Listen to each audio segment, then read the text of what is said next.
Chapter 10. Letter, Dr. Seward, to Honourable Arthur Holmwood, 6th of September. My dear Art, my news today is not so good. Lucy this morning had gone back a bit. There is, however, one good thing which has arisen from it. Mrs. Westenra was naturally anxious concerning Lucy, and has consulted me professionally about her. I took advantage of the opportunity, and told her that my old master, Van Helsing, the great specialist, was coming to stay with me, and that I would put her in his charge conjointly with myself. So now we can come and go without alarming her unduly, for a shock to her would mean sudden death, and this, in Lucy's weak condition, might be disastrous to her. We are hedged in with difficulties, all of us, my poor old fellow, but, please God, we shall come through them all right. If any need, I shall write, so that, if you do not hear from me, take it for granted that I am simply waiting for news. In haste, yours ever, John Seward. Dr. Seward's Diary, 7th of September.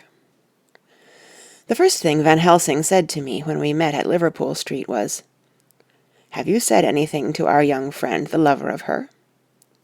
"No," I said. "I waited till I had seen you, as I said in my telegram. I wrote him a letter simply telling him that you were coming, as Miss Westenra was not so well, and that I should let him know if need be." "Right, my friend," he said, "quite right. Better he not know as yet. Perhaps he shall never know. I pray so, but if it be needed, then he shall know all. And, my good friend John, let me caution you. You deal with the madmen. All men are mad in some way or the other, and inasmuch as you deal discreetly with your madmen, so deal with God's madmen too, the rest of the world. You tell not your madmen what you do, nor why you do it. You tell them not what you think. So you shall keep knowledge in its place, where it may rest, where it may gather its kind around it, and breed. You and I shall keep as yet what we know here, and here." He touched me on the heart and on the forehead, and then touched himself the same way. "I have for myself thoughts at the present. Later I shall unfold to you." "Why not now?" I asked. "It may do some good. We may arrive at some decision." He stopped and looked at me and said, "My friend John, when the corn is grown, even before it has ripened, while the milk of its mother earth is in him, and the sunshine has not yet begun to paint him with his gold, the husbandman he pull the ear, and rub him between his rough hands, and blow away the green chaff, and say to you, 'Look, he's good corn, he will make a good crop when the time comes.'" I did not see the application, and told him so.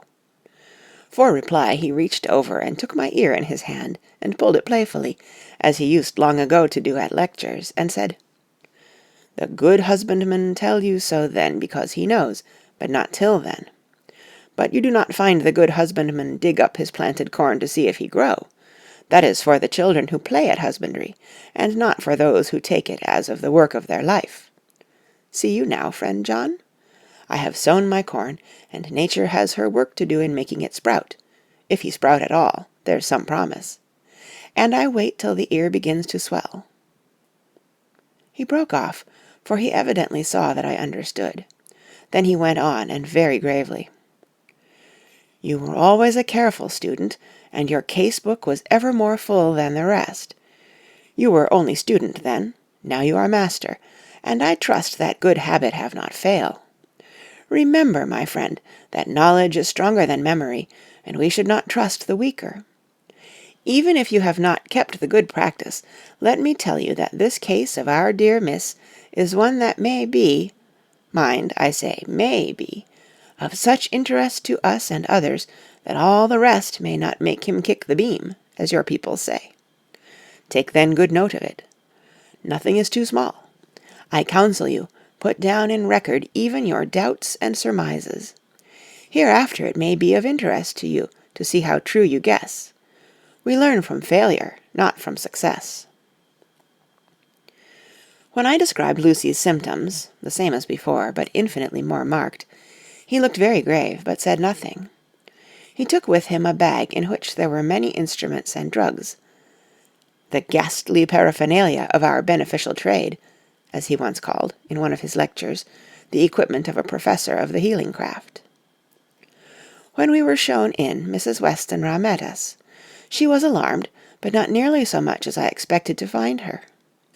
Nature, in one of her beneficent moods, has ordained that even death has some antidote to its own terrors. Here, in a case where any shock may prove fatal, matters are so ordered that, from some cause or other, the things not personal, even the terrible change in her daughter, to whom she is so attached, do not seem to reach her. It is something like the way Dame Nature gathers round a foreign body an envelope of some insensitive tissue, which can protect from evil that which it would otherwise harm by contact. If this be an ordered selfishness, then we should pause before we condemn anyone for the vice of egoism, for there may be deeper root for its causes than we have knowledge of. I used my knowledge of this phase of spiritual pathology, and laid down a rule that she should not be present with Lucy, or think of her illness more than was absolutely required. She assented readily, so readily that I saw again the hand of nature fighting for life. Van Helsing and I were shown up to Lucy's room. If I was shocked when I saw her yesterday, I was horrified when I saw her today. She was ghastly, chalkily pale. The red seemed to have gone even from her lips and gums, and the bones of her face stood out prominently. Her breathing was painful to see or hear. Van Helsing's face grew set as marble, and his eyebrows converged till they almost touched over his nose. Lucy lay motionless, and did not seem to have strength to speak, so for a while we were all silent. Then Van Helsing beckoned to me, and we went gently out of the room. The instant we had closed the door, he stepped quickly along the passage to the next door, which was open. Then he pulled me quickly in with him and closed the door. "My God," he said, "this is dreadful. There is no time to be lost. She will die for sheer want of blood to keep the heart's action as it should be. There must be transfusion of blood at once. Is it you or me?" "I am younger and stronger, Professor. It must be me." "Then get ready at once. I will bring up my bag. I am prepared." I went downstairs with him, and as we were going there was a knock at the hall door. When we reached the hall, the maid had just opened the door, and Arthur was stepping quickly in. He rushed up to me, saying in an eager whisper, "Jack, I was so anxious. I read between the lines of your letter, and have been in an agony. The dad was better, so I ran down here to see for myself. Is not that gentleman Dr. Van Helsing? I am so thankful to you, sir, for coming." When first the professor's eye had lit upon him, he had been angry at his interruption at such a time. But now, as he took in his stalwart proportions, and recognized the strong young manhood which seemed to emanate from him, his eyes gleamed. Without a pause, he said to him gravely as he held out his hand, "Sir, you have come in time. You are the lover of our dear Miss. She is bad, very, very bad. Nay, my child, do not go like that." For he suddenly grew pale and sat down in a chair, almost fainting. "You are to help her. You can do more than any that live, and your courage is your best help." "What can I do?" asked Arthur hoarsely. "Tell me, and I shall do it. My life is hers, and I would give the last drop of blood in my body for her." The professor has a strongly humorous side, and I could from old knowledge detect a trace of its origin in his answer. "My young sir, I do not ask so much as that, not the last." "What shall I do?" There was fire in his eyes, and his open nostril quivered with intent. Van Helsing slapped him on the shoulder. "Come," he said, "you are a man, and it is a man we want. You are better than me, better than my friend John."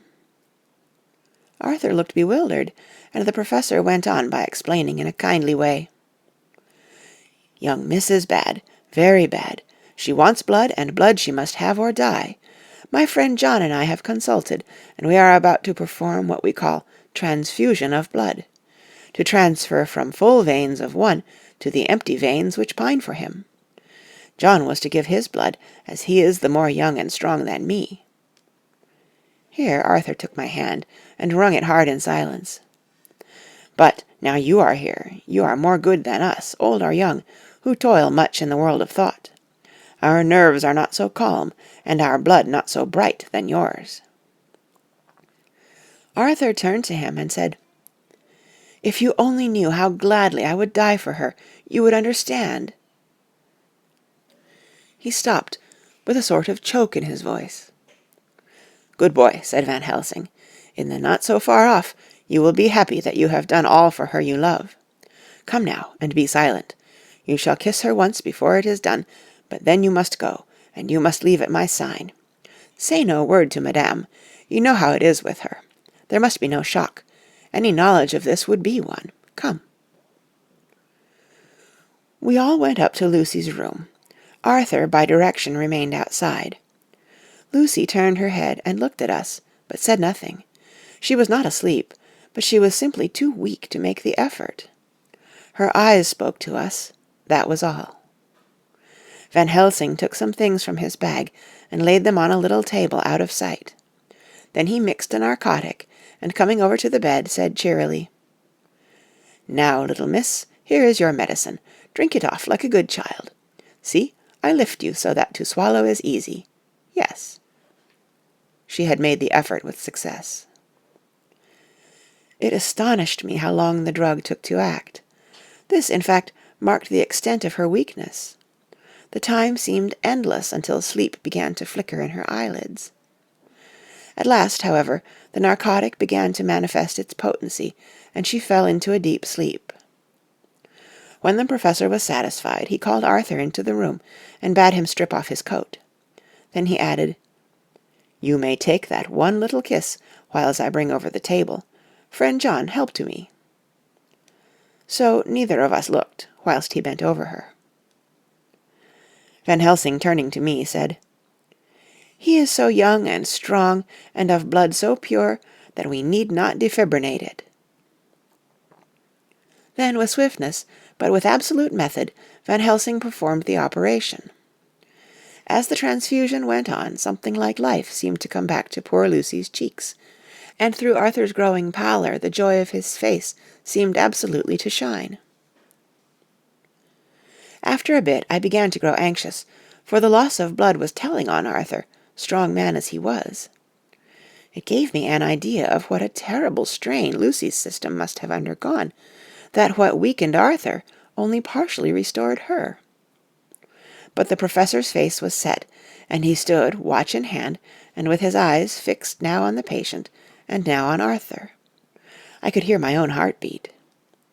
Presently he said in a soft voice, "Do not stir an instant. It is enough. You attend him, I will look to her." When all was over, I could see how much Arthur was weakened. I dressed the wound, and took his arm to bring him away, when Van Helsing spoke without turning round. The man seems to have eyes in the back of his head. "The brave lover, I think, deserve another kiss, which he shall have presently." And as he had now finished his operation, he adjusted the pillow to the patient's head. As he did so, the narrow black velvet band, which she seems always to wear round her throat, buckled with an old diamond buckle which her lover had given her, was dragged a little up, and showed a red mark on her throat. Arthur did not notice it, but I could hear the deep hiss of indrawn breath, which is one of Van Helsing's ways of betraying emotion. He said nothing at the moment, but turned to me, saying, "Now take down our brave young lover, give him of the port wine, and let him lie down a while. He must then go home and rest, sleep much and eat much, that he may be recruited of what he has so given to his love. He must not stay here. Hold, a moment. I may take it, sir, that you are anxious of result. Then bring it with you that in all ways the operation is successful. You have saved her life this time, and you can go home and rest easy in mind that all that can be is. I shall tell her all when she is well. She shall love you none the less for what you have done. Good-bye."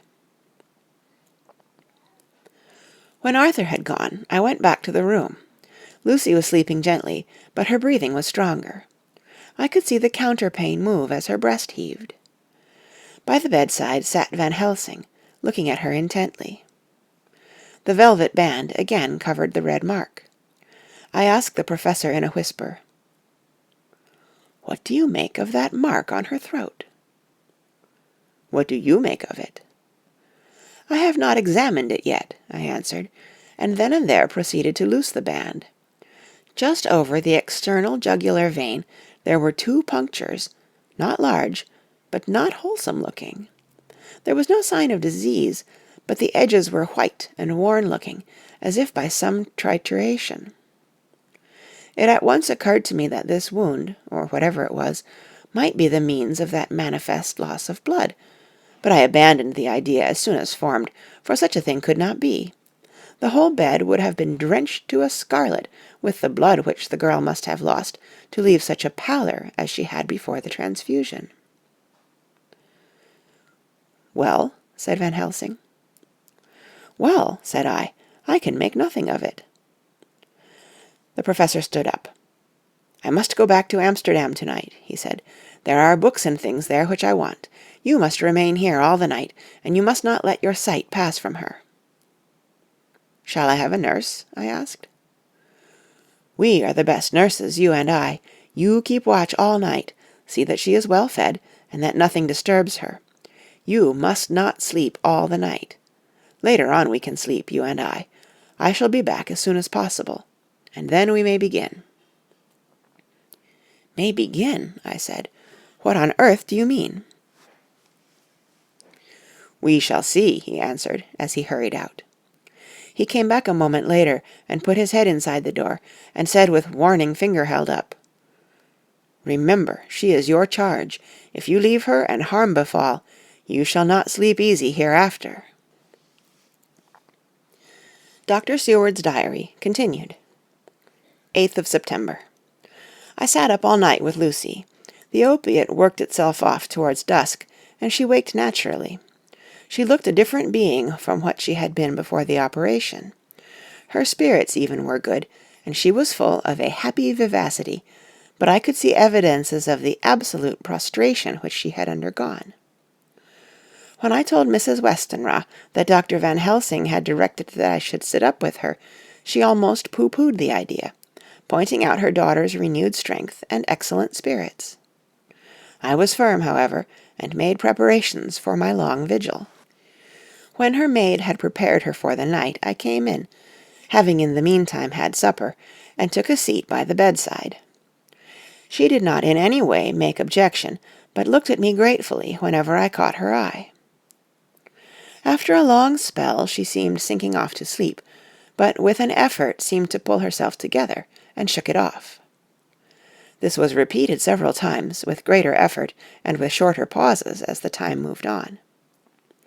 It was apparent that she did not want to sleep, so I tackled the subject at once. "You do not want to go to sleep?" "No, I am afraid." "Afraid to go to sleep? Why so? It is the boon we all crave for." "Ah, not if you were like me, if sleep was to you a presage of horror." "A presage of horror? What on earth do you mean?" "I don't know. Oh, I don't know. And that is what is so terrible. All this weakness comes to me in sleep, until I dread the very thought." "But, my dear girl, you may sleep tonight. I am here watching you, and I can promise that nothing will happen." "Ah, I can trust you." I seized the opportunity and said, "I promise you that if I see any evidence of bad dreams, I will wake you at once." "You will? Oh, will you really? How good you are to me. Then I will sleep." And almost at the word she gave a deep sigh of relief, and sank back asleep. All night long I watched by her.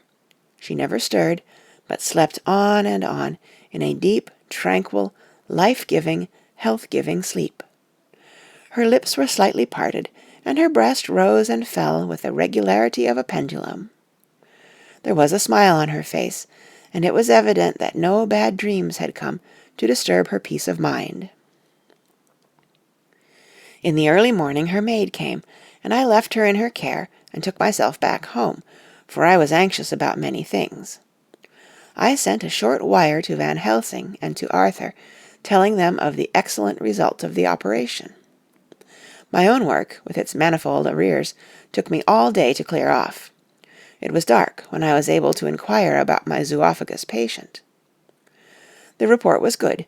He had been quite quiet for the past day and night. A telegram came from Van Helsing at Amsterdam whilst I was at dinner, suggesting that I should be at Hillingham tonight, as it might be well to be at hand, and stating that he was leaving by the night mail and would join me early in the morning. 9th of September. I was pretty tired and worn out when I got to Hillingham. For 2 nights I had hardly had a wink of sleep, and my brain was beginning to feel that numbness which marks cerebral exhaustion. Lucy was up and in cheerful spirits. When she shook hands with me, she looked sharply in my face and said, "No sitting up tonight for you. You are worn out. I am quite well again. Indeed, I am, and if there is to be any sitting up, it is I who will sit up with you." I would not argue the point, but went and had my supper. Lucy came with me, and, enlivened by her charming presence, I made an excellent meal, and had a couple of glasses of the more than excellent port. Then Lucy took me upstairs, and showed me a room next her own, where a cosy fire was burning. "Now," she said, "you must stay here. I shall leave this door open, and my door too. You can lie on the sofa, for I know that nothing would induce any of you doctors to go to bed whilst there is a patient above the horizon. If I want anything, I shall call out, and you can come to me at once." I could not but acquiesce, for I was dog-tired, and could not have sat up had I tried. So, on her renewing her promise to call me if she should want anything, I lay on the sofa, and forgot all about everything. Lucy Westenra's Diary, 9th of September. I feel so happy tonight.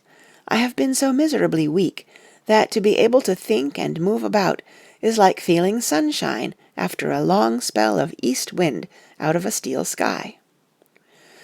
Somehow Arthur feels very, very close to me. I seem to feel his presence warm about me. I suppose it is that sickness and weakness are selfish things, and turn our inner eyes and sympathy on ourselves, whilst health and strength give love rein, and in thought and feeling he can wander where he wills. I know where my thoughts are, if only Arthur knew. My dear, your ears must tingle as you sleep, as mine do waking. Oh, the blissful rest of last night! How I slept, with that dear, good Dr. Seward watching me. And to-night I shall not fear to sleep, since he is close at hand, and within call. Thank everybody for being so good to me. Thank God. Good night, Arthur. Dr. Seward's Diary, 10th of September. I was conscious of the professor's hand on my head, and started awake all in a second. That is one of the things that we learn in an asylum, at any rate. And how is our patient? Well, when I left her, or rather when she left me, I answered.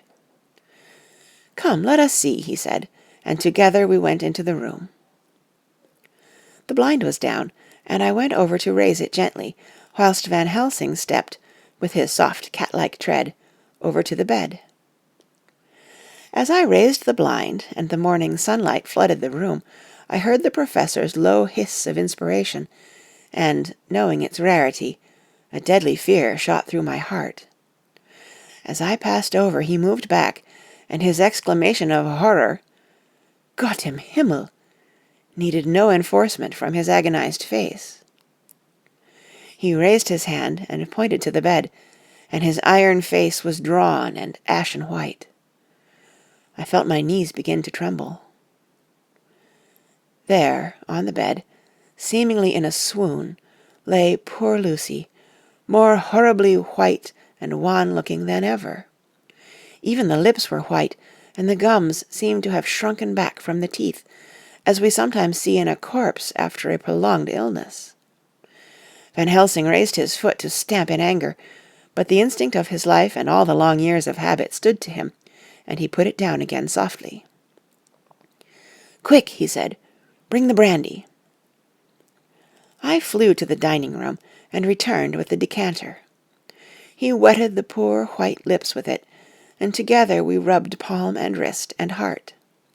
He felt her heart, and after a few moments of agonizing suspense said, "It is not too late. It beats, though but feebly. All our work is undone. We must begin again. There is no young Arthur here now. I have to call on you yourself this time, friend John." As he spoke, he was dipping into his bag and producing the instruments for transfusion. I had taken off my coat and rolled up my shirt-sleeve. There was no possibility of an opiate just at present, and no need of one, and so, without a moment's delay, we began the operation. After a time, it did not seem a short time either, for the draining away of one's blood, no matter how willingly it be given, is a terrible feeling. Van Helsing held up a warning finger. "Do not stir," he said, "but I fear that with growing strength she may wake, and that would make danger, oh, so much danger. But I shall precaution take. I shall give hypodermic injection of morphia." He proceeded then, swiftly and deftly, to carry out his intent.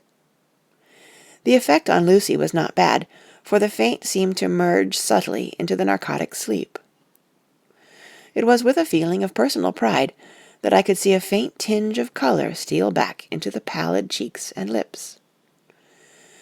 No man knows, till he experiences it, what it is to feel his own life-blood drawn away into the veins of the woman he loves. The professor watched me critically. "That will do," he said. "Already?" I remonstrated. "You took a great deal more from art." To which he smiled a sad sort of smile as he replied, "He is her lover, her fiancé.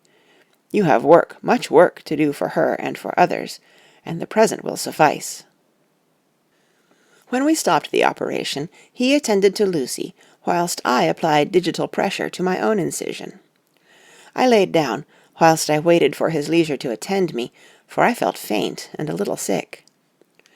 By and by he bound up my wound, and sent me downstairs to get a glass of wine for myself. As I was leaving the room, he came after me, and half whispered, "Mind, nothing must be said of this.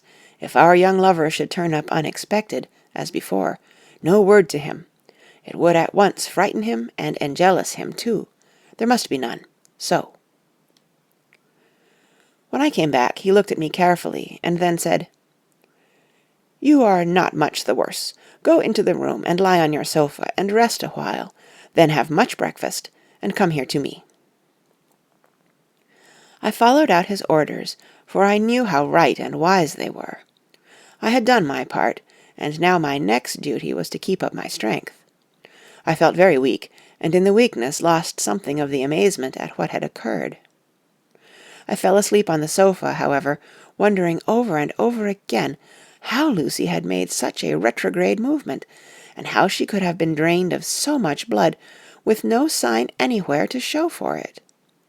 I think I must have continued my wonder in my dreams, for, sleeping and waking, my thoughts always came back to the little punctures in her throat, and the ragged, exhausted appearance of their edges, tiny though they were. Lucy slept well into the day, and when she woke she was fairly well and strong, though not nearly so much so as the day before.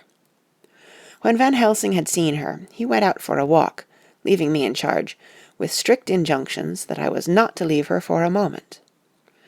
I could hear his voice in the hall, asking the way to the nearest telegraph office. Lucy chatted with me freely, and seemed quite unconscious that anything had happened. I tried to keep her amused and interested. When her mother came up to see her, she did not seem to notice any change whatever, but said to me gratefully, "We owe you so much, Dr. Seward, for all you have done, but you really must now take care not to overwork yourself. You are looking pale yourself. You want a wife to nurse and look after you a bit, that you do." As she spoke, Lucy turned crimson, though it was only momentarily, for her poor wasted veins could not stand for long such an unwonted drain to the head. The reaction came in excessive pallor as she turned imploring eyes on me. I smiled and nodded and laid my finger on my lips. With a sigh, she sank back amid her pillows.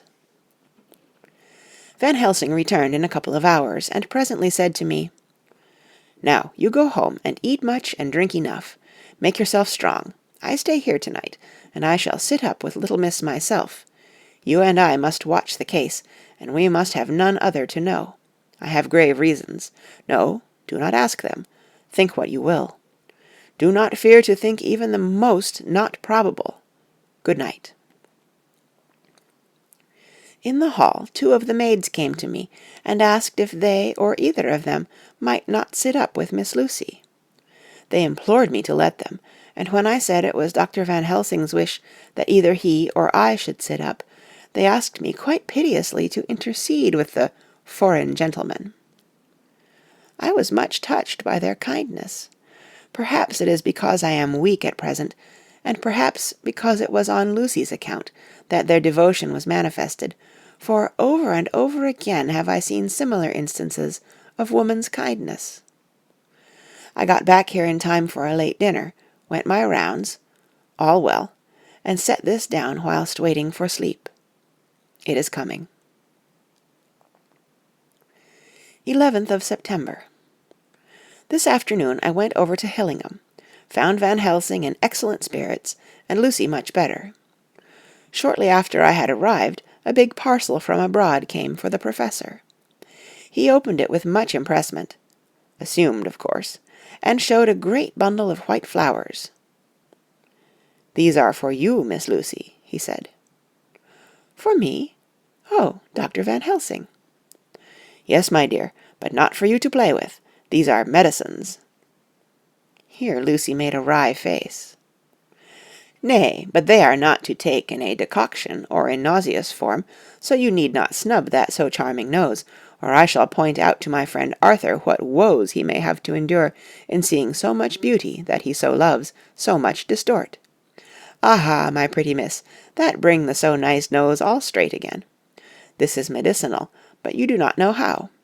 I put him in your window, I make pretty wreath, and hang him round your neck, so that you sleep well. Oh yes, they like the lotus flower, make your trouble forgotten. It smells so like the waters of Lethe, and of that fountain of youth that the conquistadores sought for in the Floridas, and find him all too late."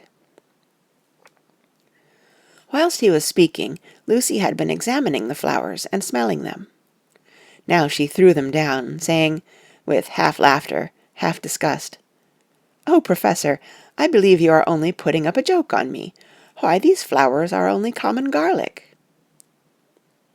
To my surprise, Van Helsing rose up and said with all his sternness, his iron jaw set, and his bushy eyebrows meeting, "No trifling with me, I never jest. There is grim purpose in all I do, and I warn you that you do not thwart me. Take care, for the sake of others if not for your own." Then, seeing poor Lucy scared, as she might well be, he went on more gently, "Oh, little miss, my dear, do not fear me.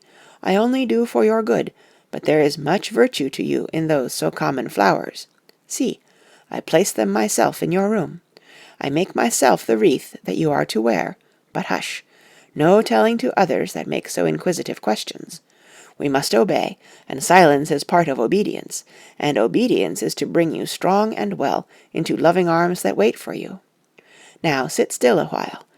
Come with me, friend John, and you shall help me deck the room with my garlic, which is all the way from Haarlem, where my friend Vanderpool raise herb in his glasshouses all the year. I had to telegraph yesterday, or they would not have been here." We went into the room, taking the flowers with us.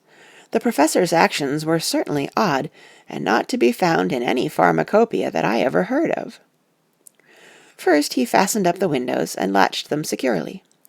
Next, taking a handful of the flowers, he rubbed them all over the sashes, as though to ensure that every whiff of air that might get in would be laden with the garlic smell. Then with the wisp he rubbed all over the jamb of the door, above, below, and at each side, and round the fireplace in the same way. It all seemed grotesque to me, and presently I said, "Well, Professor, I know you always have a reason for what you do, but this certainly puzzles me. It is well we have no skeptic here, or he would say that you were working some spell to keep out an evil spirit." "Perhaps I am," he answered quietly, as he began to make the wreath which Lucy was to wear round her neck. We then waited whilst Lucy made her toilet for the night, and when she was in bed he came and himself fixed the wreath of garlic round her neck. The last words he said to her were, "Take care you do not disturb it, and even if the room feel close, do not to-night open the window or the door." "I promise," said Lucy, "and thank you both 1,000 times for all your kindness to me. Oh, what have I done to be blessed with such friends?" As we left the house in my fly, which was waiting, Van Helsing said, "To-night I can sleep in peace, and sleep I want. 2 nights of travel, much reading in the day between, and much anxiety on the day to follow, and a night to sit up without a wink. To-morrow in the morning early you call for me, and we come together to see our pretty miss, so much more strong for my spell, which I have work. Ho-ho!" He seemed so confident that I, remembering my own confidence 2 nights before, and with the baneful result, felt awe and vague terror. It must have been my weakness that made me hesitate to tell it to my friend, but I felt it all the more, like unshed tears. End of Chapter 10. Chapter 11. Lucy Westenra's Diary. 12th of September. How good they all are to me. I quite love that dear Dr. Van Helsing. I wonder why he was so anxious about these flowers. He positively frightened me, he was so fierce. And yet he must have been right, for I feel comfort from them already. Somehow I do not dread being alone tonight, and I can go to sleep without fear. I shall not mind any flapping outside the window.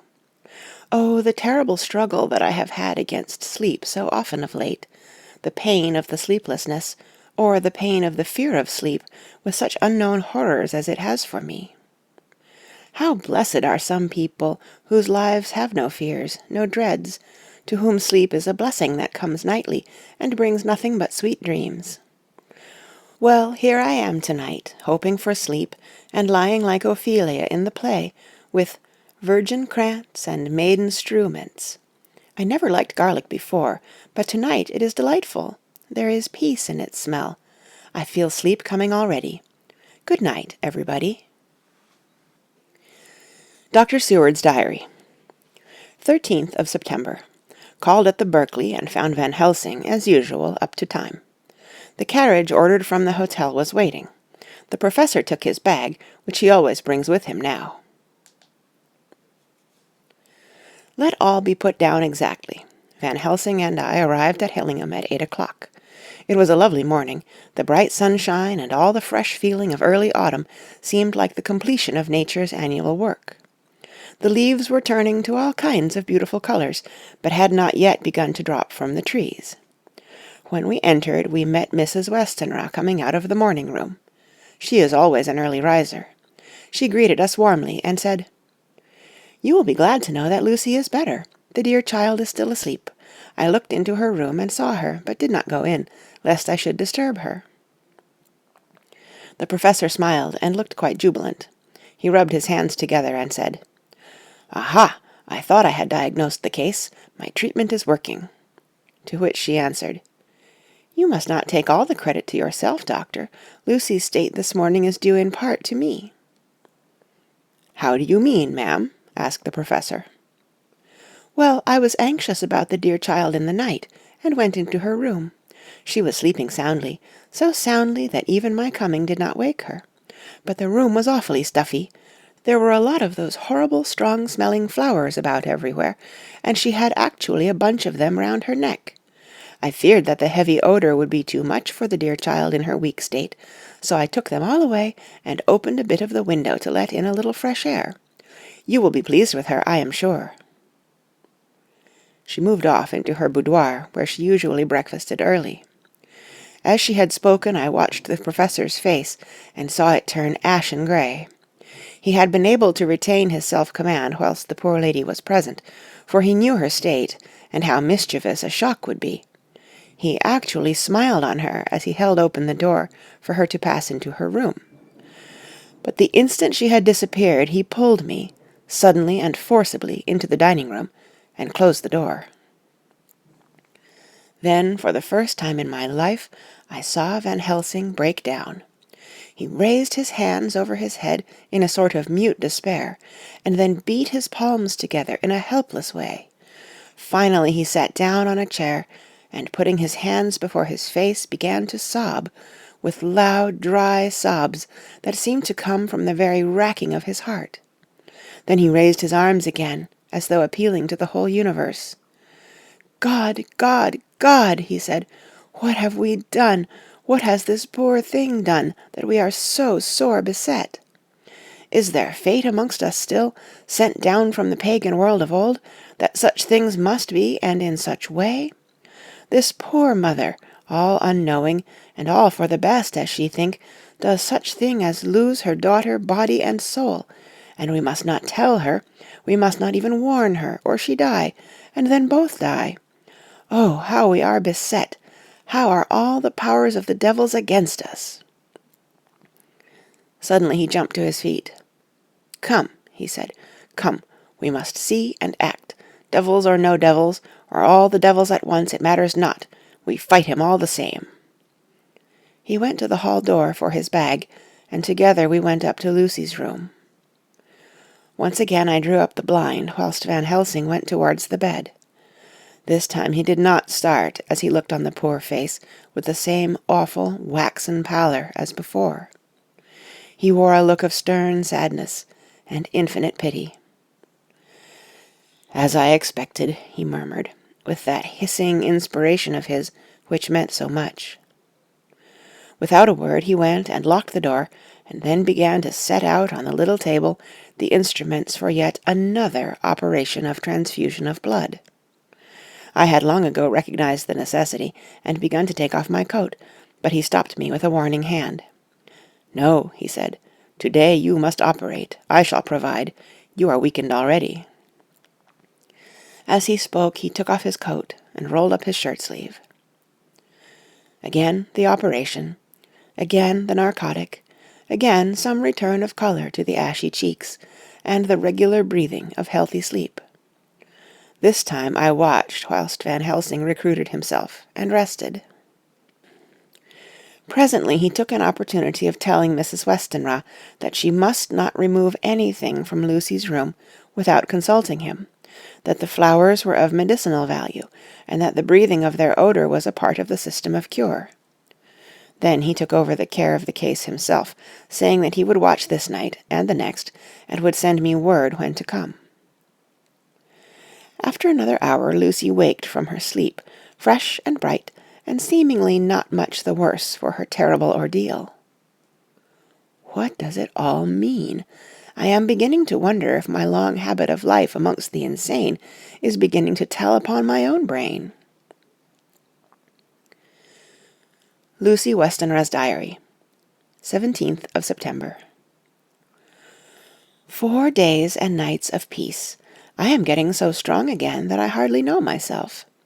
It is as if I had passed through some long nightmare, and had just awakened to see the beautiful sunshine, and feel the fresh air of the morning around me.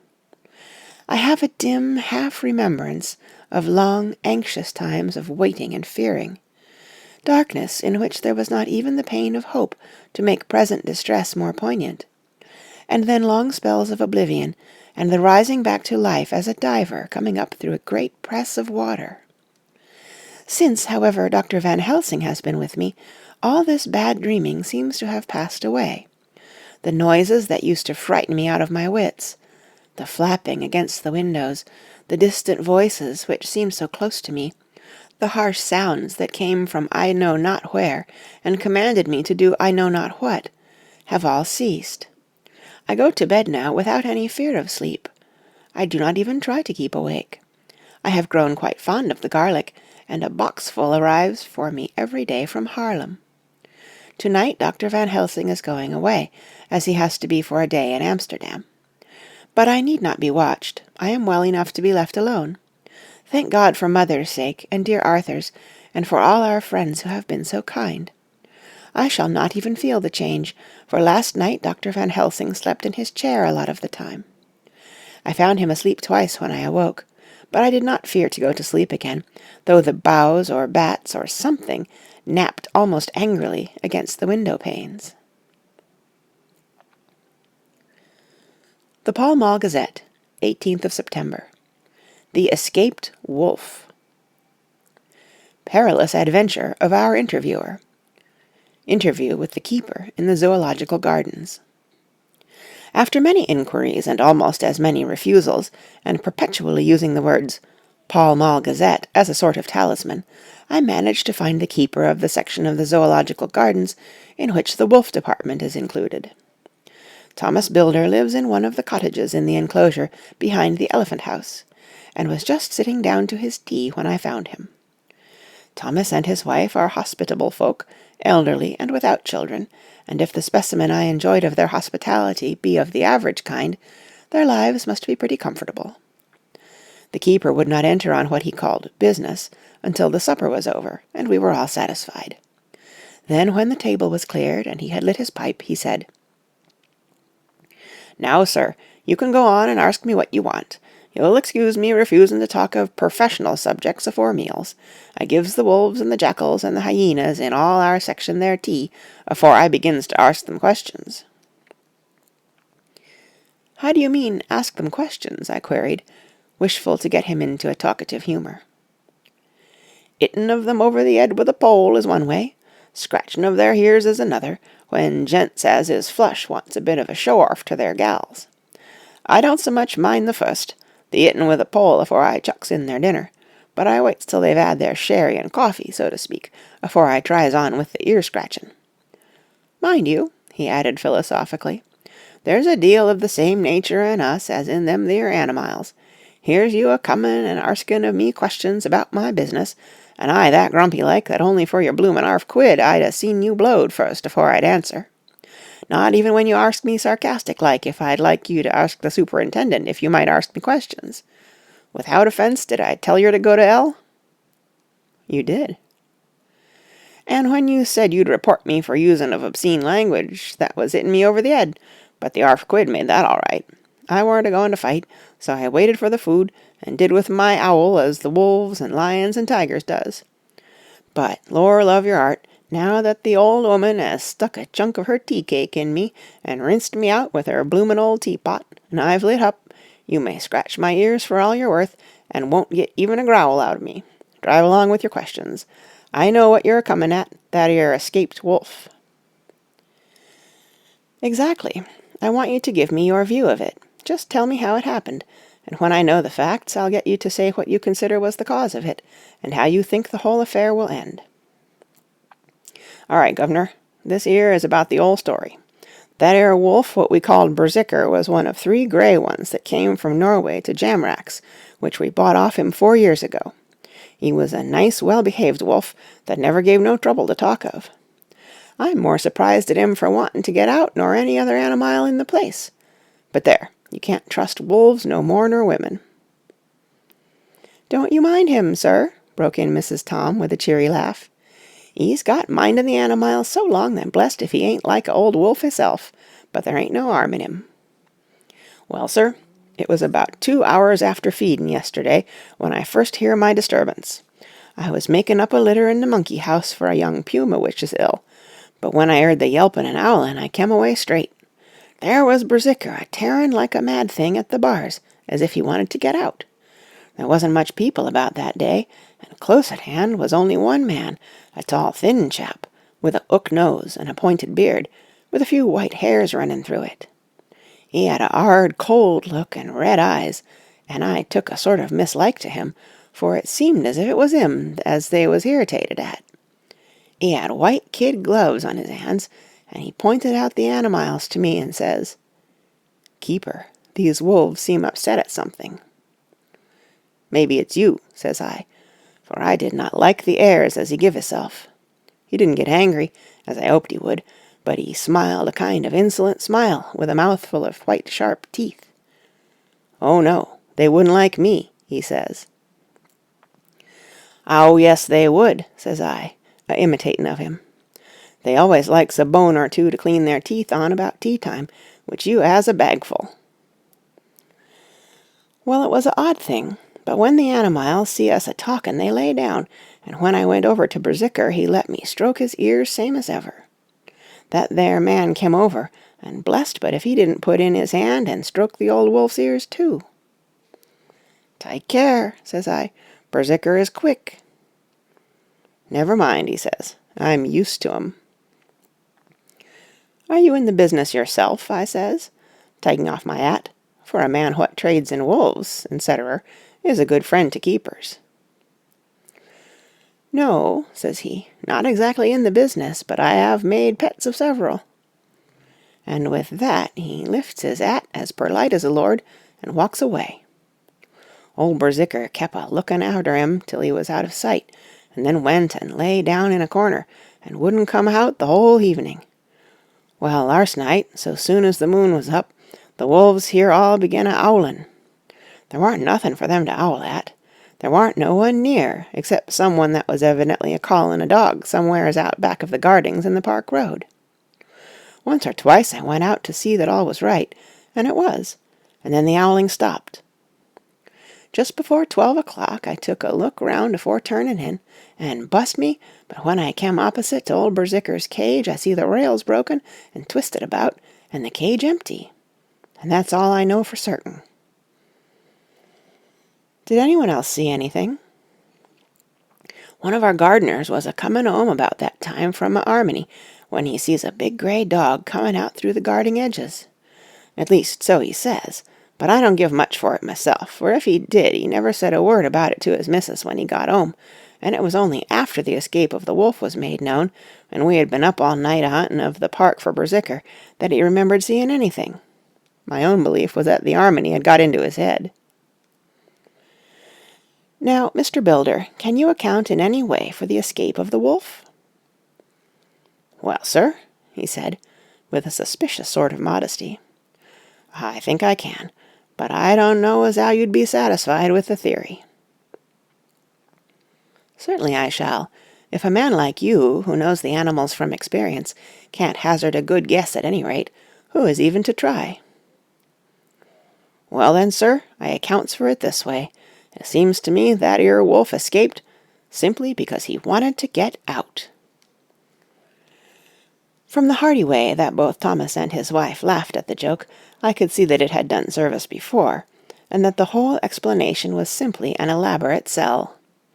I couldn't cope in badinage with the worthy Thomas, but I thought I knew a surer way to his heart, so I said, "Now, Mr. Builder, we'll consider that first half-sovereign worked off, and this brother of his is waiting to be claimed, when you've told me what you think will happen."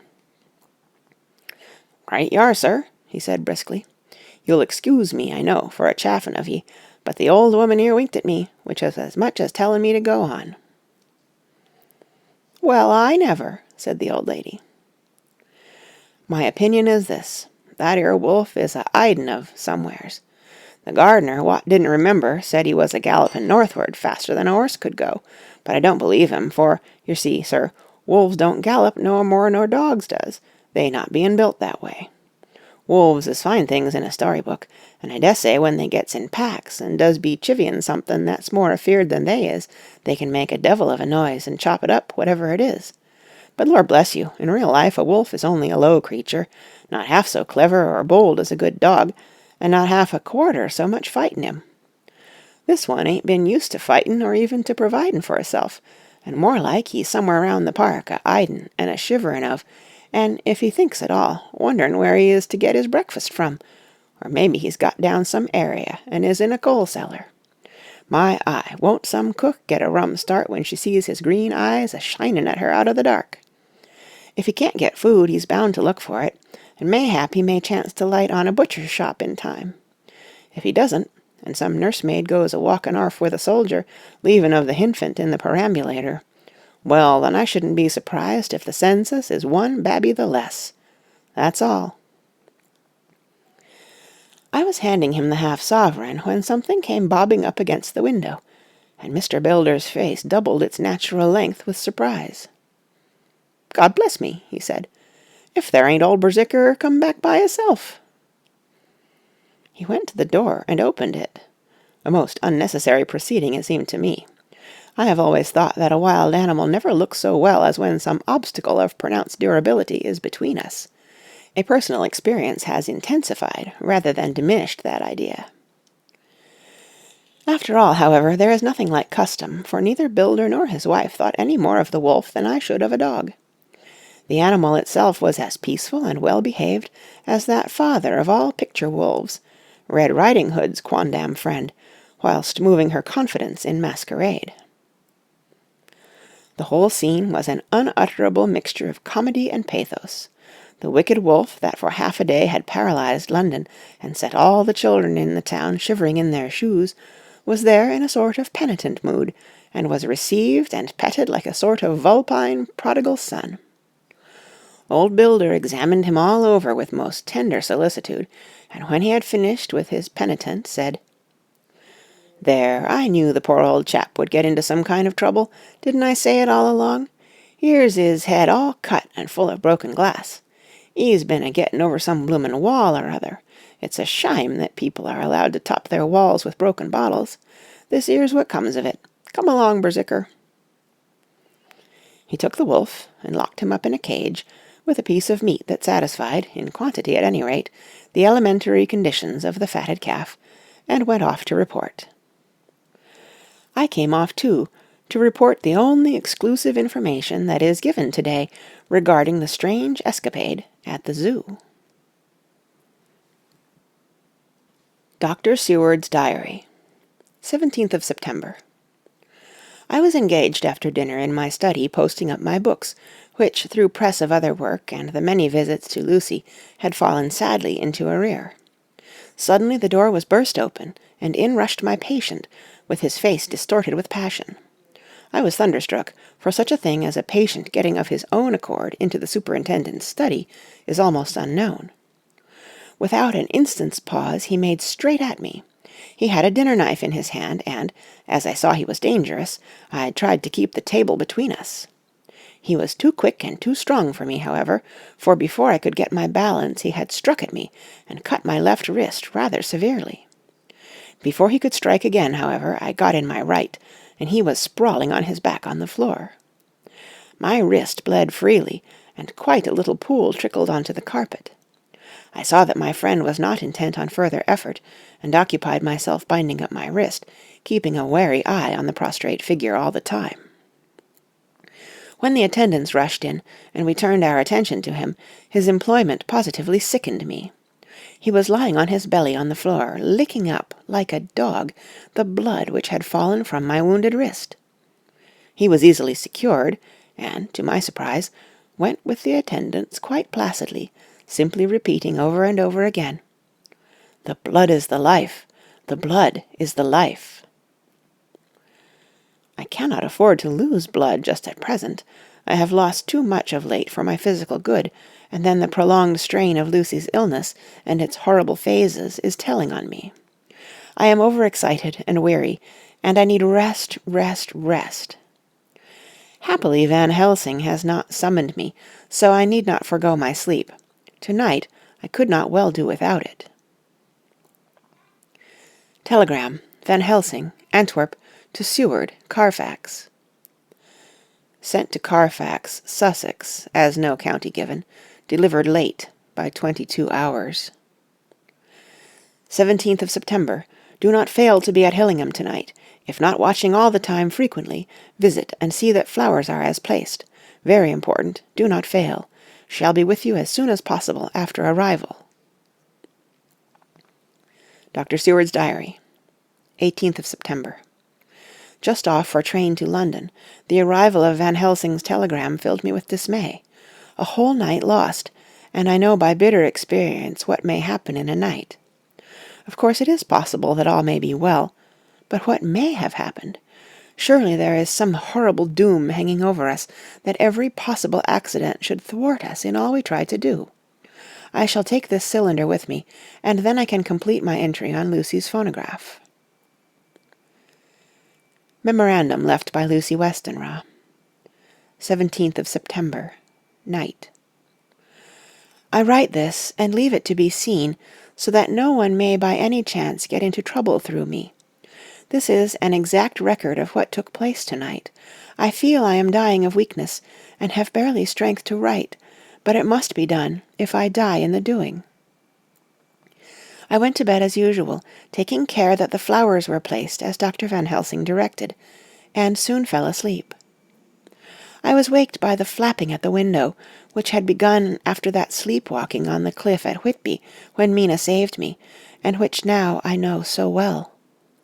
I was not afraid, but I did wish that Dr. Seward was in the next room, as Dr. Van Helsing said he would be, so that I might have called him. I tried to go to sleep, but could not. Then there came to me the old fear of sleep, and I determined to keep awake.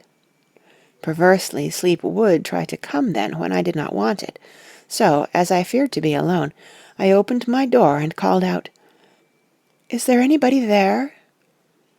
There was no answer. I was afraid to wake Mother, and so closed my door again. Then outside in the shrubbery I heard a sort of howl like a dog's, but more fierce and deeper. I went to the window and looked out, but could see nothing except a big bat, which had evidently been buffeting its wings against the window. So I went back to bed again, but determined not to go to sleep. Presently the door opened, and Mother looked in, seeing by my moving that I was not asleep, came in and sat by me. She said to me even more sweetly and softly than her wont, "I was uneasy about you, darling, and came in to see that you were all right." I feared she might catch cold sitting there, and asked her to come in and sleep with me, so she came into bed and lay down beside me. She did not take off her dressing-gown, for she said she would only stay a while, and then go back to her own bed. As she lay there in my arms, and I in hers, the flapping and buffeting came to the window again. She was startled and a little frightened, and cried out, "What is that?" I tried to pacify her, and at last succeeded, and she lay quiet, but I could hear her poor dear heart still beating terribly. After a while there was the low howl again out in the shrubbery, and shortly after there was a crash at the window, and a lot of broken glass was hurled on the floor. The window blind blew back with the wind that rushed in, and in the aperture of the broken panes there was the head of a great, gaunt, grey wolf. Mother cried out in fright, and struggled up into a sitting posture, and clutched wildly at anything that would help her. Amongst other things, she clutched at the wreath of flowers that Dr. Van Helsing insisted on my wearing round my neck, and tore it away from me. For a second or two she sat up, pointing at the wolf, and there was a strange and horrible gurgling in her throat. Then she fell over, as if struck with lightning, and her head hit my forehead, and made me dizzy for a moment or two. The room and all round seemed to spin round. I kept my eyes fixed on the window, but the wolf drew his head back, and a whole myriad of little specks seemed to come blowing in through the broken window, and wheeling and circling round like the pillar of dust that travellers describe when there is a simoon in the desert. I tried to stir, but there was some spell upon me, and dear Mother's poor body, which seemed to grow cold already, for her dear heart had ceased to beat, weighed me down, and I remembered no more for a while. The time did not seem long, but very, very awful, till I recovered consciousness again. Somewhere near, a passing bell was tolling. The dogs all round the neighbourhood were howling, and in our shrubbery, seemingly just outside, a nightingale was singing. I was dazed and stupid with pain and terror and weakness, but the sound of the nightingale seemed like the voice of my dead mother come back to comfort me. The sound seemed to have awakened the maids, too, for I could hear their bare feet pattering outside my door. I called to them, and they came in, and when they saw what had happened, and what it was that lay over me on the bed, they screamed out. The wind rushed in through the broken window, and the door slammed to. They lifted off the body of my dear mother, and laid her, covered up with a sheet, on the bed after I had got up. They were all so frightened and nervous that I directed them to go to the dining-room and have each a glass of wine. The door flew open for an instant, and closed again. The maids shrieked, and then went in a body to the dining-room, and I laid what flowers I had on my dear mother's breast. When they were there, I remembered what Dr. Van Helsing had told me, but I didn't like to remove them, and besides, I would have some of the servants to sit up with me now. I was surprised that the maids did not come back. I called them, but got no answer, so I went to the dining-room to look for them. My heart sank when I saw what had happened. They all four lay helpless on the floor, breathing heavily. The decanter of sherry was on the table half full, but there was a queer, acrid smell about. I was suspicious, and examined the decanter. It smelt of laudanum, and looking at the sideboard, I found that the bottle which Mother's doctor uses for her, did use, was empty. What am I to do? What am I to do? I am back in the room with Mother. I cannot leave her, and I am alone, save for the sleeping servants, whom someone has drugged. Alone with the dead. I dare not go out, for I can hear the low howl of the wolf through the broken window. The air seems full of specks, floating and circling in the draught from the window, and the lights burn blue and dim. What am I to do? God shield me from harm this night. I shall hide this paper in my breast, where they shall find it when they come to lay me out. My dear mother gone. It is time that I go too. Good-bye, dear Arthur, if I should not survive this night. God keep you, dear, and God help me. End of Chapter 11. Chapter 12. Dr. Seward's Diary. 18th of September. I drove at once to Helsing and arrived early. Keeping my cab at the gate, I went up the avenue alone. I knocked gently and rang as quietly as possible, for I feared to disturb Lucy or her mother, and hoped to only bring a servant to the door. After a while, finding no response, I knocked and rang again. Still no answer. I cursed the laziness of the servants that they should lie abed at such an hour, for it was now 10 o'clock, and so rang and knocked again, but more impatiently, but still without response. Hitherto I had blamed only the servants, but now a terrible fear began to assail me. Was this desolation but another link in the chain of doom, which seemed drawing tight around us? Was it indeed a house of death to which I had come, too late? I knew that minutes, even seconds of delay, might mean hours of danger to Lucy, if she had had again one of those frightful relapses, and I went round the house to try if I could find by chance an entry anywhere. I could find no means of ingress. Every window and door was fastened and locked, and I returned baffled to the porch. As I did so, I heard the rapid pit-pat of a swiftly driven horse's feet. They stopped at the gate, and a few seconds later I met Van Helsing running up the avenue. When he saw me, he gasped out, "Then it was you, and just arrived. How is she? Are we too late? Did you not get my telegram?" I answered as quickly and coherently as I could that I had only got his telegram early in the morning, and had not lost a minute in coming here, and that I could not make anyone in the house hear me. He paused, and raised his hat as he said solemnly, "Then I fear we are too late. God's will be done." With his usual recuperative energy, he went on, "Come, if there be no way open to get in, we must make one. Time is all in all to us now." We went round to the back of the house, where there was a kitchen window. The professor took a small surgical saw from his case, and, handing it to me, pointed to the iron bars which guarded the window. I attacked them at once, and had very soon cut through 3 of them. Then with a long thin knife we pushed back the fastening of the sashes, and opened the window.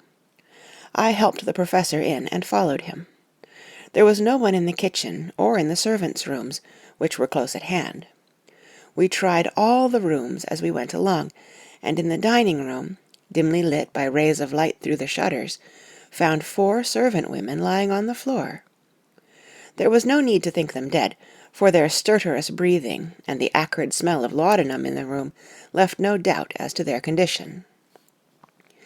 Van Helsing and I looked at each other, and as we moved away he said, "We can attend to them later." Then we ascended to Lucy's room. For an instant or two we paused at the door to listen, but there was no sound that we could hear.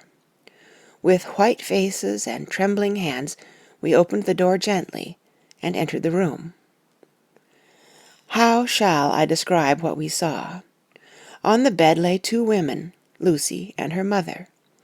The latter lay farthest in, and she was covered with a white sheet, the edge of which had been blown back by the draught through the broken window, showing the drawn, white face with a look of terror fixed upon it. By her side lay Lucy, with face white and still more drawn.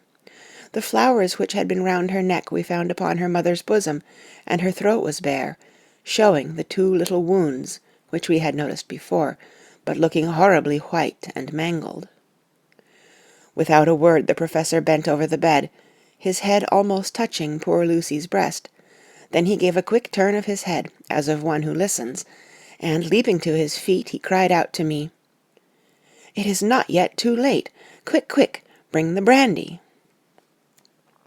I flew downstairs and returned with it, taking care to smell and taste it, lest it too were drugged like the decanter of sherry which I found on the table. The maids were still breathing, but more restlessly, and I fancied that the narcotic was wearing off. I did not stay to make sure, but returned to Van Helsing. He rubbed the brandy, as on another occasion, on her lips and gums and on her wrists and the palms of her hands. He said to me, "I can do this, all that can be at the present. You go wake those maids, flick them in the face with a wet towel, and flick them hard. Make them get heat and fire and a warm bath. This poor soul is nearly as cold as that beside her. She will need to be heated before we can do anything more." I went at once, and found little difficulty in waking 3 of the women. The 4th was only a young girl, and the drug had evidently affected her more strongly, so I lifted her on the sofa and let her sleep. The others were dazed at first, but as remembrance came back to them, they cried and sobbed in a hysterical manner. I was stern with them, however, and would not let them talk. I told them that one life was bad enough to lose, and that if they delayed they would sacrifice Miss Lucy. So, sobbing and crying, they went about their way, half clad as they were, and prepared fire and water. Fortunately, the kitchen and boiler fires were still alive, and there was no lack of hot water. We got a bath and carried Lucy out as she was, and placed her in it. Whilst we were busy chafing her limbs, there was a knock at the hall door. One of the maids ran off, hurried on some more clothes, and opened it. Then she returned and whispered to us that there was a gentleman who had come with a message from Mr. Holmwood. I bade her simply tell him that he must wait, for we could see no one now.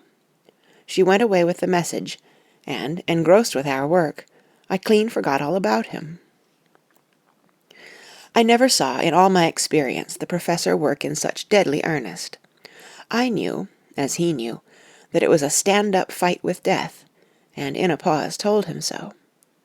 He answered me in a way that I did not understand, but with the sternest look that his face could wear. "If that were all, I would stop here where we are now, and let her fade away into peace, for I see no light in life over her horizon." He went on with his work with, if possible, renewed and more frenzied vigor. Presently we both began to be conscious that the heat was beginning to be of some effect. Lucy's heart beat a trifle more audibly to the stethoscope, and her lungs had a perceptible movement. Van Helsing's face almost beamed, and as we lifted her from the bath and rolled her in a hot sheet to dry her, he said to me, "The first gain is ours. Check to the king."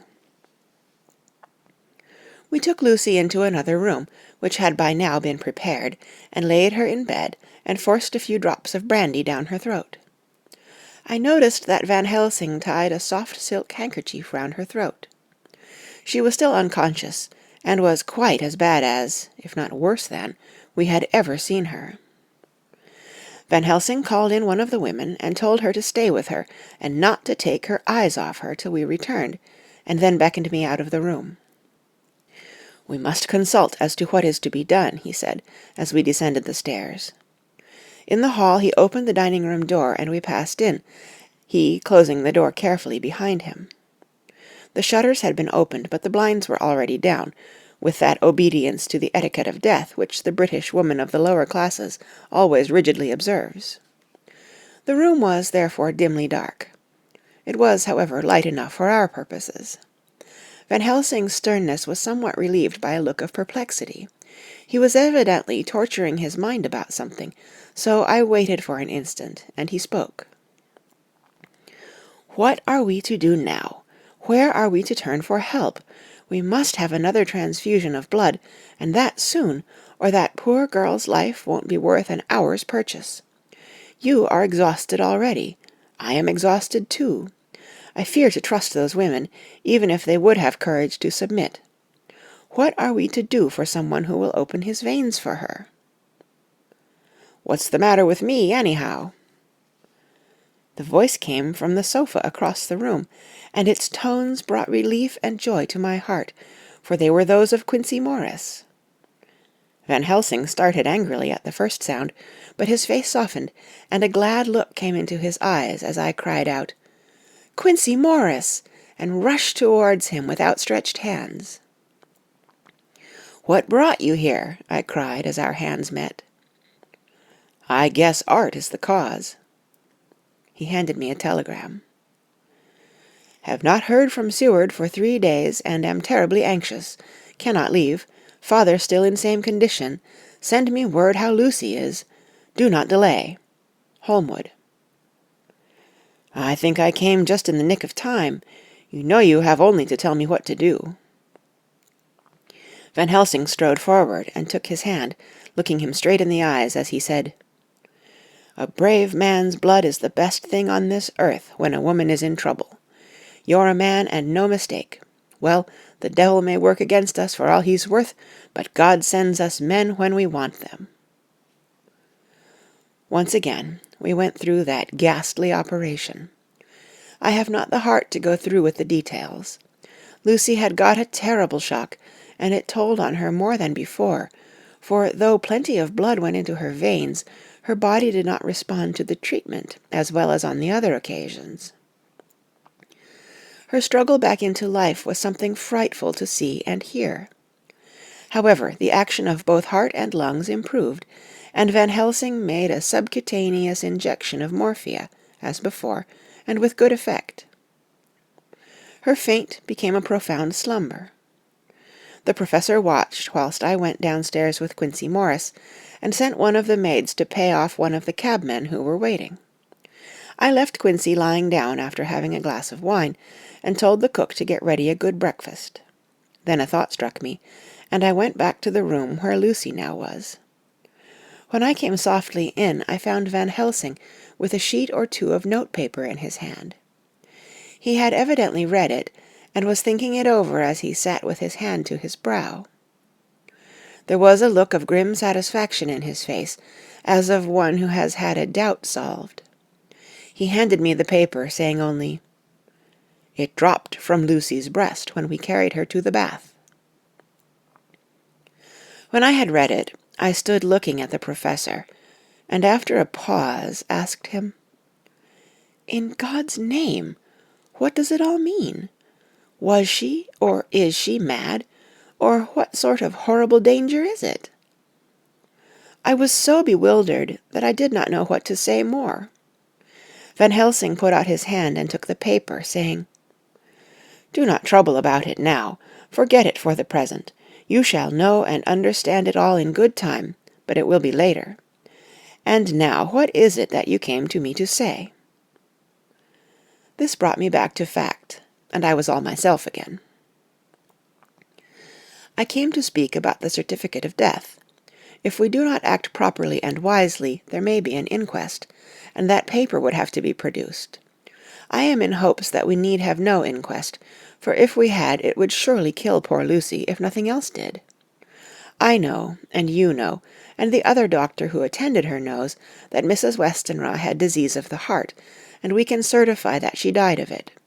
Let us fill up the certificate at once, and I shall take it myself to the registrar and go on to the undertaker." "Good, oh my friend John, well thought of. Truly Miss Lucy, if she be sad in the foes that beset her, is at least happy in the friends that love her. 1, 2, 3, all open their veins for her, besides one old man. Ah, yes, I know, friend John, I am not blind. I love you all the more for it. Now go. In the hall I met Quincey Morris with a telegram for Arthur, telling him that Mrs. Westenra was dead, that Lucy also had been ill, but was now going on better, and that Van Helsing and I were with her.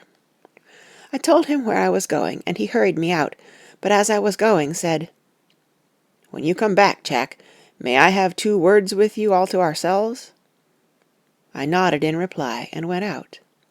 I found no difficulty about the registration, and arranged with the local undertaker to come up in the evening to measure for the coffin and to make arrangements. When I got back, Quincey was waiting for me. I told him I would see him as soon as I knew about Lucy, and went up to her room. She was still sleeping, and the professor seemingly had not moved from his seat at her side.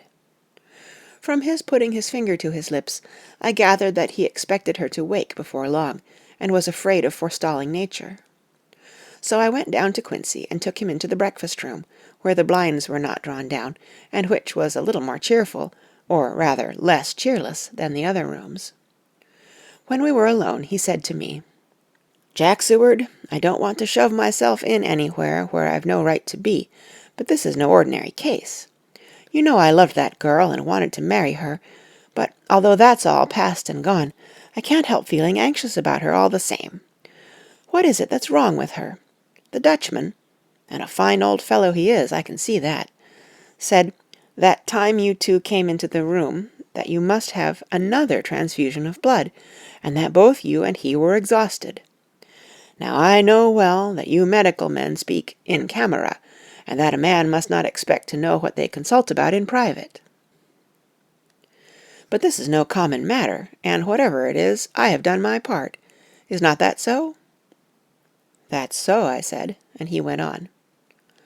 "I take it that both you and Van Helsing had done already what I did today. Is not that so?" "That's so." "And I guess Art was in it too. When I saw him 4 days ago down at his own place, he looked queer. I have not seen anything pulled down so quick since I was on the Pampas, and had a mare that I was fond of go to grass all in a night. One of those big bats that they call vampires had got at her in the night, and what with his gorge and the vein left open, there wasn't enough blood in her to let her stand up, and I had to put a bullet through her as she lay. Jack, if you may tell me without betraying confidence, Arthur was the first, is not that so?" As he spoke, the poor fellow looked terribly anxious. He was in a torture of suspense regarding the woman he loved, and his utter ignorance of the terrible mystery which seemed to surround her intensified his pain. His very heart was bleeding, and it took all the manhood of him, and there was a royal lot of it too, to keep him from breaking down. I paused before answering, for I felt that I must not betray anything which the professor wished kept secret. But already he knew so much, and guessed so much, that there could be no reason for not answering, so I answered in the same phrase, "That's so." "And how long has this been going on?" "About 10 days." "10 days! Then I guess, Jack Seward, that poor pretty creature that we all love has had put into her veins within that time the blood of 4 strong men. Man alive, her whole body wouldn't hold it." Then, coming close to me, he spoke in a fierce half-whisper. "What took it out?" I shook my head. "That," I said, "is the crux. Van Helsing is simply frantic about it, and I am at my wits' end. I can't even hazard a guess. There has been a series of little circumstances which have thrown out all our calculations as to Lucy being properly watched. But these shall not occur again. Here we stay until all be well, or ill." Quincey held out his hand. "Count me in," he said. "You and the Dutchman will tell me what to do, and I'll do it." When she woke late in the afternoon, Lucy's first movement was to feel in her breast, and, to my surprise, produced the paper which Van Helsing had given me to read. The careful professor had replaced it where it had come from, lest on waking she should be alarmed. Her eye then lit on Van Helsing, and on me too, and gladdened. Then she looked around the room, and, seeing where she was, shuddered. She gave a loud cry, and put her poor thin hands before her pale face. We both understood what that meant, that she had realized to the full her mother's death, so we tried what we could to comfort her. Doubtless sympathy eased her somewhat, but she was very low in thought and spirit, and wept silently and weakly for a long time. We told her that either or both of us would now remain with her all the time, and that seemed to comfort her. Towards dusk she fell into a doze. Here a very odd thing occurred. Whilst still asleep, she took the paper from her breast and tore it in two. Van Helsing stepped over and took the pieces from her.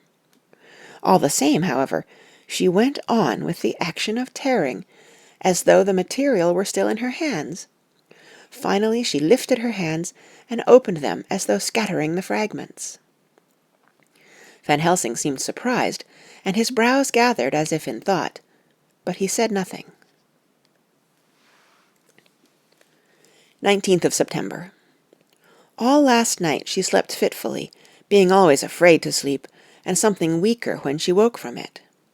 The professor and I took it in turns to watch, and we never left her for a moment unattended. Quincey Morris said nothing about his intention, but I knew that all night long he patrolled round and round the house. When the day came, its searching light showed the ravages in poor Lucy's strength. She was hardly able to turn her head, and the little nourishment which she could take seemed to do her no good. At times she slept, and both Van Helsing and I noticed the difference in her between sleeping and waking. Whilst asleep she looked stronger, although more haggard, and her breathing was softer. Her open mouth showed the pale gums drawn back from the teeth, which thus looked positively longer and sharper than usual. When she woke, the softness of her eyes evidently changed the expression, for she looked her own self, although a dying one. In the afternoon she asked for Arthur, and we telegraphed for him. Quincey went off to meet him at the station. When he arrived it was nearly 6 o'clock, and the sun was setting full and warm, and the red light streamed in through the window, and gave more colour to the pale cheeks. When he saw her, Arthur was simply choking with emotion, and none of us could speak. In the hours that had passed, the fits of sleep, or the comatose condition that passed for it, had grown more frequent, so that the pauses when conversation was possible were shortened. Arthur's presence, however, seemed to act as a stimulant. She rallied a little, and spoke to him more brightly than she had done since we arrived. He, too, pulled himself together, and spoke as cheerily as he could, so that the best was made of everything. It was now nearly 1 o'clock, and he and Van Helsing are sitting with her. I am to relieve them in a quarter of an hour, and I am entering this on Lucy's phonograph. Until 6 o'clock they are to try to rest. I fear that tomorrow will end our watching, for the shock has been too great. The poor child cannot rally. God help us all. Letter, Mina Harker, to Lucy Westenra. Unopened by her. 17th of September. My dearest Lucy, it seems an age since I heard from you, or indeed since I wrote. You will pardon me, I know, for all my faults when you have read all my budget of news.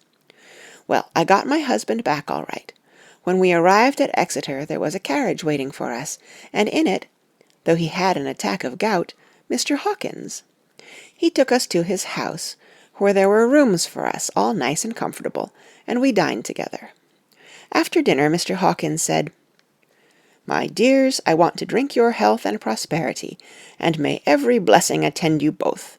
I know you both from children, and have, with love and pride, seen you grow up. Now I want you to make your home here with me. I have left to me neither chick nor child. All are gone, and in my will I have left you everything." I cried, Lucy dear, as Jonathan and the old man clasped hands. Our evening was a very, very happy one.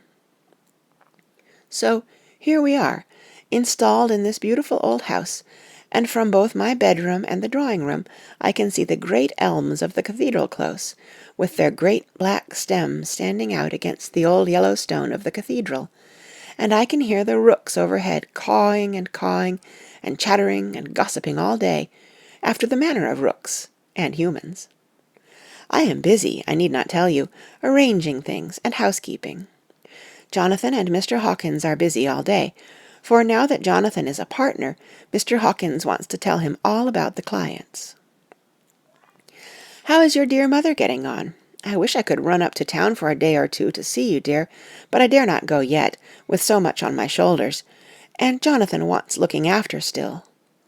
He is beginning to put some flesh on his bones again, but he was terribly weakened by the long illness.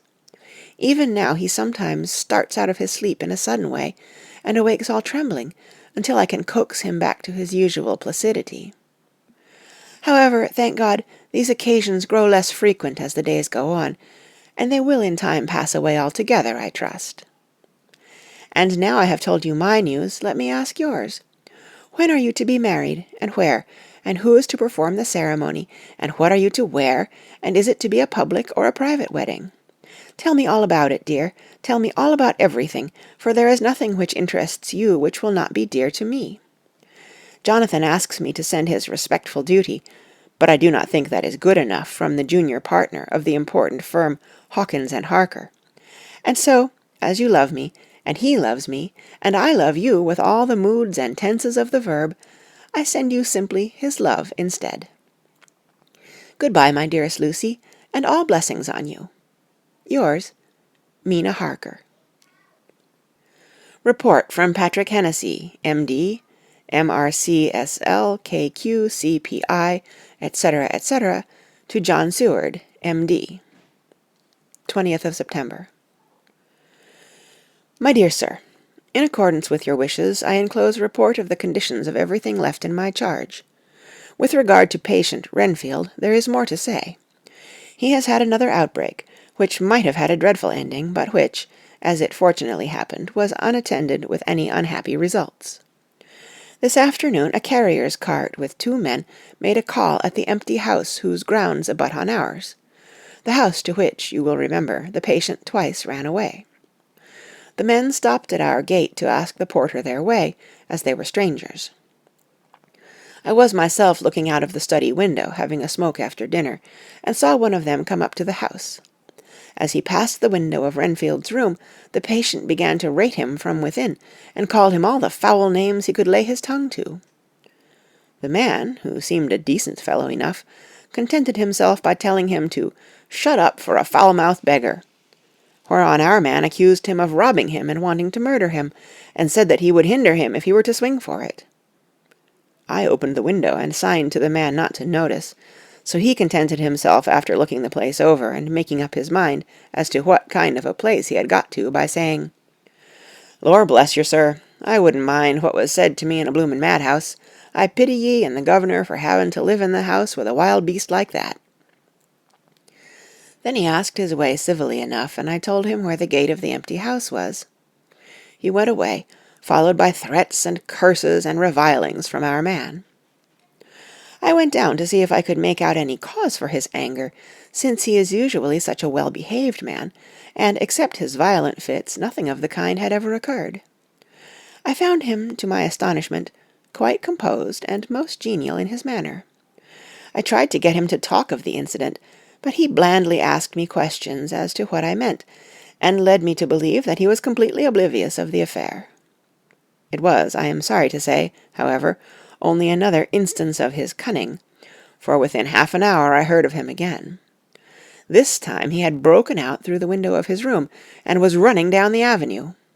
I called to the attendants to follow me, and ran after him, for I feared he was intent on some mischief. My fear was justified when I saw the same cart which had passed before, coming down the road, having on it some great wooden boxes. The men were wiping their foreheads, and were flushed in the face, as if with violent exercise. Before I could get up to him, the patient rushed at them, and pulling one of them off the cart, began to knock his head against the ground. If I had not seized him just at the moment, I believe he would have killed the man there and then. The other fellow jumped down and struck him over the head with the butt end of his heavy whip. It was a terrible blow, but he did not seem to mind it, but seized him also, and struggled with the three of us, pulling us to and fro as if we were kittens. You know I am no lightweight, and the others were both burly men. At first he was silent in his fighting, but as we began to master him, and the attendants were putting a strait-waistcoat on him, he began to shout, "I'll frustrate them! They shan't rob me! They shan't murder me by inches! I'll fight for my lord and master!" And all sorts of similar incoherent ravings. It was with very considerable difficulty that they got him back to the house and put him in the padded room. One of the attendants, Hardy, had a finger broken. However, I set it all right, and he is going on well. The two carriers were at first loud in their threats of actions for damages, and promised to rain all the penalties of the law on us. Their threats were, however, mingled with some sort of indirect apology for the defeat of the two of them by a feeble madman. They said that if it had not been for the way their strength had been spent in carrying and raising the heavy boxes to the cart, they would have made short work of him. They gave as another reason for their defeat the extraordinary state of drought to which they had been reduced by the dusty nature of their occupation, and the reprehensible distance from the scene of their labours of any place of public entertainment. I quite understood their drift, and after a stiff glass of grog, or rather more of the same, and with each a sovereign in hand, they made light of the attack, and swore that they would encounter a worse madman any day for the pleasure of meeting so bloomin' good a bloke as your correspondent. I took their names and addresses in case they might be needed. They are as follows: Jack Smollett, of Dudding's Rents, King George's Road, Great Walworth, and Thomas Snelling, Peter Farley's Row, Guide Court, Bethnal Green. They are both in the employment of Harris and Sons, Moving and Shipment Company, Orange Master's Yard, Soho. I shall report to you any matter of interest occurring here, and shall wire you at once if there is anything of importance. Believe me, dear sir, yours faithfully, Patrick Hennessy. Letter, Mina Harker, to Lucy Westenra. Unopened by her. 18th of September. My dearest Lucy, such a sad blow has befallen us. Mr. Hawkins has died very suddenly. Some may not think it so sad for us, but we had both come to so love him that it really seems as though we had lost a father. I never knew either father or mother, so that the dear old man's death is a real blow to me. Jonathan is greatly distressed. It is not only that he feels sorrow, deep sorrow, for the dear good man who has befriended him all his life, and now at the end has treated him like his own son, and left him a fortune to which people of our modest bringing up is wealth beyond the dream of avarice.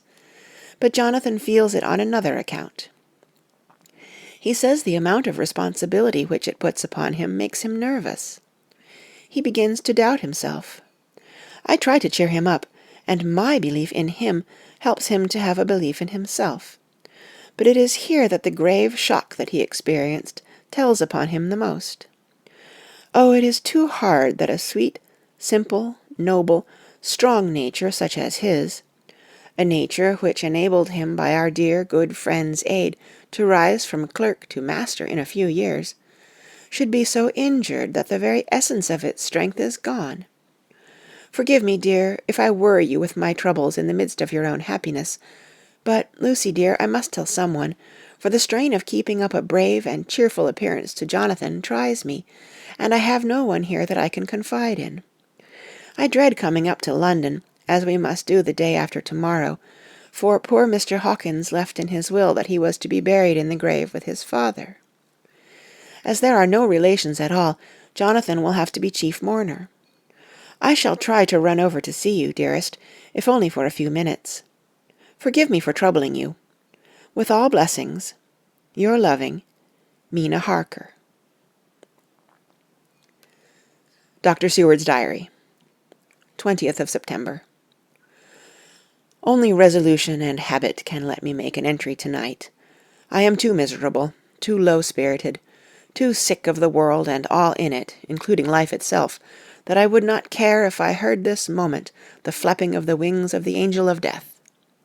and he has been flapping those grim wings to some purpose of late. Lucy's mother, and Arthur's father, and now... Let me get on with my work. I duly relieved Van Helsing in his watch over Lucy. We wanted Arthur to go to rest also, but he refused at first. It was only when I told him that we should want him to help us during the day, and that we must not all break down for want of rest, lest Lucy should suffer, that he agreed to go. Van Helsing was very kind to him. "Come, my child," he said, "come with me. You are sick and weak, and have had much sorrow and much mental pain, as well as that tax on your strength that we know of. You must not be alone, for to be alone is to be full of fears and alarms. Come to the drawing-room, where there is a big fire and there are 2 sofas. You shall lie on one, and I on the other, and our sympathy will be comfort to each other, even though we do not speak, and even if we sleep." Arthur went off with him, casting back a longing look on Lucy's face, which lay in her pillow, almost whiter than the lawn. She lay quite still, and I looked round the room to see that all was as it should be. I could see that the professor had carried out in this room, as in the other, his purpose of using the garlic. The whole of the window sashes reeked with it, and round Lucy's neck, over the silk handkerchief which Van Helsing made her keep on, was a rough chaplet of the same odorous flowers. Lucy was breathing somewhat stertorously, and her face was at its worst, for the open mouth showed the pale gums. Her teeth, in the dim, uncertain light, seemed longer and sharper than they had been in the morning. In particular, by some trick of the light, the canine teeth looked longer and sharper than the rest. I sat down by her, and presently she moved uneasily. At the same moment there came a sort of dull flapping or buffeting at the window. I went over to it softly, and peeped out by the corner of the blind. There was a full moonlight, and I could see that the noise was made by a great bat, which wheeled round, doubtless attracted by the light, although so dim, and every now and again struck the window with its wings. When I came back to my seat, I found that Lucy had moved slightly, and had torn away the garlic flowers from her throat. I replaced them as well as I could, and sat watching her. Presently she woke, and I gave her food, as Van Helsing had prescribed. She took but a little, and that languidly. There did not seem to be with her now the unconscious struggle for life and strength that had hitherto so marked her illness. It struck me as curious that the moment she became conscious, she pressed the garlic flowers close to her. It was certainly odd that whenever she got into that lethargic state, with the stertorous breathing, she put the flowers from her, but that when she waked she clutched them close. There was no possibility of making any mistake about this, for in the long hours that followed she had many spells of sleeping and waking, and repeated both actions many times. At 6 o'clock Van Helsing came to relieve me. Arthur had then fallen into a doze, and he mercifully let him sleep on. When he saw Lucy's face, I could hear the sissing indraw of his breath, and he said to me in a sharp whisper, "Draw up the blind. I want light." Then he bent down, and with his face almost touching Lucy's, examined her carefully. He removed the flowers, and lifted the silk handkerchief from her throat. As he did so, he started back, and I could hear his ejaculation, "Mein Gott!" as it was smothered in his throat. I bent over and looked too, and as I noticed, some queer chill came over me. The wounds on the throat had absolutely disappeared. For fully 5 minutes Van Helsing stood looking at her, with his face at its sternest. Then he turned to me and said calmly, "She is dying. It will not be long now. It will be much difference, mark me, whether she dies conscious or in her sleep. Wake that poor boy, and let him come and see the last. He trusts us, and we have promised him." I went to the dining-room and waked him. He was dazed for a moment, but when he saw the sunlight streaming in through the edges of the shutters, he thought he was late, and expressed his fear. I assured him that Lucy was still asleep, but told him as gently as I could that both Van Helsing and I feared that the end was near. He covered his face with his hands, and slid down on his knees by the sofa, where he remained, perhaps a minute, with his head buried, praying, whilst his shoulders shook with grief. I took him by the hand and raised him up. "Come," I said, "my dear old fellow, summon all your fortitude. It will be best and easiest for her." When we came into Lucy's room, I could see that Van Helsing had, with his usual forethought, been putting matters straight and making everything look as pleasing as possible. He had even brushed Lucy's hair so that it lay on the pillow in its usual sunny ripples. When we came into the room, she opened her eyes, and seeing him, whispered softly, "Arthur! Oh, my love, I am so glad you have come." He was stooping to kiss her, when Van Helsing motioned him back. "No," he whispered, "not yet. Hold her hand. It will comfort her more." So Arthur took her hand and knelt beside her, and she looked her best, with all the soft lines matching the angelic beauty of her eyes. Then gradually her eyes closed, and she sank to sleep. For a little bit her breast heaved softly, and her breath came and went, like a tired child's. And then insensibly there came the strange change which I had noticed in the night.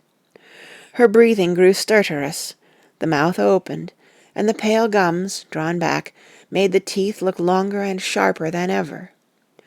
In a sort of sleep-waking, vague, unconscious way she opened her eyes, which were now dull and hard at once, and said in a soft, voluptuous voice, such as I had never heard from her lips, "Arthur, oh, my love, I am so glad you have come. Kiss me." Arthur bent eagerly over to kiss her, but at that instant Van Helsing, who, like me, had been startled by her voice, swooped upon him, and catching him by the neck with both hands, dragged him back with a fury of strength which I never thought he could have possessed, and actually hurled him almost across the room.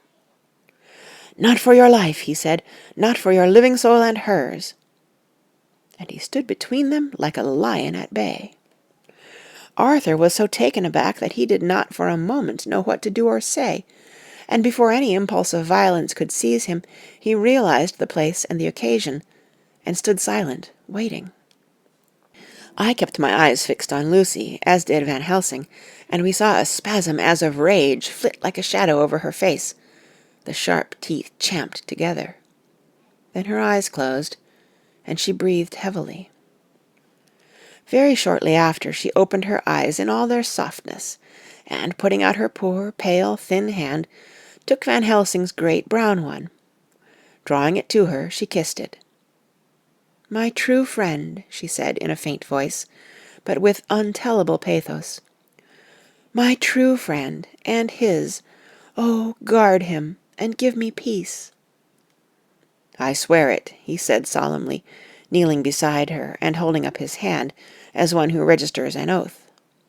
Then he turned to Arthur and said to him, "Come, my child, take her hand in yours, and kiss her on the forehead, and only once." Their eyes met instead of their lips, and so they parted. Lucy's eyes closed, and Van Helsing, who had been watching closely, took Arthur's arm and drew him away.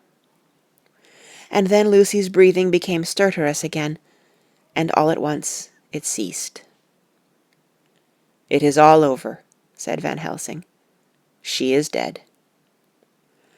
I took Arthur by the arm and led him away to the drawing-room, where he sat down and covered his face with his hands, sobbing in a way that nearly broke me down to see. I went back to the room and found Van Helsing looking at poor Lucy, and his face was sterner than ever. Some change had come over her body. Death had given back part of her beauty, for her brow and cheeks had recovered some of their flowing lines. Even the lips had lost their deadly pallor. It was as if the blood, no longer needed for the working of the heart, had gone to make the harshness of death as little rude as might be. We thought her dying whilst she slept, and sleeping when she died. I stood beside Van Helsing and said, "Ah, well, poor girl, there is peace for her at last. It is the end." He turned to me and said with grave solemnity, "Not so, alas, not so. It is only the beginning." When I asked him what he meant, he only shook his head and answered, "We can do nothing as yet. Wait and see." End of Chapter 12. Chapter 13. Dr. Seward's Diary, continued. The funeral was arranged for the next succeeding day, so that Lucy and her mother might be buried together. I attended to all the ghastly formalities, and the urbane undertaker proved that his staff were afflicted, or blessed, with something of his own obsequious suavity. Even the woman who performed the last offices for the dead remarked to me, in a confidential, brother-professional way, when she had come out from the death-chamber, "She makes a very beautiful corpse, sir. It's quite a privilege to attend on her. It's not too much to say that she will do credit to our establishment." I noticed that Van Helsing never kept far away. This was possible from the disordered state of things in the household. There were no relatives at hand, and as Arthur had to be back the next day to attend at his father's funeral, we were unable to notify anyone who should have been bidden. Under the circumstances, Van Helsing and I took it upon ourselves to examine papers, etc. He insisted upon looking over Lucy's papers himself. I asked him why, for I feared that he, being a foreigner, might not be quite aware of English legal requirements, and so might in ignorance make some unnecessary trouble. He answered me, I know. You forget that I am a lawyer as well as a doctor, but this is not altogether for the law. You knew that when you avoided the coroner. I have more than him to avoid. There may be papers more, such as this." As he spoke, he took from his pocket-book the memorandum which had been in Lucy's breast, and which she had torn in her sleep. "When you find anything of the solicitor who is for the late Mrs. Westenra, seal all her papers, and write him to-night. For me, I watch here in the room, and in Miss Lucy's old room all night, and I myself search for what may be. It is not well that her very thoughts go into the hands of strangers." I went on with my part of the work, and in another half-hour had found the name and address of Mrs. Westenra's solicitor, and had written to him. All the poor lady's papers were in order. Explicit directions regarding the place of burial were given. I had hardly sealed the letter when, to my surprise, Van Helsing walked into the room, saying, "Can I help you, friend John? I am free, and if I may, my service is to you." "Have you got what you looked for?" I asked, to which he replied, "I did not look for any specific thing. I only hope to find, and find I have, all that there was. Only some letters and a few memoranda, and a diary new begun. But I have them here, and we shall for the present say nothing of them.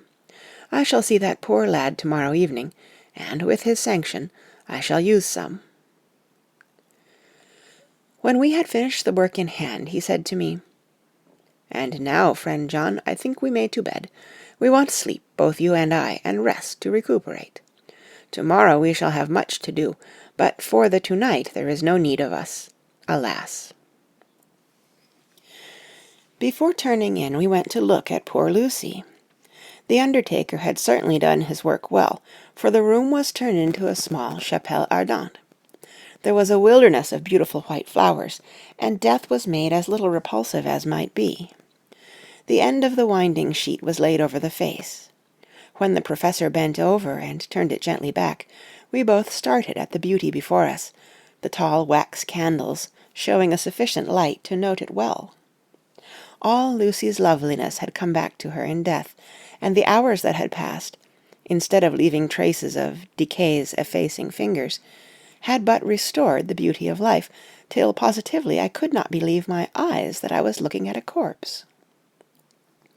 The professor looked sternly grave. He had not loved her as I had, and there was no need for tears in his eyes. He said to me, "Remain till I return," and left the room. He came back with a handful of wild garlic from the box waiting in the hall, but which had not been opened, and placed the flowers amongst the others on and around the bed. Then he took from his neck, inside his collar, a little gold crucifix, and placed it over the mouth. He restored the sheet to its place, and we came away. I was undressing in my own room when, with a premonitory tap at the door, he entered, and at once began to speak. "Tomorrow I want you to bring me, before night, a set of post-mortem knives." "Must we make an autopsy?" I asked. "Yes and no. I want to operate, but not as you think. Let me tell you now, but not a word to another. I want to cut off her head and take out her heart." "Ah! You a surgeon, and so shocked! You, whom I have seen with no tremble of hand or heart, do operations of life and death that make the rest shudder. Oh, but I must not forget, my dear John, that you loved her. And I have not forgotten it, for it is I that shall operate, and you must only help. I would like to do it tonight, but for Arthur I must not. He will be free after his father's funeral tomorrow, and he will want to see her, to see it. Then, when she is coffined ready for the next day, you and I shall come when all sleep. We shall unscrew the coffin lid, and shall do our operation, and then replace all, so that none know, save we alone." "But why do it at all? The girl is dead. Why mutilate her poor body without need? And if there is no necessity for a post-mortem, and nothing to gain by it, no good to her, to us, to science, to human knowledge, why do it? Without such it is monstrous." For answer he put his hand on my shoulder, and said with infinite tenderness, "Friend John, I pity your poor bleeding heart, and I love you the more because it does so bleed. If I could, I would take on myself the burden that you do bear. But there are things that you know not, but that you shall know, and bless me for knowing, though they are not pleasant things. John, my child, you have been my friend now many years, and yet did you ever know me to do any without good cause? I may err, I am but man, but I believe in all I do. Was it not for these causes that you sent for me when the great trouble came? Yes. Were you not amazed, nay horrified, when I would not let Arthur kiss his love, though she was dying, and snatched him away by all my strength? Yes. And yet you saw how she thanked me, with her so beautiful dying eyes, her voice too so weak, and she kissed my rough old hand, and blessed me? Yes. And did you not hear me swear promise to her, that so she closed her eyes grateful? Yes. Well, I have good reason now for all I want to do. You have for many years trust me. You have believed me weeks past, when there be things so strange that you might have well doubt. Believe me yet a little, friend John. If you trust me not, then I must tell what I think, and that is not perhaps well. And if I work, as work I shall, no matter trust or no trust, without my friend trust in me, I work with heavy heart, and feel, oh, so lonely when I want all help and courage that may be." He paused a moment, and went on solemnly, "Friend John, there are strange and terrible days before us. Let us not be two, but one, that so we work to a good end. Will you not have faith in me?" I took his hand and promised him. I held my door open as he went away, and watched him go into his room and close the door. As I stood without moving, I saw one of the maids pass silently along the passage. She had her back towards me, so she did not see me, and go into the room where Lucy lay. The sight touched me. Devotion is so rare, and we are so grateful to those who show it unasked to those we love. Here was a poor girl putting aside the terrors which she naturally had of death, to go watch alone by the bier of the mistress whom she loved, so that the poor clay might not be lonely till laid to eternal rest. I must have slept long and soundly, for it was broad daylight when Van Helsing waked me by coming into my room. He came over to my bedside and said, "You need not trouble about the knives. We shall not do it." "Why not?" I asked. For his solemnity of the night before had greatly impressed me. "Because," he said sternly, "it is too late, or too early, see?" Here he held up the little golden crucifix. "This was stolen in the night." "How stolen?" I asked in wonder, "since you have it now." "Because I get it back from the worthless wretch who stole it, from the woman who robbed the dead and the living. Her punishment will surely come, but not through me. She knew not altogether what she did, and thus unknowing she only stole. Now we must wait." He went away on the word, leaving me with a new mystery to think of, a new puzzle to grapple with. The forenoon was a dreary time, but at noon the solicitor came, Mr. Marquand of Holman, Sons, Marquand, and Litterdale. He was very genial and very appreciative of what we had done, and took off our hands all cares as to details. During lunch he told us that Mrs. Westenra had for some time expected sudden death from her heart, and had put her affairs in absolute order. He informed us that, with the exception of a certain entailed property of Lucy's father's, which now, in default of direct issue, went back to a distant branch of the family, the whole estate, real and personal, was left absolutely to Arthur Holmwood. When he had told us so much, he went on,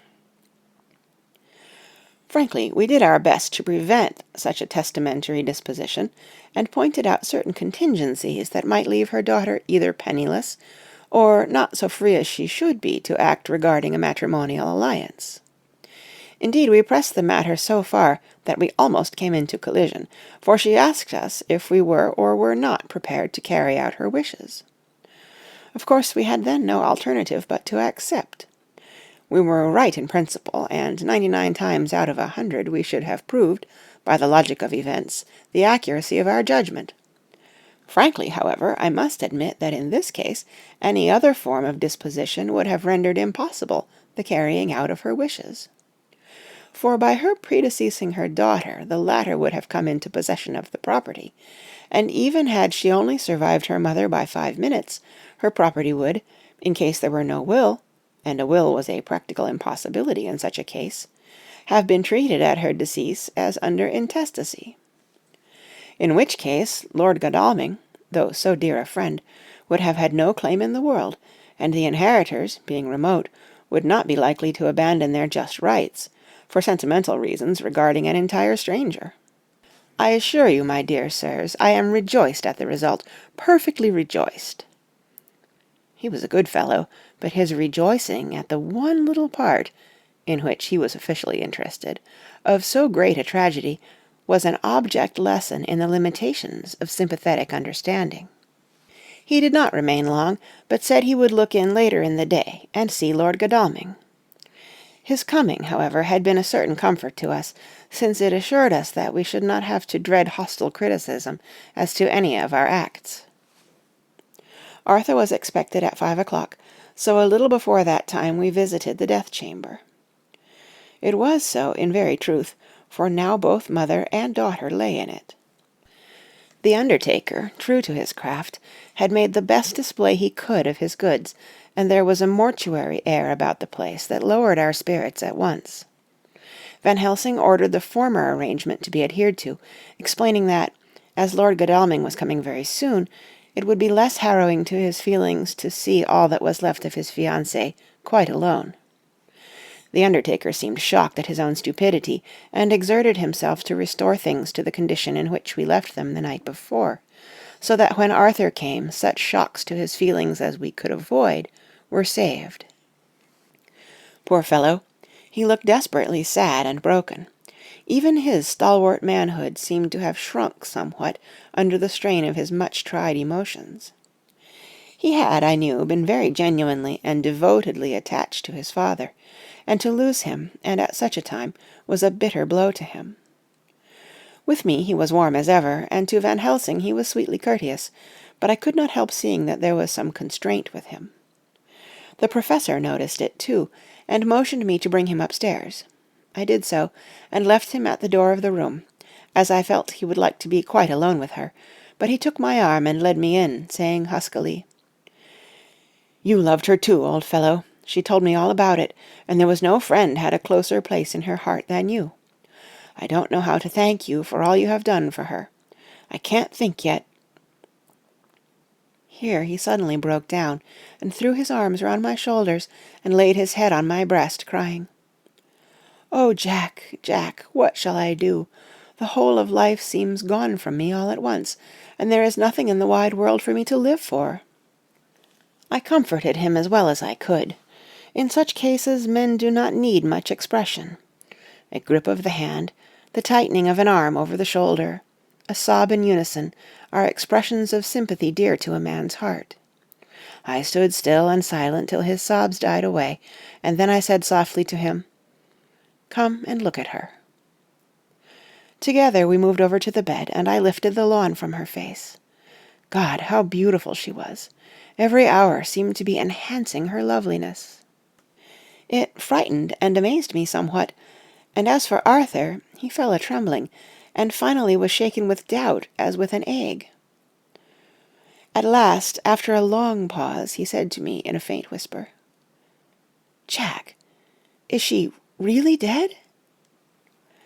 I assured him sadly that it was so, and went on to suggest, for I felt that such a horrible doubt could not have life for a moment longer than I could help, that it often happened that after death faces became softened and even resolved into their youthful beauty, that this was especially so when death had been preceded by any acute or prolonged suffering.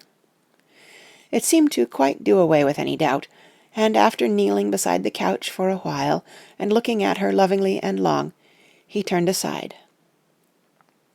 I told him that must be good-bye, as the coffin had to be prepared, so he went back and took her dead hand in his and kissed it, and bent over and kissed her forehead. He came away, fondly looking back over his shoulder at her as he came. I left him in the drawing-room, and told Van Helsing that he had said good-bye, so the latter went to the kitchen to tell the undertaker's men to proceed with the preparations, and to screw up the coffin. When he came out of the room again, I told him of Arthur's question, and he replied, "I am not surprised. Just now I doubted for a moment myself." We all dined together, and I could see that poor Art was trying to make the best of things. Van Helsing had been silent all dinner-time, but when we had lit our cigars, he said, "Lord—" But Arthur interrupted him. "No, not that, for God's sake. Not yet, at any rate. Forgive me, sir. I did not mean to speak offensively. It is only because my loss is so recent." The Professor answered very sweetly, "I only used that name because I was in doubt. I must not call you Mister, and I have grown to love you, yes, my dear boy, to love you, as Arthur."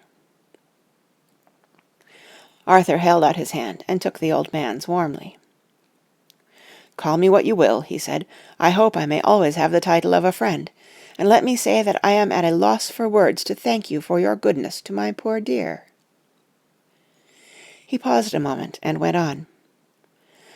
"I know that she understood your goodness even better than I do, and if I was rude or in any way wanting at that time you acted so, you remember." The Professor nodded. "You must forgive me." He answered with grave kindness, "I know it was hard for you to quite trust me then, for to trust such violence needs to understand, and I take it that you cannot trust me now, for you do not yet understand, and there may be more times when I shall want you to trust when you cannot, and may not, and must not yet understand. But the time will come when your trust shall be whole and complete in me, and when you shall understand as though the sunlight himself shone through. Then you shall bless me from first to last for your own sake, and for the sake of others, and for her dear sake to whom I swore to protect." "And indeed, sir," said Arthur warmly, "I shall in all ways trust you. I know and believe you have a very noble heart, and you are Jack's friend, and you were hers. You shall do what you like." The Professor cleared his throat a couple of times, as though about to speak, and finally said, "May I ask you something now?" "Certainly." "You know that Mrs. Westenra left you all her property?" "No, poor dear. I never thought of it." "And as it is all yours, you have a right to deal with it as you will. I want you to give me permission to read all Miss Lucy's papers and letters. Believe me, it is no idle curiosity. I have a motive of which, be sure, she would have approved. I have them all here. I took them before we knew that all was yours, so that no strange hand might touch them, no strange eye look through words into her soul. I shall keep them if I may. Even you may not see them yet, but I shall keep them safe. No word shall be lost, and in the good time I shall give them back to you. It's a hard thing I ask, but you will do it, will you not, for Lucy's sake?" Arthur spoke out heartily, like his old self. "Dr. Van Helsing, you may do what you will. I feel that in saying this I am doing what my dear one would have approved. I shall not trouble you with questions till the time comes." The old professor stood up as he said solemnly, "And you are right. There will be pain for us all, but it will not be all pain, nor will this pain be the last. We and you too, you most of all, my dear boy, will have to pass through the bitter water before we reach the sweet. But we must be brave of heart and unselfish, and do our duty, and all will be well." I slept on a sofa in Arthur's room that night. Van Helsing did not go to bed at all. He went to and fro, as if patrolling the house, and was never out of sight of the room where Lucy lay in her coffin, strewn with the wild garlic flowers, which sent, through the odour of lily and rose, a heavy, overpowering smell into the night. Mina Harker's Journal, 22nd of September. In the train to Exeter, Jonathan sleeping. It seems only yesterday that the last entry was made, and yet how much between then, in Whitby and all the world before me, Jonathan away and no news of him. And now, married to Jonathan a solicitor, a partner, rich master of his business, Mr. Hawkins dead and buried, and Jonathan with another attack that may harm him. Some day he may ask me about it. Down it all goes. I am rusty in my shorthand. See what unexpected prosperity does for us. So it may be as well to freshen it up again with an exercise anyhow. The service was very simple and very solemn. There were only ourselves and the servants there, one or two old friends of his from Exeter, his London agent, and a gentleman representing Sir John Paxton, the president of the Incorporated Law Society. Jonathan and I stood hand in hand, and we felt that our best and dearest friend was gone from us. We came back to town quietly, taking a bus to Hyde Park Corner. Jonathan thought it would interest me to go into the Row for a while, so we sat down, but there were very few people there, and it was sad-looking and desolate to see so many empty chairs. It made us think of the empty chair at home, so we got up and walked down Piccadilly. Jonathan was holding me by the arm, the way he used to in old days before I went to school.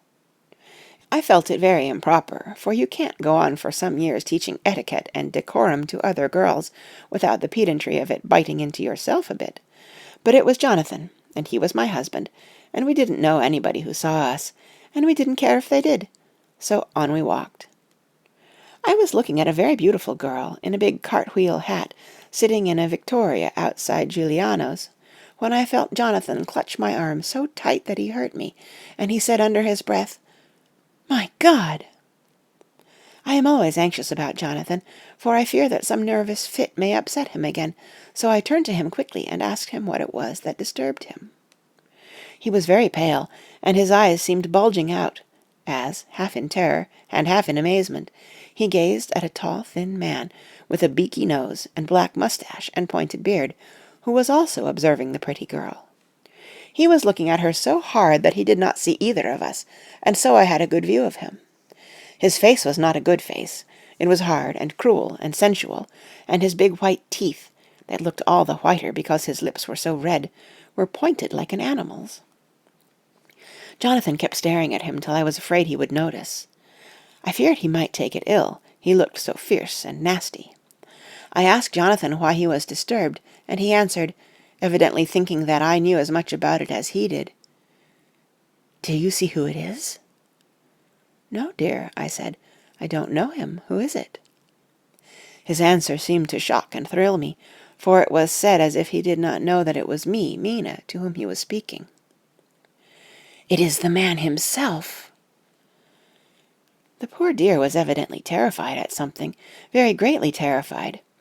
I do believe that if he had not had me to lean on and to support him, he would have sunk down. He kept staring. A man came out of the shop with a small parcel, and gave it to the lady, who then drove off. The dark man kept his eyes fixed on her, and when the carriage moved up Piccadilly he followed in the same direction, and hailed a hansom. Jonathan kept looking after him, and said, as if to himself, "I believe it is the Count, but he has grown young. My God, if this be so! Oh, my God, my God! If I only knew! If I only knew!" He was distressing himself so much that I feared to keep his mind on the subject by asking him any questions, so I remained silent. I drew him away quietly, and he, holding my arm, came easily. We walked a little further, and then went in and sat for a while in the Green Park. It was a hot day for autumn, and there was a comfortable seat in a shady place. After a few minutes staring at nothing, Jonathan's eyes closed, and he went quietly into a sleep, with his head on my shoulder. I thought it was the best thing for him, so did not disturb him. In about 20 minutes he woke up, and said to me quite cheerfully, "Why, Mina, have I been asleep? Oh, do forgive me for being so rude. Come, and we'll have a cup of tea somewhere." He had evidently forgotten all about the dark stranger, as in his illness he had forgotten all that this episode had reminded him of. I don't like this lapsing into forgetfulness. It may make or continue some injury to the brain. I must not ask him, for fear I shall do more harm than good, but I must somehow learn the facts of his journey abroad. The time is come, I fear, when I must open that parcel, and know what is written. Oh, Jonathan, you will, I know, forgive me if I do wrong, but it is for your own dear sake. Later. A sad homecoming in every way. The house empty of the dear soul who was so good to us. Jonathan still pale and dizzy under a slight relapse of his malady. And now a telegram from Van Helsing, whoever he may be. You will be grieved to hear that Mrs. Westenra died 5 days ago, and that Lucy died the day before yesterday. They were both buried today. Oh, what a wealth of sorrow in a few words! Poor Mrs. Westenra! Poor Lucy! Gone, gone, never to return to us! And poor, poor Arthur, to have lost such sweetness out of his life! God help us all to bear our troubles. Dr. Seward's Diary, 22nd of September. It is all over. Arthur has gone back to Ring, and has taken Quincey Morris with him. What a fine fellow is Quincey! I believe in my heart of hearts that he suffered as much about Lucy's death as any of us, but he bore himself through it like a moral Viking. If America can go on breeding men like that, she will be a power in the world indeed. Van Helsing is lying down, having a rest preparatory to his journey. He goes over to Amsterdam tonight, but says he returns tomorrow night, that he only wants to make some arrangements which can only be made personally. He is to stop with me then if he can. He says he has work to do in London which may take him some time. Poor old fellow! I fear that the strain of the past week has broken down even his iron strength.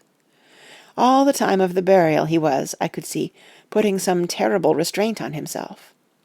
When it was all over, we were standing beside Arthur, who, poor fellow, was speaking of his part in the operation, where his blood had been transfused to his Lucy's veins. I could see Van Helsing's face grow white and purple by turns.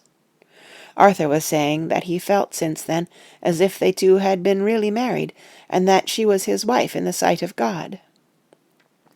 None of us said a word of the other operations, and none of us ever shall. Arthur and Quincey went away together to the station, and Van Helsing and I came on here. The moment we were alone in the carriage he gave way to a regular fit of hysterics. He has denied to me since that it was hysterics, and insisted that it was only his sense of humour asserting itself under very terrible conditions. He laughed till he cried, and I had to draw down the blinds, lest anyone should see us and misjudge. And then he cried till he laughed again, and laughed and cried together, just as a woman does. I tried to be stern with him, as one is to a woman under the circumstances, but it had no effect. Men and women are so different in manifestations of nervous strength or weakness. Then, when his face grew grave and stern again, I asked him why his mirth, and why at such a time. His reply was in a way characteristic of him, for it was logical and forceful and mysterious. He said, "Ah, you don't comprehend, friend John. Do not think that I am not sad, though I laugh. See, I have cried even when the laugh did choke me, but no more think that I am all sorry when I cry, for the laugh he come just the same. Keep it always with you that laughter who knock at your door and say, "May I come in?" is not the true laughter. No, he is a king, and he come when and how he like. He ask no person, he choose no time of suitability. He say, "I am here." Behold, in example, I grieve my heart out for that so sweet young girl. I give my blood for her, though I am old and worn. I give my time, my skill, my sleep. I let my other sufferers want, that so she may have all. And yet I can laugh at her very grave, laugh when the clay from the spade of the sexton drop upon her coffin, and say, thud, thud, to my heart, till it send back the blood from my cheek. My heart bleed for that poor boy, that dear boy, so of the age of mine own boy had I been so blessed that he live, with his hair and his eyes the same. There, you know now why I love him so, and yet when he say things that touch my husband heart to the quick, and make my father heart yearn to him as to no other man, not even to you, friend John, for we are more level in experiences than father and son. Yet even at such moment king laugh, he come to me and shout and bellow in my ear, "Here I am, here I am," till the blood come dance back and bring some of the sunshine that he carry with him to my cheek. Oh, friend John, it is a strange world, a sad world, a world full of miseries and woes and troubles, and yet when king laugh come, he make them all dance to the tune he play. Bleeding hearts and dry bones of the churchyard, and tears that burn as they fall, all dance together to the music that he make with that smileless mouth of him. And believe me, friend John, that he is good to come, and kind. Ah, we men and women are like ropes drawn tight with strain, that pull us different ways. Then tears come, and like the rain on the ropes, they brace us up, until perhaps the strain become too great, and we break. But king laugh, he come like the sunshine, and he ease off the strain again, and we bear to go on with our labour, what it may be. I did not like to wound him by pretending not to see his idea, but, as I did not yet understand the cause of his laughter, I asked him. As he answered me, his face grew stern, and he said in quite a different tone, "Oh, it was the grim irony of it all, this so lovely lady garlanded with flowers, that looked so fair as life, till one by one we wondered if she were truly dead.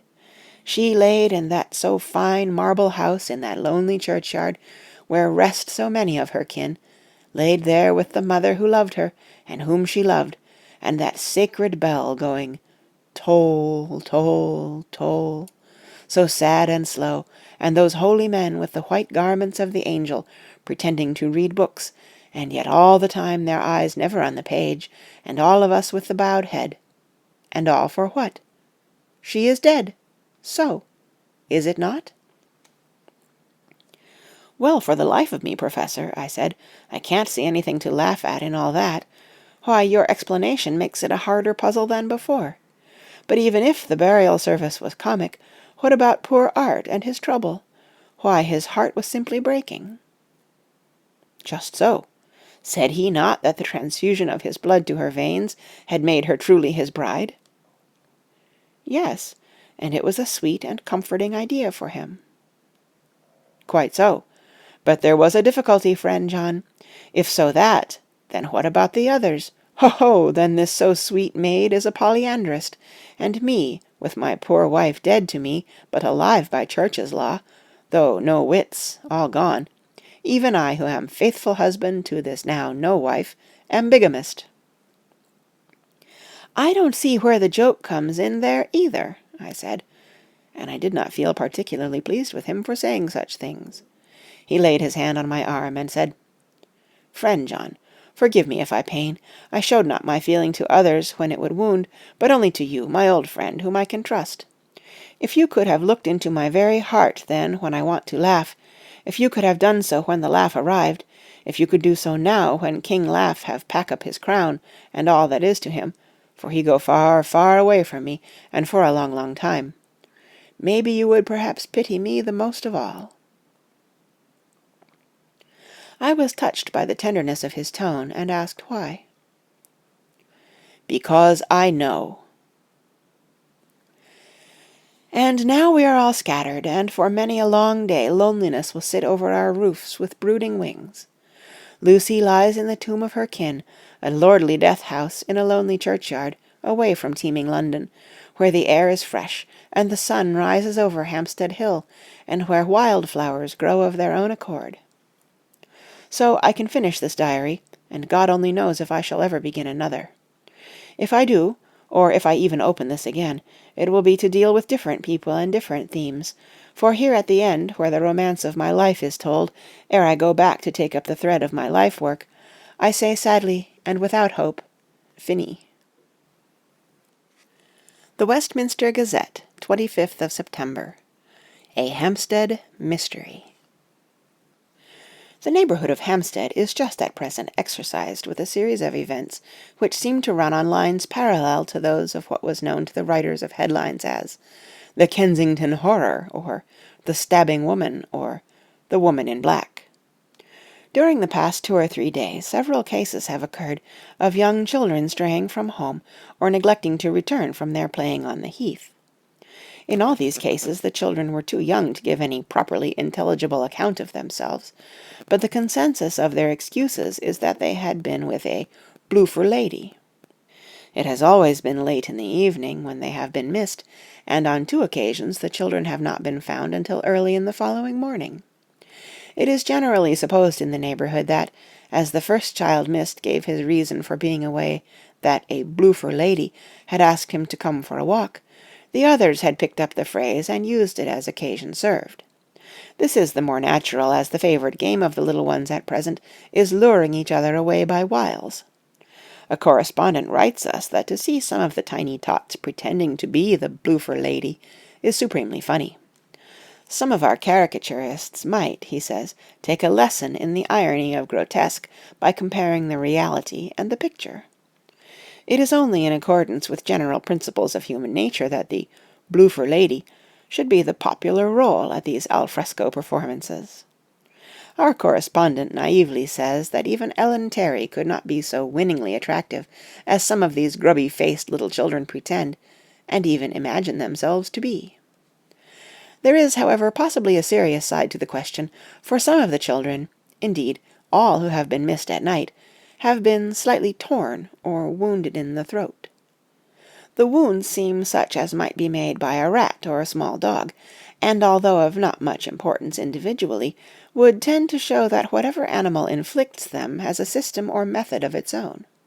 The police of the division have been instructed to keep a sharp lookout for straying children, especially when very young, in and around Hampstead Heath, and for any stray dog which may be about. The Westminster Gazette, 25th of September. Extra Special. The Hampstead Horror. Another child injured. The bloofer lady. We have just received intelligence that another child, missed last night, was only discovered late in the morning under a furze bush at the Shooter's Hill side of Hampstead Heath, which is perhaps less frequented than the other parts. It has the same tiny wound in the throat as has been noticed in other cases. It was terribly weak, and looked quite emaciated. It, too, when partially restored, had the common story to tell of being lured away by the bloofer lady. End of Chapter 13. Chapter 14. Mina Harker's Journal. 23rd of September. Jonathan is better after a bad night. I am so glad that he has plenty of work to do, for that keeps his mind off the terrible things, and oh, I am rejoiced that he is not now weighed down with the responsibility of his new position.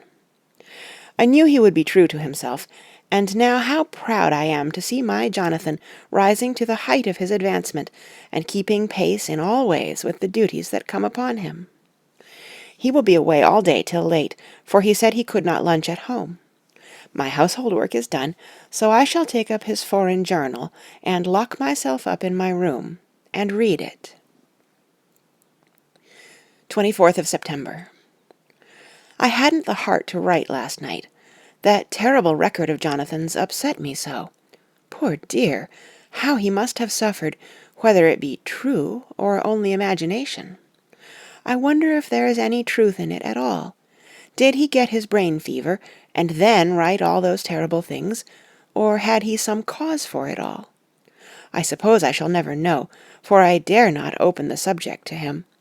And yet that man we saw yesterday, he seemed quite certain of him. Poor fellow, I suppose it was the funeral upset him and sent his mind back on some train of thought. He believes it all himself. I remember how on our wedding day he said, "Unless some solemn duty come upon me to go back to the bitter hours, asleep or awake, mad or sane." There seems to be through it all some thread of continuity. That fearful Count was coming to London. If it should be, and he came to London with his teeming millions, there may be a solemn duty, and if it come we must not shrink from it. I shall be prepared. I shall get my typewriter this very hour and begin transcribing.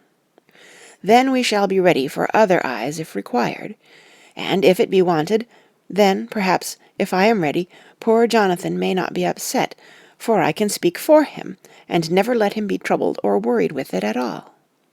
If ever Jonathan quite gets over the nervousness, he may want to tell me of it all, and I can ask him questions and find out things, and see how I may comfort him. Letter. Van Helsing to Mrs. Harker. 24th of September. Confidence. Dear Madam, I pray you to pardon my writing, in that I am so far friend as that I sent to you sad news of Miss Lucy Westenra's death. By the kindness of Lord Godalming, I am empowered to read her letters and papers, for I am deeply concerned about certain matters vitally important. In them I find some letters from you, which show how great friends you were, and how you love her. O Madam Mina, by that love I implore you, help me. It is for others' good that I ask, to redress great wrong, and to lift much and terrible troubles, that may be more great than you can know. May it be that I see you. You can trust me. I am friend of Dr. John Seward, and of Lord Godalming. That was Arthur of Miss Lucy.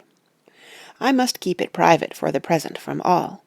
I should come to Exeter to see you at once, if you tell me I am privileged to come, and where, and when. I implore your pardon, madam. I have read your letters to poor Lucy, and know how good you are, and how your husband suffer, so I pray you, if it may be, enlighten him not, lest it may harm.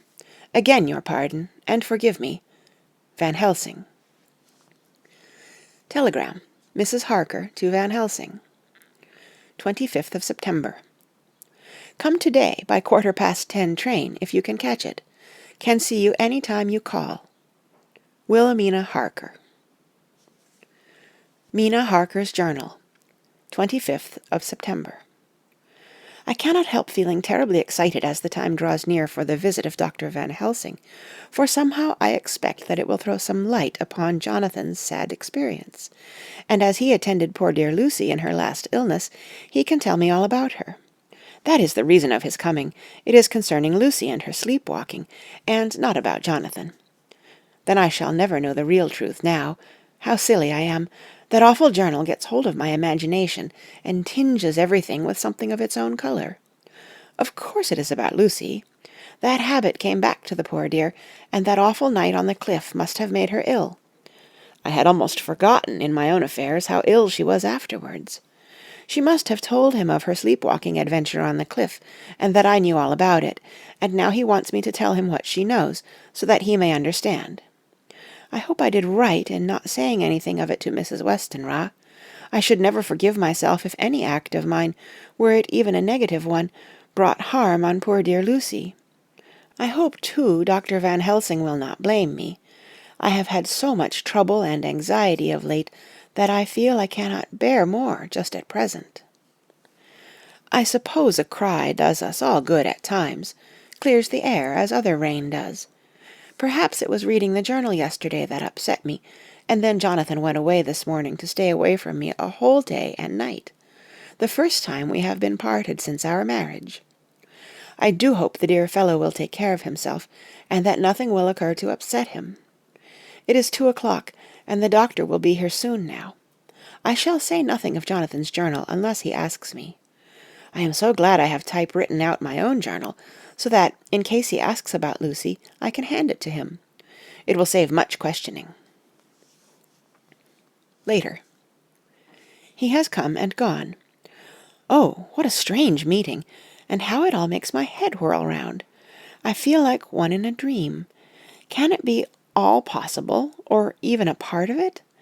If I had not read Jonathan's journal first, I should never have accepted even a possibility. Poor, poor, dear Jonathan! How he must have suffered! Please the good God, all this may not upset him again. I shall try to save him from it, but it may be even a consolation and a help to him. Terrible though it be, and awful in its consequences, to know for certain that his eyes and ears and brain did not deceive him, and that it is all true. It may be that it is the doubt which haunts him, that when the doubt is removed, no matter which, waking or dreaming, may prove the truth, he will be more satisfied and better able to bear the shock. Dr. Van Helsing must be a good man as well as a clever one if he is Arthur's friend and Dr. Seward's, and if they brought him all the way from Holland to look after Lucy. I feel from having seen him that he is good and kind, and of a noble nature. When he comes tomorrow, I shall ask him about Jonathan, and then, please God, all this sorrow and anxiety may lead to a good end. I used to think I would like to practice interviewing. Jonathan's friend on the Exeter News told him that memory was everything in such work, that you must be able to put down exactly almost every word spoken, even if you had to refine some of it afterwards. Here was a rare interview. I shall try to record it verbatim. It was 2:30 when the knock came.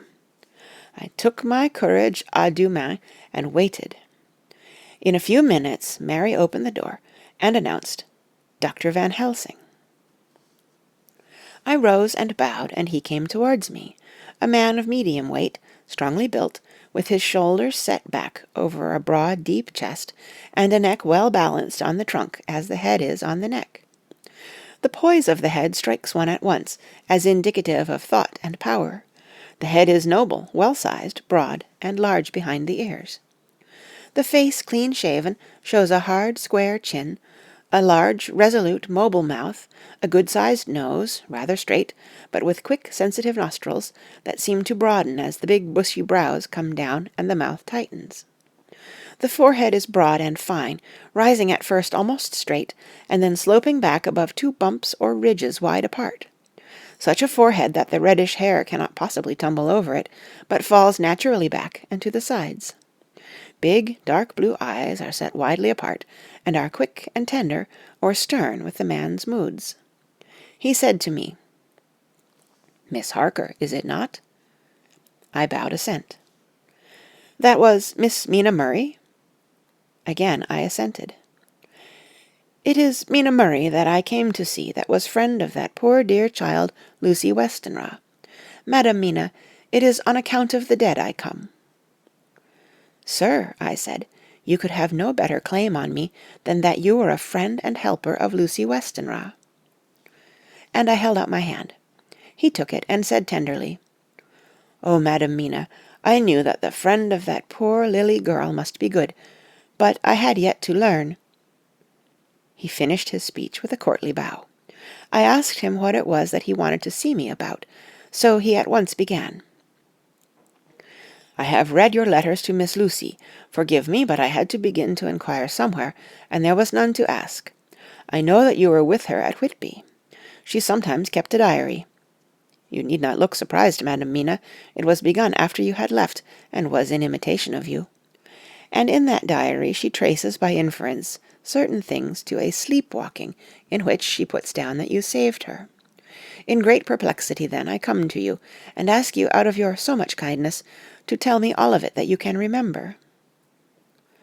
"I can tell you, I think, Dr. Van Helsing, all about it." "Ah, then you have good memory for facts, for details. It is not always so with young ladies." "No, doctor, but I wrote it all down at the time. I can show it to you if you like." "Oh, Madam Mina, I will be grateful. You will do me much favour." I could not resist the temptation of mystifying him a bit. I suppose it is some of the taste of the original apple that remains still in our mouths. So I handed him the shorthand diary. He took it with a grateful bow and said, "May I read it?" "If you wish," I answered as demurely as I could. He opened it, and for an instant his face fell. Then he stood up and bowed. "Oh, you so clever woman," he said. "I knew long that Mr. Jonathan was a man of much thankfulness, but see, his wife have all the good things. And will you not so much honour me and so help me as to read it for me? Alas, I know not the shorthand." By this time my little joke was over, and I was almost ashamed, so I took the typewritten copy from my work-basket and handed it to him. "Forgive me," I said, "I could not help it, but I had been thinking that it was of dear Lucy that you wished to ask, and so that you might not have time to wait, not on my account, but because I know your time must be precious, I have written it out on the typewriter for you." He took it, and his eyes glistened. "You are so good," he said, "and may I read it now? I may want to ask you some things when I have read." "By all means," I said, "read it over whilst I order lunch, and then you can ask me questions whilst we eat." He bowed and settled himself in a chair with his back to the light, and became absorbed in the papers, whilst I went to see after lunch, chiefly in order that he might not be disturbed. When I came back I found him walking hurriedly up and down the room, his face all ablaze with excitement. He rushed up to me and took me by both hands. "Oh, Madam Mina," he said, "how can I say what I owe to you? This paper is as sunshine. It opens the gate to me. I am dazed, I am dazzled with so much light, and yet clouds roll in behind the light every time. But that you cannot comprehend. Oh, but I am grateful to you, you so clever woman. Madam," he said this very solemnly, "if ever Abraham Van Helsing can do anything for you or yours, I trust you will let me know. It will be a pleasure and delight if I may serve you as a friend. As a friend, but all I have ever learned, all I can ever do, shall be for you and those you love. There are darknesses in life, and there are lights. You are one of the lights. You will have happy life and good life, and your husband will be blessed in you." "But, doctor, you praise me too much, and you do not know me." "Not know you? I who am old, and who have studied all my life men and women, I who have made my specialty the brain and all that belongs to him, and all that follow from him? And I have read your diary that you have so goodly written for me, and which breathes out truth in every line. I who have read your so sweet letter to poor Lucy of your marriage and your trust, not know you? Oh, Madam Mina, good women tell all their lives, and by day, and by hour, and by minute, such things that angels can read, and we men who wish to know have in us something of angels' eyes.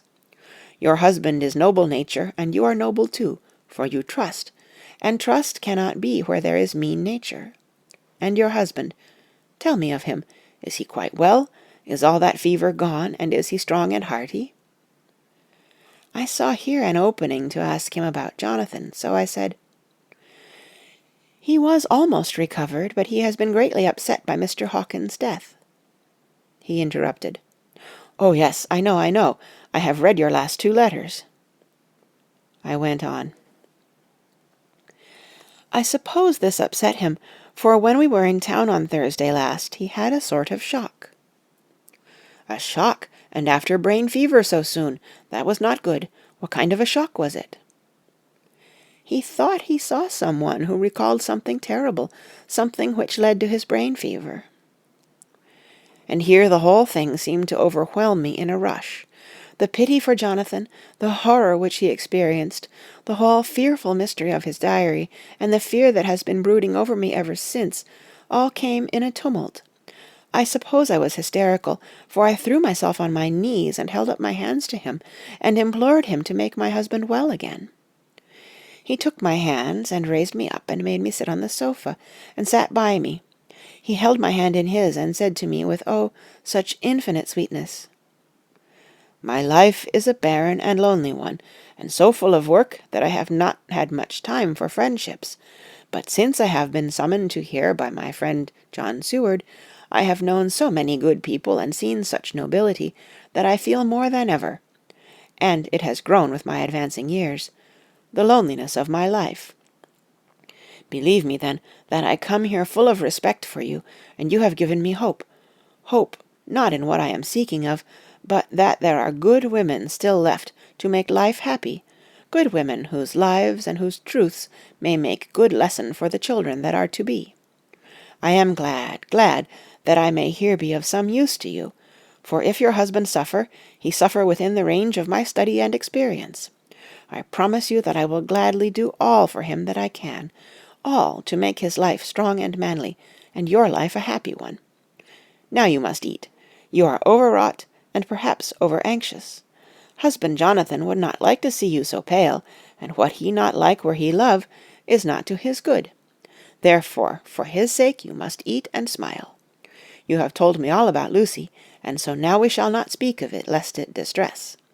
I shall stay in Exeter to-night, for I want to think much over what you have told me, and when I have thought I will ask you questions, if I may. And then, too, you will tell me of husband Jonathan's trouble so far as you can, but not yet. You must eat now. Afterwards you shall tell me all. After lunch, when we went back to the drawing-room, he said to me, "And now tell me all about him." When it came to speaking to this great learned man, I began to fear that he would think me a weak fool, and Jonathan a madman. That journal is all so strange, and I hesitated to go on. But he was so sweet and kind, and he had promised to help, and I trusted him. So I said, "Dr. Van Helsing, what I have to tell you is so queer that you must not laugh at me or at my husband. I have been since yesterday in a sort of fever of doubt. You must be kind to me, and not think me foolish, that I have even half believed some very strange things." He reassured me by his manner as well as his words when he said, "Oh, my dear, if you only know how strange is the matter regarding which I am here, it is you who would laugh. I have learned not to think little of anyone's belief, no matter how strange it be. I have tried to keep an open mind, and it is not the ordinary things of life that could close it, but the strange things, the extraordinary things, the things that make one doubt if they be mad or sane." Thank you 1,000 times. You have taken a weight off my mind. If you will let me, I shall give you a paper to read. It is long, but I have typewritten it out. It will tell you my trouble and Jonathan's.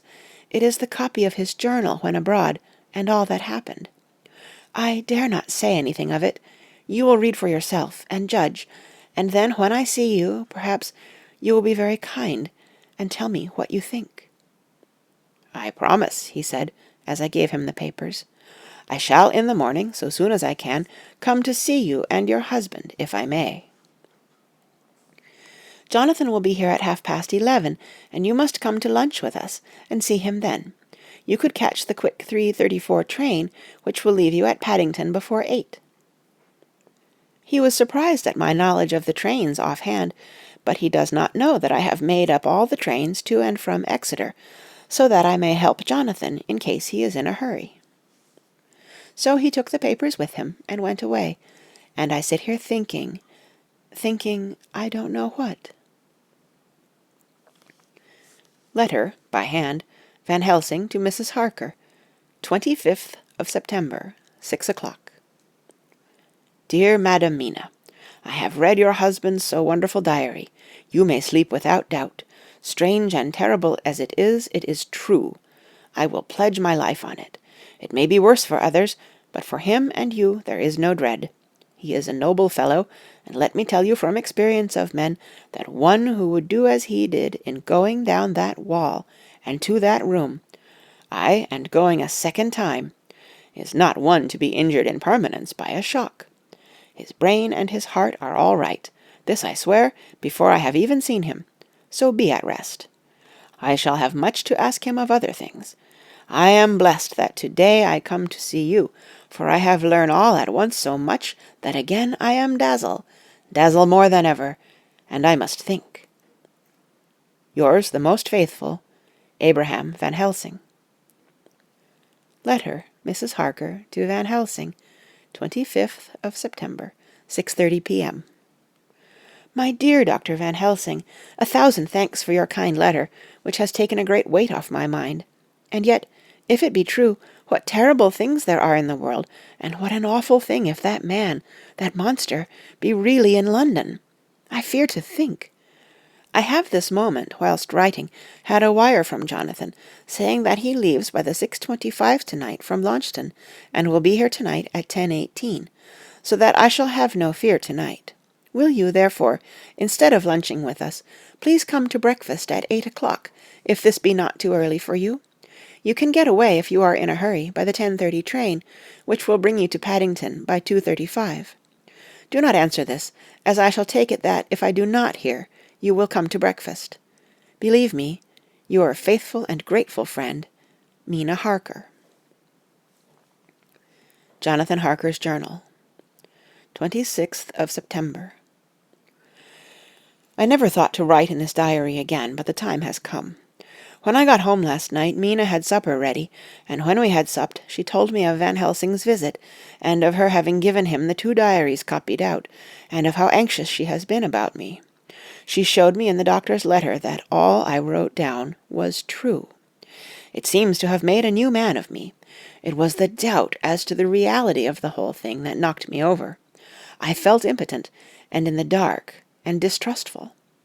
But now that I know, I am not afraid, even of the Count.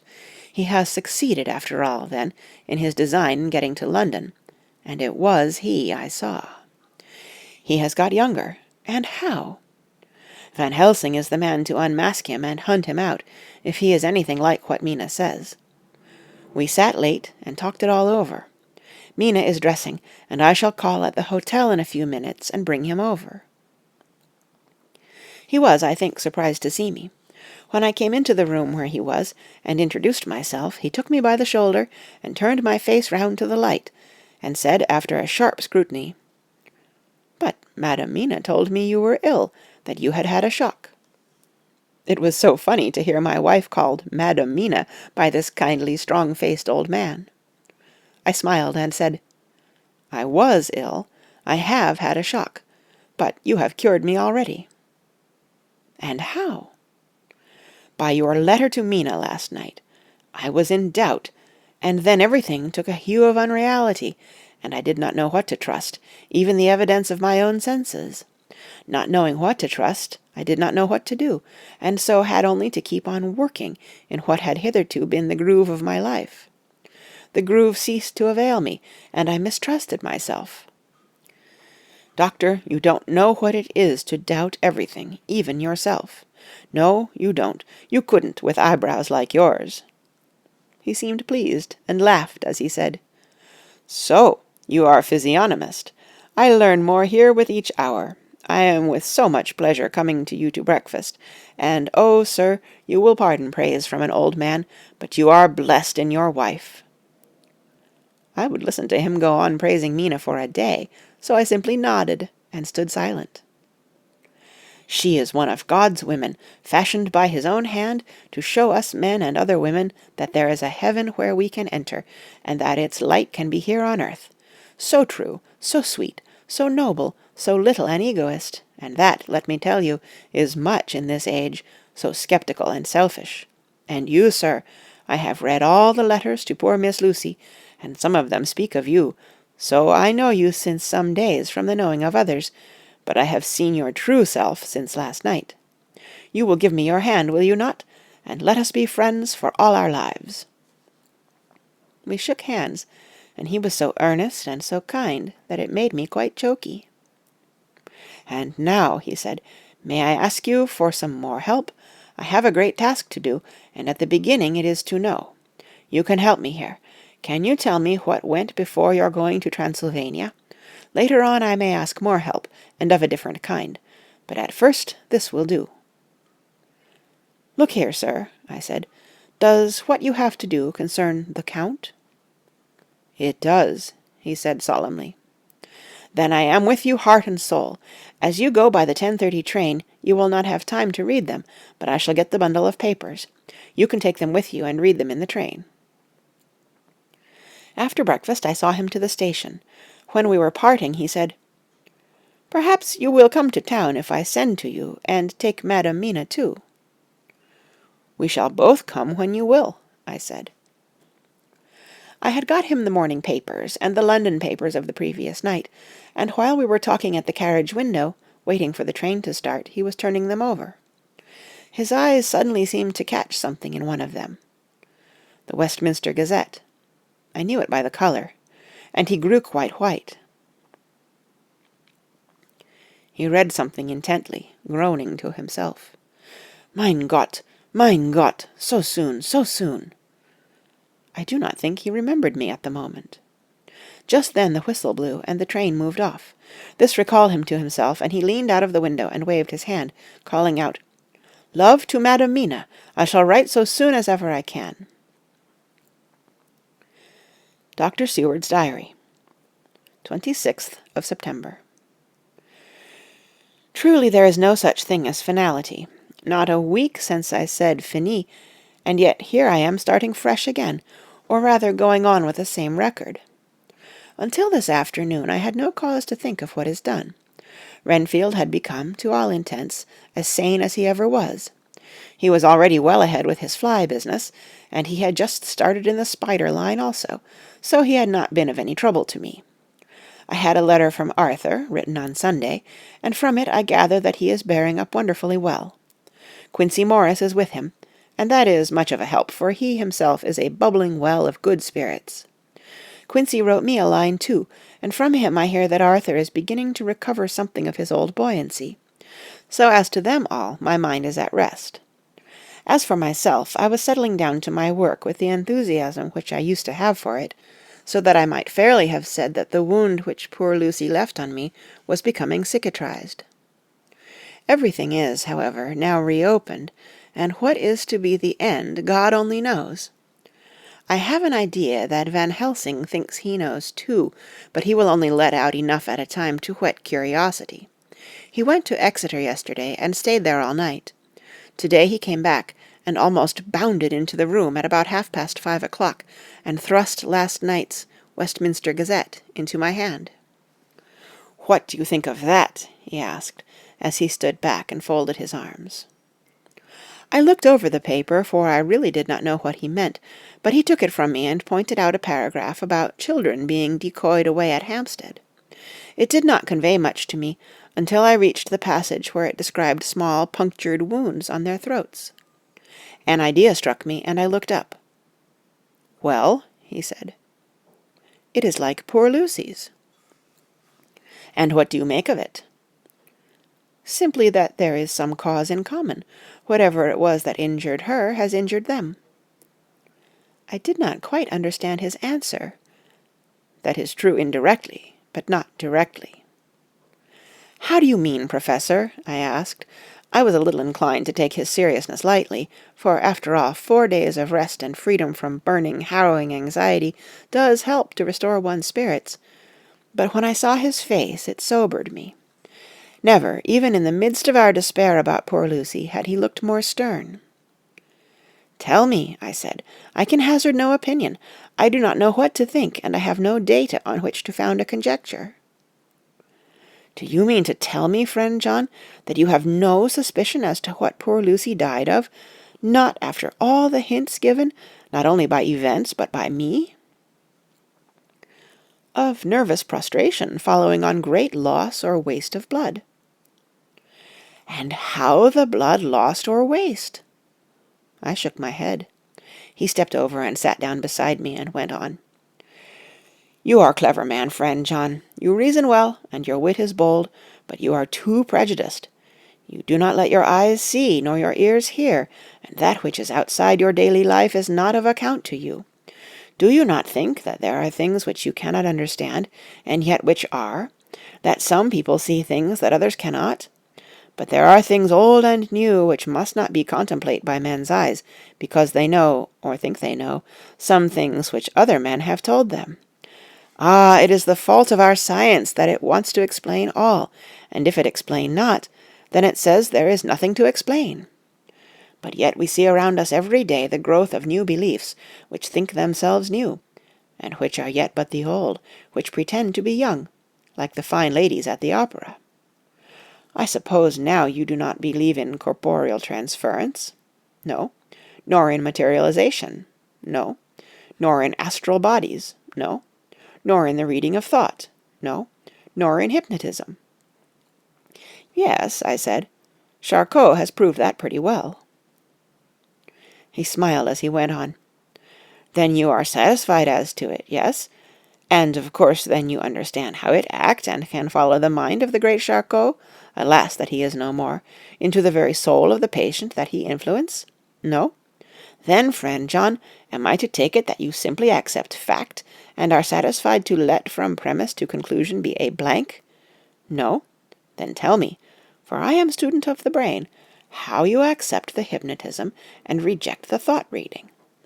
Let me tell you, my friend, that there are things done today in electrical science which would have been deemed unholy by the very men who discovered electricity, who would themselves not so long before have been burned as wizards. There are always mysteries in life. Why was it that Methuselah lived 900 years, and old Parr 169, and yet that poor Lucy, with 4 men's blood in her poor veins, could not live even 1 day? For had she lived 1 more day, we could save her. Do you know all the mystery of life and death? Do you know the altogether of comparative anatomy, and can say wherefore the qualities of brutes are in some men and not in others? Can you tell me why, when other spiders die small and soon, that one great spider lived for centuries in the tower of the old Spanish church, and grew, till, on descending, he could drink the oil of all the church lamps? Can you tell me why in the Pampas, ay, and elsewhere, there are bats that come at night and open the veins of cattle and horses, and suck dry their veins?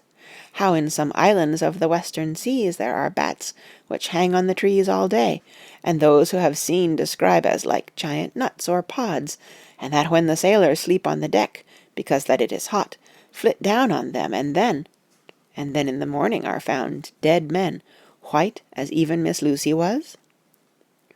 Good God, Professor, I said, starting up, do you mean to tell me that Lucy was bitten by such a bat, and that such a thing is here in London in the 19th century? He waved his hand for silence, and went on. Can you tell me why the tortoise lives more long than generations of men, why the elephant goes on and on till he have seen dynasties, and why the parrot never die only of bite of cat or dog or other complaint? Can you tell me why men believe in all ages and places that there are some few who live on always if they be permit, that there are men and women who cannot die? We all know, because science has vouched for the fact, that there have been toads shut up in rocks for thousands of years, shut in one so small hole that only hold him since the youth of the world. Can you tell me how the Indian fakir can make himself to die, and have been buried, and his grave sealed, and corn sowed on it, and the corn reaped, and be cut and sown, and reaped and cut again? And then men come and take away the unbroken seal, and that there lie the Indian fakir, not dead, but that rise up and walk amongst them as before. Here I interrupted him. I was getting bewildered. He so crowded on my mind his list of nature's eccentricities and possible impossibilities, that my imagination was getting fired. I had a dim idea that he was teaching me some lesson, as long ago he used to do in his study at Amsterdam, but he used then to tell me the thing, so that I could have the object of thought in mind all the time. But now I was without this help, yet I wanted to follow him, so I said, Professor, let me be your pet student again. Tell me the thesis, so that I may apply your knowledge as you go on. At present I am going in my mind from point to point as a madman, and not a sane one follows an idea.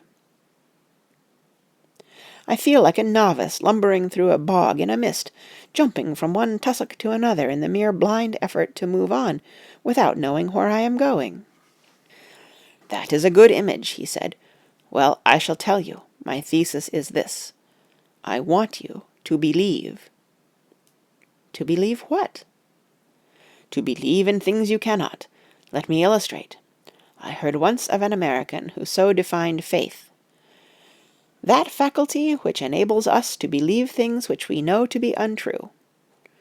For one, I follow that man.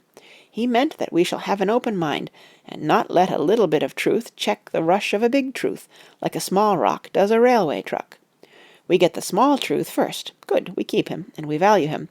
But all the same, we must not let him think himself all the truth in the universe." "Then you want me not to let some previous conviction injure the receptivity of my mind with regard to some strange matter. Do I read your lesson aright?" "Ah, you are my favorite pupil still. It is worth to teach you. Now that you are willing to understand, you have taken the first step to understand.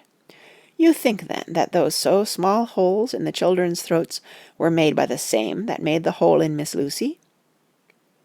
"I suppose so." He stood up and said solemnly, "Then you are wrong. Oh, would it were so! But alas, no. It is worse. Far, far worse." "In God's name, Professor Van Helsing, what do you mean?" I cried. He threw himself with a despairing gesture into a chair and placed his elbows on the table, covering his face with his hands as he spoke. "They were made by Miss Lucy." End of chapter 14. Chapter 15. Dr. Seward's Diary, continued. For a while sheer anger mastered me. It was as if he had during her life struck Lucy on the face. I smote the table hard, and rose up as I said to him, "Dr. Van Helsing, are you mad?" He raised his head and looked at me, and somehow the tenderness of his face calmed me at once. "Would I were," he said. "Madness were easy to bear compared with truth like this. Oh, my friend, why, think you, did I go so far round? Why take so long to tell you so simple a thing? Was it because I hate you, and have hated you all my life? Was it because I wished to give you pain? Was it that I wanted, now so late, revenge for that time when you saved my life, and from a fearful death? Ah, no." "Forgive me," I said. He went on. "My friend, it was because I wished to be gentle in the breaking to you, for I know you have loved that so sweet lady. But even yet I do not expect you to believe. It is so hard to accept at once any abstract truth that we may doubt such to be possible when we have always believed the no of it. It is more hard still to accept so sad a concrete truth, and of such a one as Miss Lucy. Tonight I go to prove it. Dare you come with me?" This staggered me. A man does not like to prove such a truth. Byron excepted from the category jealousy. "And prove the very truth he most abhorred." He saw my hesitation, and spoke. "The logic is simple, no madman's logic this time, jumping from tussock to tussock in a misty bog. If it be not true, then proof will be relief. At worst it will not harm. If it be true, ah, there is the dread, yet very dread should help my cause, for in it is some need of belief. Come, I tell you what I propose. First, that we go off now and see that child in the hospital. Dr. Vincent, of the North Hospital, where the papers say the child is a friend of mine, and I think of yours, since you were in class at Amsterdam. He will let 2 scientists see his case, if he will not let 2 friends. We shall tell him nothing, but only that we wish to learn. And then—" "And then?" He took a key from his pocket and held it up. "And then we spend the night, you and I, in the churchyard where Lucy lies. This is the key that lock the tomb. I had it from the coffin man to give to Arthur." My heart sank within me, for I felt that there was some fearful ordeal before us. I could do nothing, however, so I plucked up what heart I could, and said that we had better hasten, as the afternoon was passing.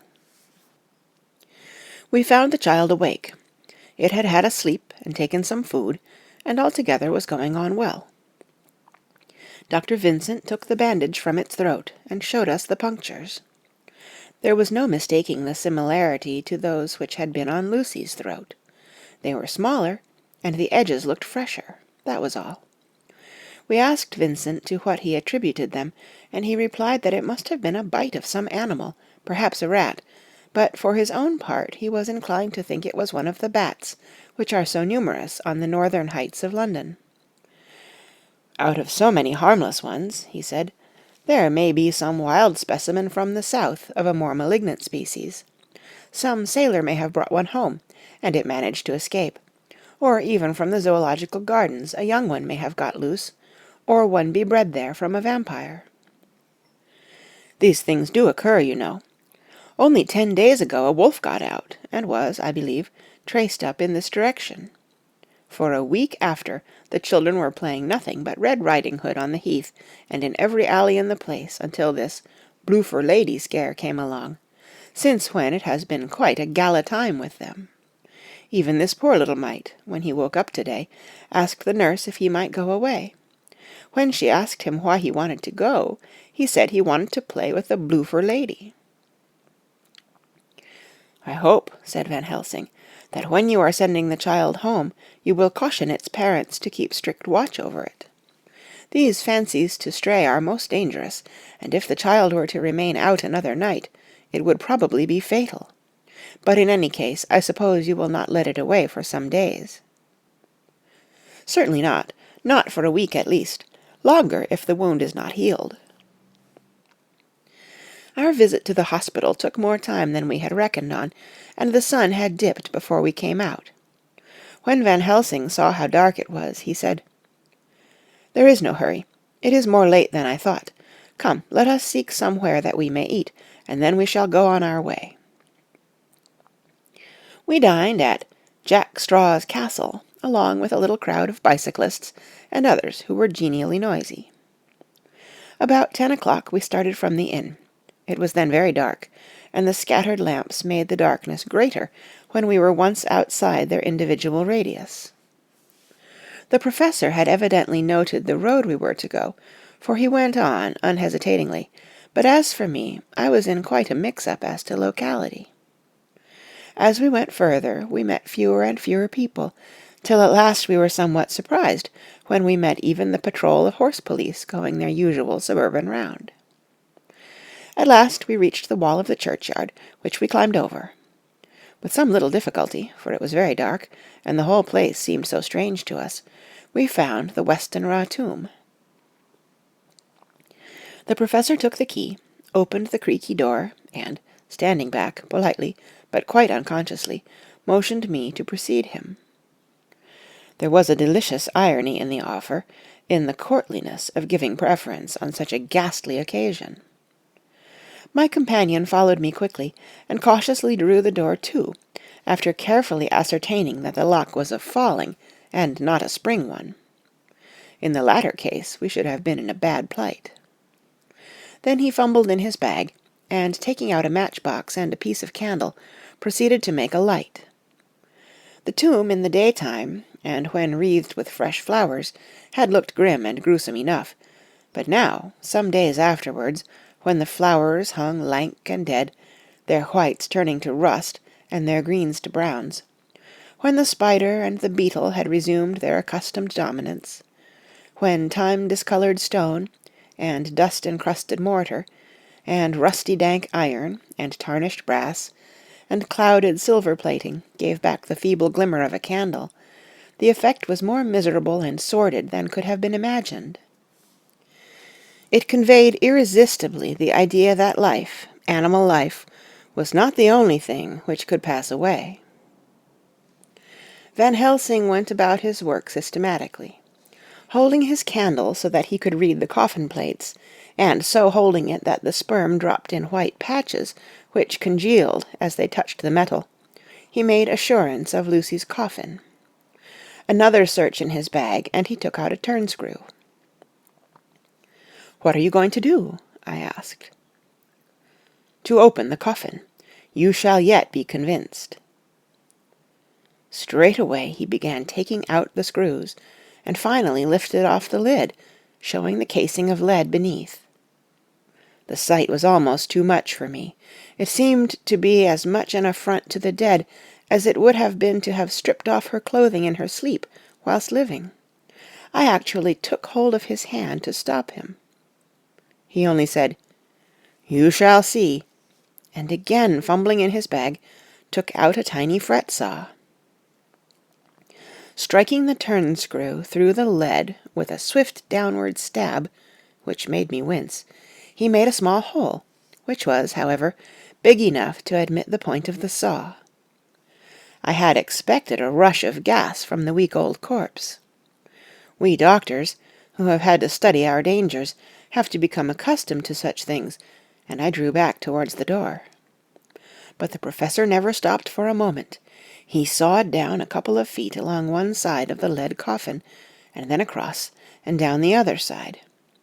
Taking the edge of the loose flange, he bent it back towards the foot of the coffin, and holding up the candle into the aperture, motioned me to look. I drew near and looked. The coffin was empty. It was certainly a surprise to me, and gave me a considerable shock, but Van Helsing was unmoved. He was now more sure than ever of his ground, and so emboldened to proceed in his task. "Are you satisfied now, friend John?" he asked. I felt all the dogged argumentativeness of my nature awake within me as I answered him, "I am satisfied that Lucy's body is not in that coffin, but that only proves one thing." "And what is that, friend John?" "That it is not there." "That is good logic," he said, "so far as it goes. But how can you account for it not being there?" "Perhaps a body snatcher," I suggested.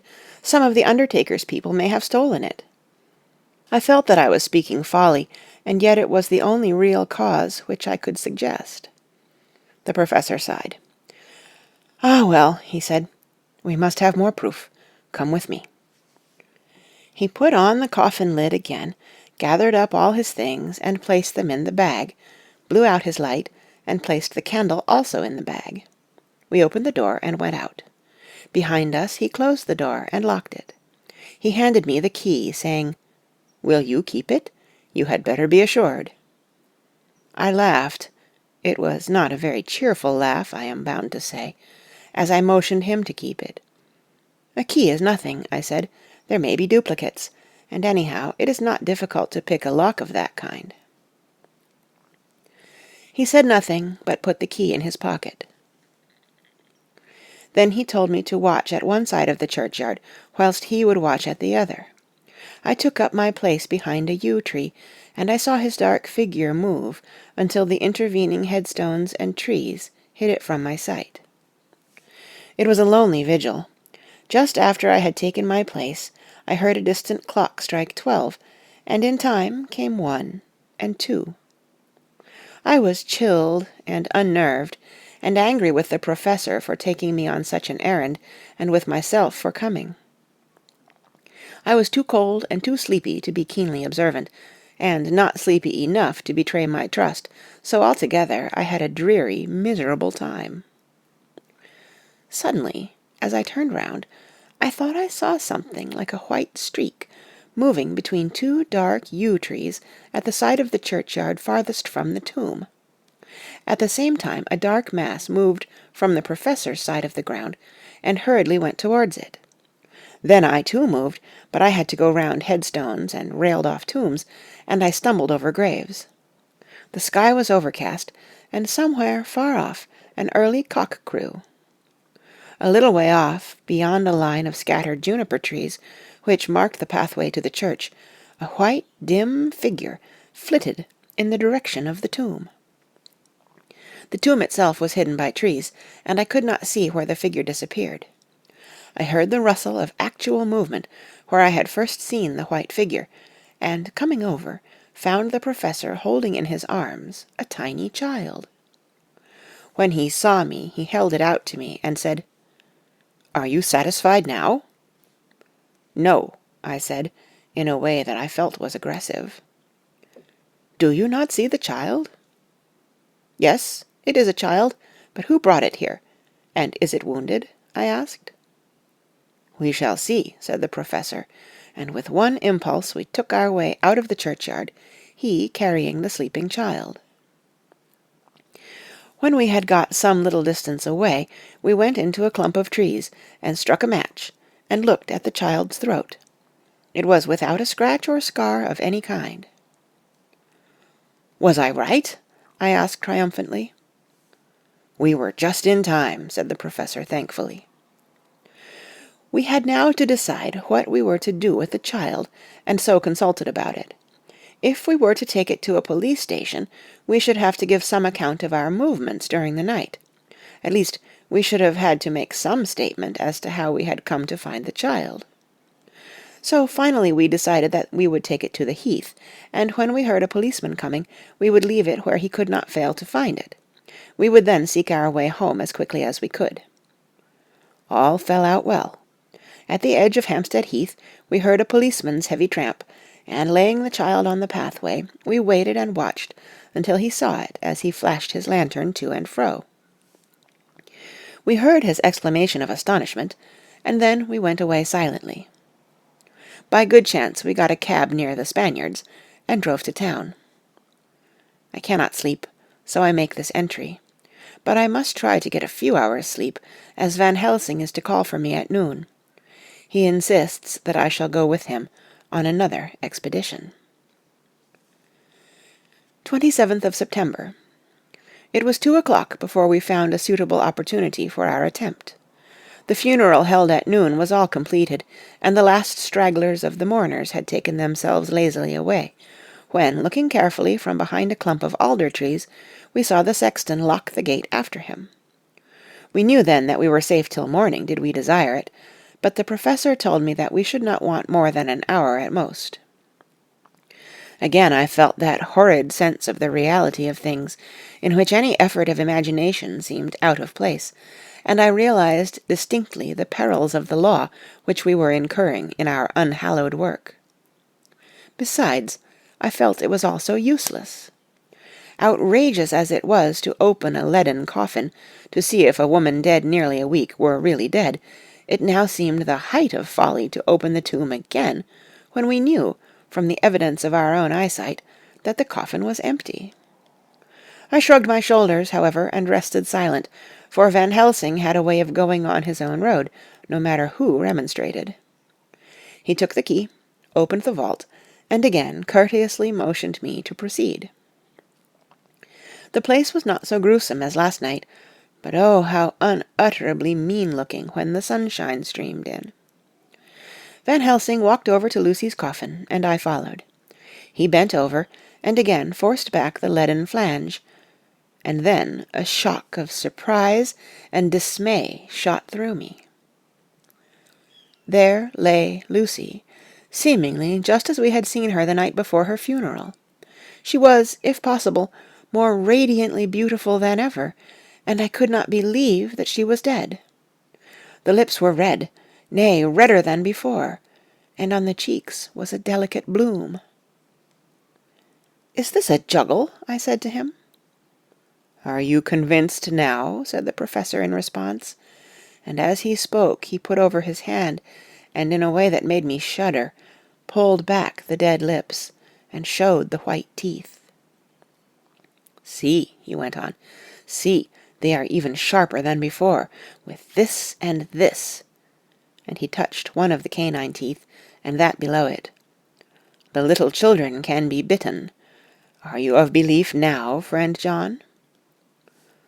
Once more argumentative hostility woke within me. I could not accept such an overwhelming idea as he suggested, so, with an attempt to argue of which I was even at the moment ashamed, I said, "She may have been placed here since last night." "Indeed, that is so. And by whom?" "I do not know. Someone has done it." "And yet she has been dead 1 week. Most peoples in that time would not look so." I had no answer for this, so was silent. Van Helsing did not seem to notice my silence. At any rate, he showed neither chagrin nor triumph. He was looking intently at the face of the dead woman, raising the eyelids and looking at the eyes, and once more opening the lips and examining the teeth. Then he turned to me and said, "Here there is one thing which is different from all recorded. Here is some dual life that is not as the common. She was bitten by the vampire when she was in a trance, sleepwalking. Oh, you start. You do not know that, friend John, but you shall know it all later. And in trance could he best come to take more blood. In trance she died, and in trance she is undead too. So it is that she differ from all other. Usually when the undead sleep at home—" As he spoke, he made a comprehensive sweep of his arm to designate what to a vampire was home. "Their face show what they are, but this so sweet that was when she not undead, she go back to the nothings of the common dead. There is no malign there, see, and so it make hard that I must kill her in her sleep." This turned my blood cold, and it began to dawn upon me that I was accepting Van Helsing's theories. But if she were really dead, what was there of terror in the idea of killing her? He looked up at me, and evidently saw the change in my face, for he said almost joyously, "Ah, you believe now?" I answered, "Do not press me too hard all at once. I am willing to accept. How will you do this bloody work?" "I shall cut off her head and fill her mouth with garlic, and I shall drive a stake through her body." It made me shudder to think of so mutilating the body of the woman whom I had loved. And yet the feeling was not so strong as I had expected. I was, in fact, beginning to shudder at the presence of this being, this undead, as Van Helsing called it, and to loathe it. Is it possible that love is all subjective, or all objective? I waited a considerable time for Van Helsing to begin, but he stood as if wrapped in thought. Presently he closed the catch of his bag with a snap, and said, "I have been thinking, and have made up my mind as to what is best. If I did simply follow my inclining, I would do now, at this moment, what is to be done. But there are other things to follow, and things that are 1,000 times more difficult, in that them we do not know. This is simple. She have yet no life taken, though that is of time, and to act now would be to take danger from her for ever. But then we may have to want Arthur, and how shall we tell him of this? If you, who saw the wounds on Lucy's throat, and saw the wounds so similar on the child's at the hospital, if you, who saw the coffin empty last night, and full to-day, with a woman who have not changed, only to be more rose and more beautiful in a whole week after she die, if you know of this, and know of the white figure last night that brought the child to the churchyard, and yet of your own senses you did not believe, how, then, can I expect Arthur, who know none of those things, to believe? He doubted me when I took him from her kiss when she was dying. I know he has forgiven me because in some mistaken idea I have done things that prevent him say good-bye as he ought. And he may think that in some more mistaken idea this woman was buried alive, and that in most mistake of all we have killed her. He will then argue back that it is we, mistaken ones, that have killed her by our ideas, and so he will be much unhappy always. Yet he never can be sure, and that is the worst of all.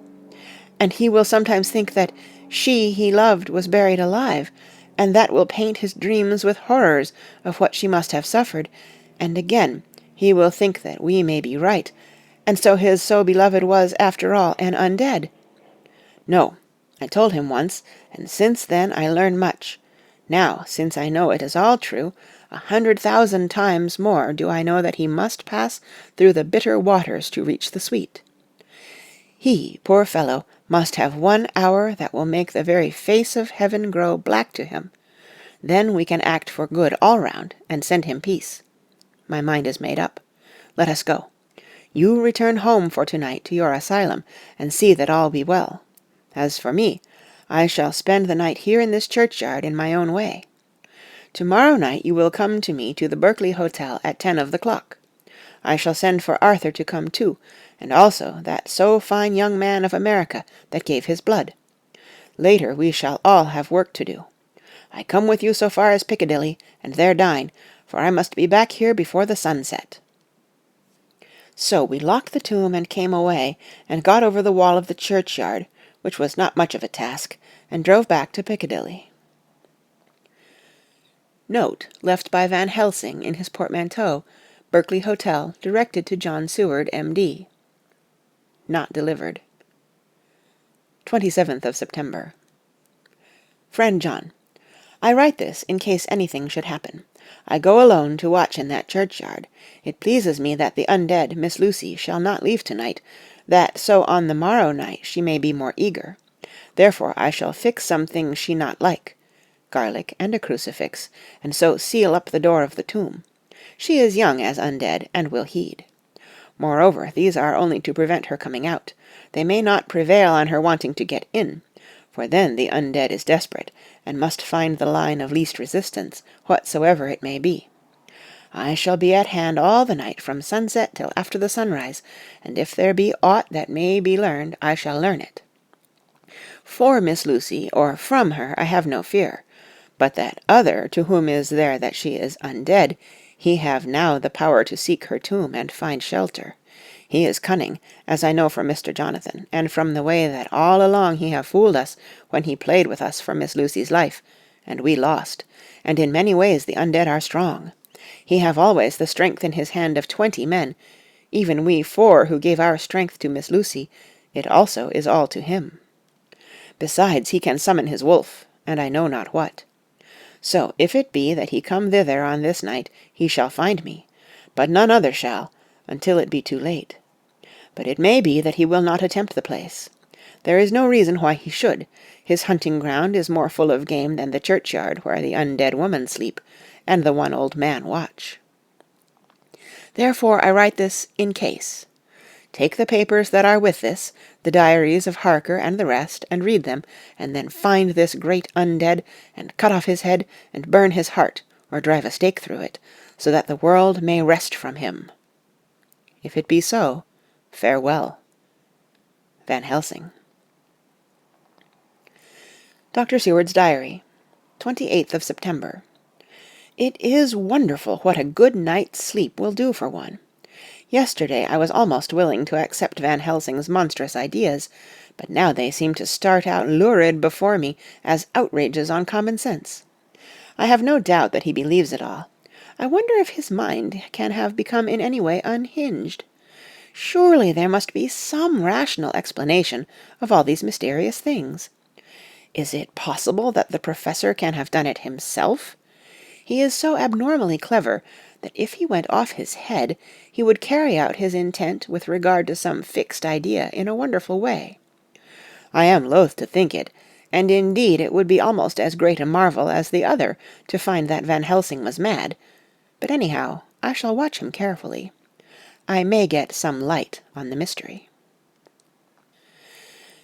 29th of September, morning. Last night, at a little before 10 o'clock, Arthur and Quincy came into Van Helsing's room. He told us all that he wanted to do, but especially addressing himself to Arthur, as if all our wills were centred in his. He began by saying that he hoped we would all come with him too, for, he said, "There is a grave duty to be done there. You were doubtless surprised at my letter?" This query was directly addressed to Lord Godalming. "I was. It rather upset me for a bit. There has been so much trouble around my house of late that I could do without any more. I have been curious, too, as to what you mean. Quincy and I talked it over, but the more we talked, the more puzzled we got, till now I can say for myself that I'm about up a tree as to any meaning about anything." "Me too," said Quincy Morris laconically. "Oh," said the professor, "then you are nearer the beginning, both of you, than friend John here, who has to go a long way back before he can even get so far as to begin." It was evident that he recognized my return to my old doubting frame of mind, without my saying a word. Then, turning to the other two, he said with intense gravity, "I want your permission to do what I think good this night. It is, I know, much to ask, and when you know what it is I propose to do, you will know, and only then, how much.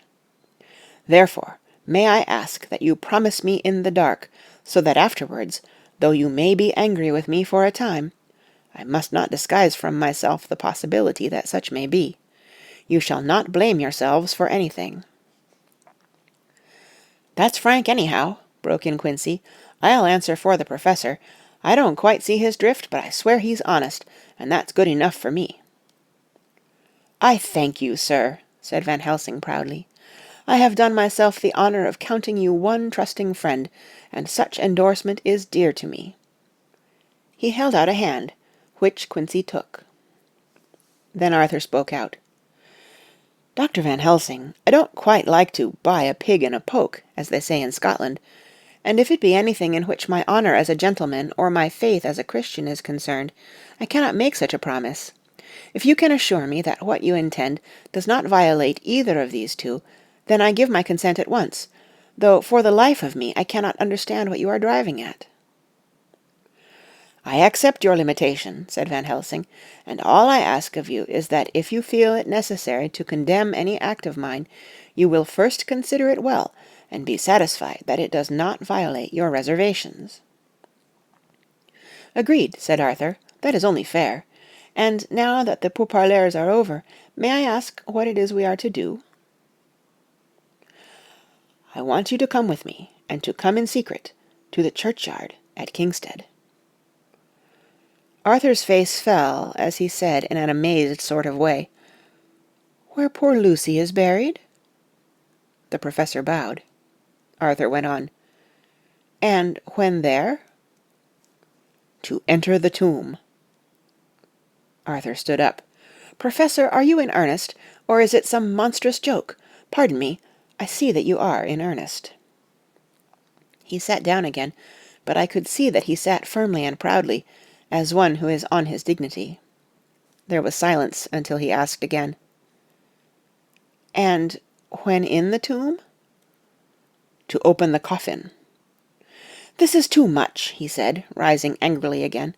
"I am willing to be patient in all things that are reasonable, but in this desecration of the grave of one who—" He fairly choked with indignation. The Professor looked pityingly at him.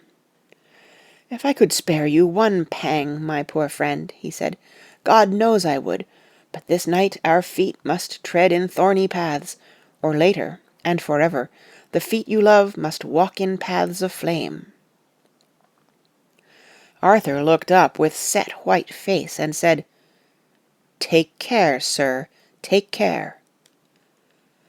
"Would it not be well to hear what I have to say?" said Van Helsing, "and then you will at least know the limit of my purpose.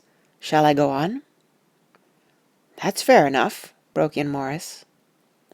After a pause Van Helsing went on, evidently with an effort. "Miss Lucy is dead, is it not so? Yes, then there can be no wrong to her. But if she be not dead—" Arthur jumped to his feet. "Good God!" he cried. "What do you mean? Has there been any mistake? Has she been buried alive?"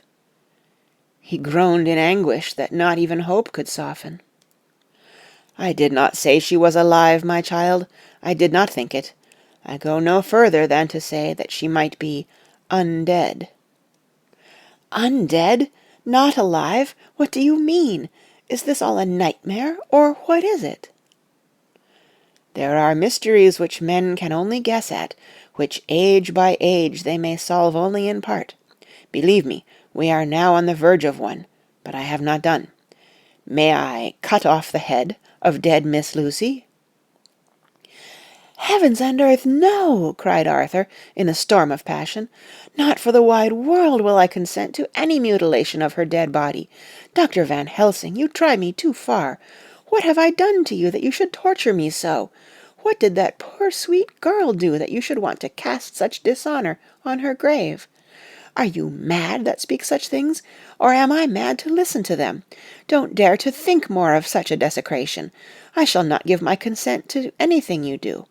I have a duty to do in protecting her grave from outrage, and by God I shall do it." Van Helsing rose up from where he had all the time been seated, and said, gravely and sternly, "My Lord Godalming, I too have a duty to do, a duty to others, a duty to you, a duty to the dead, and by God I shall do it. All I ask you now is that you come with me, that you look and listen, And if, when later I make the same request, you do not be more eager for its fulfilment even than I am, then I shall do my duty, whatever it may seem to me.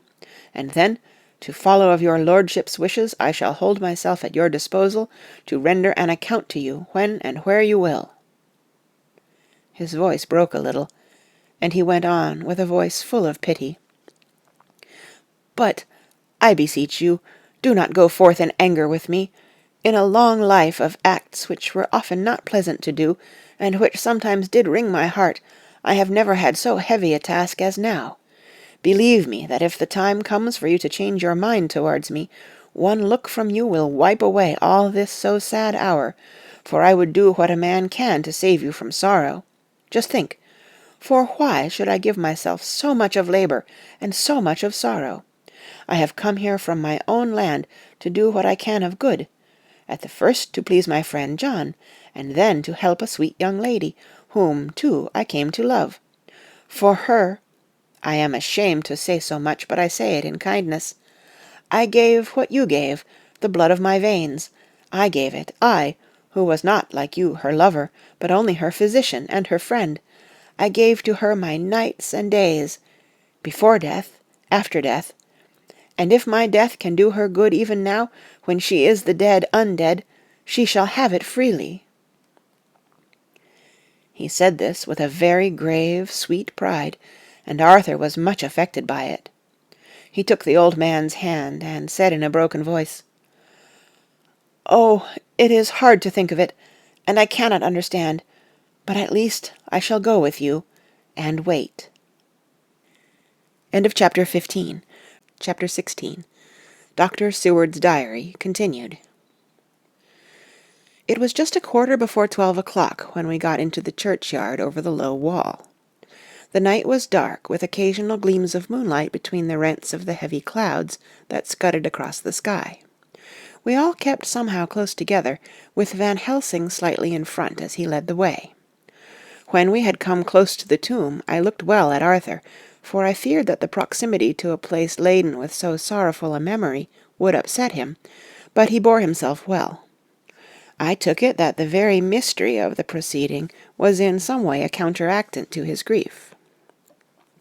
The professor unlocked the door, and seeing a natural hesitation amongst us for various reasons, solved the difficulty by entering first himself.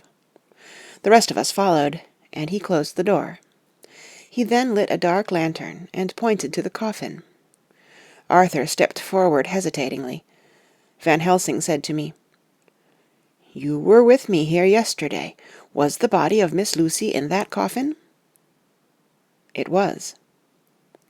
The professor turned to the rest, saying, "You hear, and yet there is no one who does not believe with me." He took his screwdriver and again took off the lid of the coffin. Arthur looked on, very pale but silent. When the lid was removed, he stepped forward. He evidently did not know that there was a leaden coffin, or, at any rate, had not thought of it. When he saw the rent in the lead, the blood rushed to his face for an instant, but as quickly fell away again, so that he remained of a ghastly whiteness. He was still silent. Van Helsing forced back the leaden flange, and we all looked in, and recoiled. The coffin was empty. For several minutes no one spoke a word. The silence was broken by Quincey Morris. "Professor, I answered for you.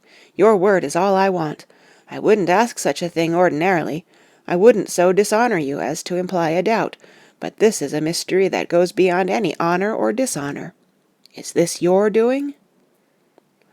"I swear to you by all that I hold sacred that I have not removed nor touched her. What happened was this. 2 nights ago my friend Seward and I came here, with good purpose, believe me. I opened that coffin, which was then sealed up, and we found it, as now, empty. We then waited, and saw something white come through the trees. The next day we came here in daytime, and she lay there. Did she not, friend John?" "Yes." "That night we were just in time. One more so small child was missing, and we find it, thank God, unharmed amongst the graves. Yesterday I came here before sundown, for at sundown the undead can move. I waited here all the night till the sun rose, but I saw nothing. It was most probable that it was because I had laid over the clamps of those doors garlic, which the undead cannot bear, and other things which they shun. Last night there was no exodus, so to-night before the sundown I took away my garlic and other things. And so it is we find this coffin empty. But bear with me. So far there is much that is strange. Wait you with me outside, unseen and unheard, and things much stranger are yet to be. So. Here he shut the dark slide of his lantern. Now to the outside. He opened the door, and we filed out, he coming last, and locking the door behind him. Oh, but it seemed fresh and pure in the night air after the terror of that vault. How sweet it was to see the clouds race by, and the passing gleams of the moonlight between the scudding clouds crossing and passing, like the gladness and sorrow of a man's life. How sweet it was to breathe the fresh air, that had no taint of death and decay. How humanizing to see the red lighting of the sky beyond the hill, and to hear far away the muffled roar that marks the life of a great city. Each in his own way was solemn and overcome. Arthur was silent, and was, I could see, striving to grasp the purpose and the inner meaning of the mystery. I was myself tolerably patient, and half inclined again to throw aside doubt, and to accept Van Helsing's conclusions. Quincey Morris was phlegmatic in the way of a man who accepts all things, and accepts them in the spirit of cool bravery, with hazard of all he has to stake. Not being able to smoke, he cut himself a good-sized plug of tobacco, and began to chew. As to Van Helsing, he was employed in a definite way. First he took from his bag a mass of what looked like thin, wafer-like biscuit, which was carefully rolled up in a white napkin. Next he took out a double handful of some whitish stuff, like dough or putty. He crumbled the wafer up fine, and worked it into the mass between his hands. This he then took, and, rolling it into thin strips, began to lay them into the crevices between the door and its setting in the tomb. I was somewhat puzzled at this, and, being close, asked him what it was that he was doing. Arthur and Quincey drew near also, as they too were curious. He answered, "I am closing the tomb, so that the undead may not enter." "And is that stuff you have put there going to do it?" asked Quincey. "Great Scott! Is this a game?" "It is." "What is that which you are using?" This time the question was by Arthur. Van Helsing reverently lifted his hat as he answered, "The host. I brought it from Amsterdam. I have an indulgence." It was an answer that appalled the most sceptical of us, and we felt individually that in the presence of such earnest purpose as the Professor's, a purpose which could thus use the to him most sacred of things, it was impossible to distrust. In respectful silence we took the places assigned to us close round the tomb, but hidden from the sight of anyone approaching. I pitied the others, especially Arthur. I had myself been apprenticed by my former visits to this watching horror, and yet I, who had up to an hour ago repudiated the proofs, felt my heart sink within me. Never did tombs look so ghastly white. Never did cypress, or yew, or juniper so seem the embodiment of funereal gloom. Never did tree or grass wave or rustle so ominously. Never did bough creak so mysteriously, and never did the faraway howling of dogs send such a woeful presage through the night. There was a long spell of silence, a big, aching void, and then from the Professor a keen "Sssss." He pointed, and far down the avenue of yews we saw a white figure advance, a dim white figure, which held something dark at its breast. The figure stopped, and at the moment a ray of moonlight fell upon the masses of driving clouds, and showed in startling prominence a dark-haired woman, dressed in the cerements of the grave. We could not see the face, for it was bent down over what we saw to be a fair-haired child. There was a pause, and a sharp little cry, such as a child gives in sleep, or a dog as it lies before the fire and dreams. We were starting forward, but the Professor's warning hand, seen by us as he stood behind a yew tree, kept us back, and then as we looked the white figure moved forwards again. It was now near enough for us to see clearly, and the moonlight still held. My own heart grew cold as ice, and I could hear the gasp of Arthur as we recognized the features of Lucy Westenra. Lucy Westenra, but yet how changed! The sweetness was turned to adamantine, heartless cruelty, and the purity to voluptuous wantonness. Van Helsing stepped out, and, obedient to his gesture, we all advanced too, the four of us ranged in a line before the door of the tomb. Van Helsing raised his lantern and drew the slide. By the concentrated light that fell on Lucy's face, we could see that the lips were crimson with fresh blood, and that the stream had trickled over her chin and stained the purity of her lawn death-robe. We shuddered with horror. I could see by the tremulous light that even Van Helsing's iron nerve had failed. Arthur was next to me, and if I had not seized his arm and held him up, he would have fallen. When Lucy— I call the thing that was before us Lucy, because it bore her shape— saw us, she drew back with an angry snarl, such as a cat gives when taken unawares. Then her eyes ranged over us. Lucy's eyes in form and colour, but Lucy's eyes unclean and full of hell-fire instead of the pure, gentle orbs that we knew. At that moment the remnant of my love passed into hate and loathing. Had she then to be killed, I could have done it with savage delight. As she looked, her eyes blazed with unholy light, and the face became wreathed with a voluptuous smile. Oh God, how it made me shudder to see it!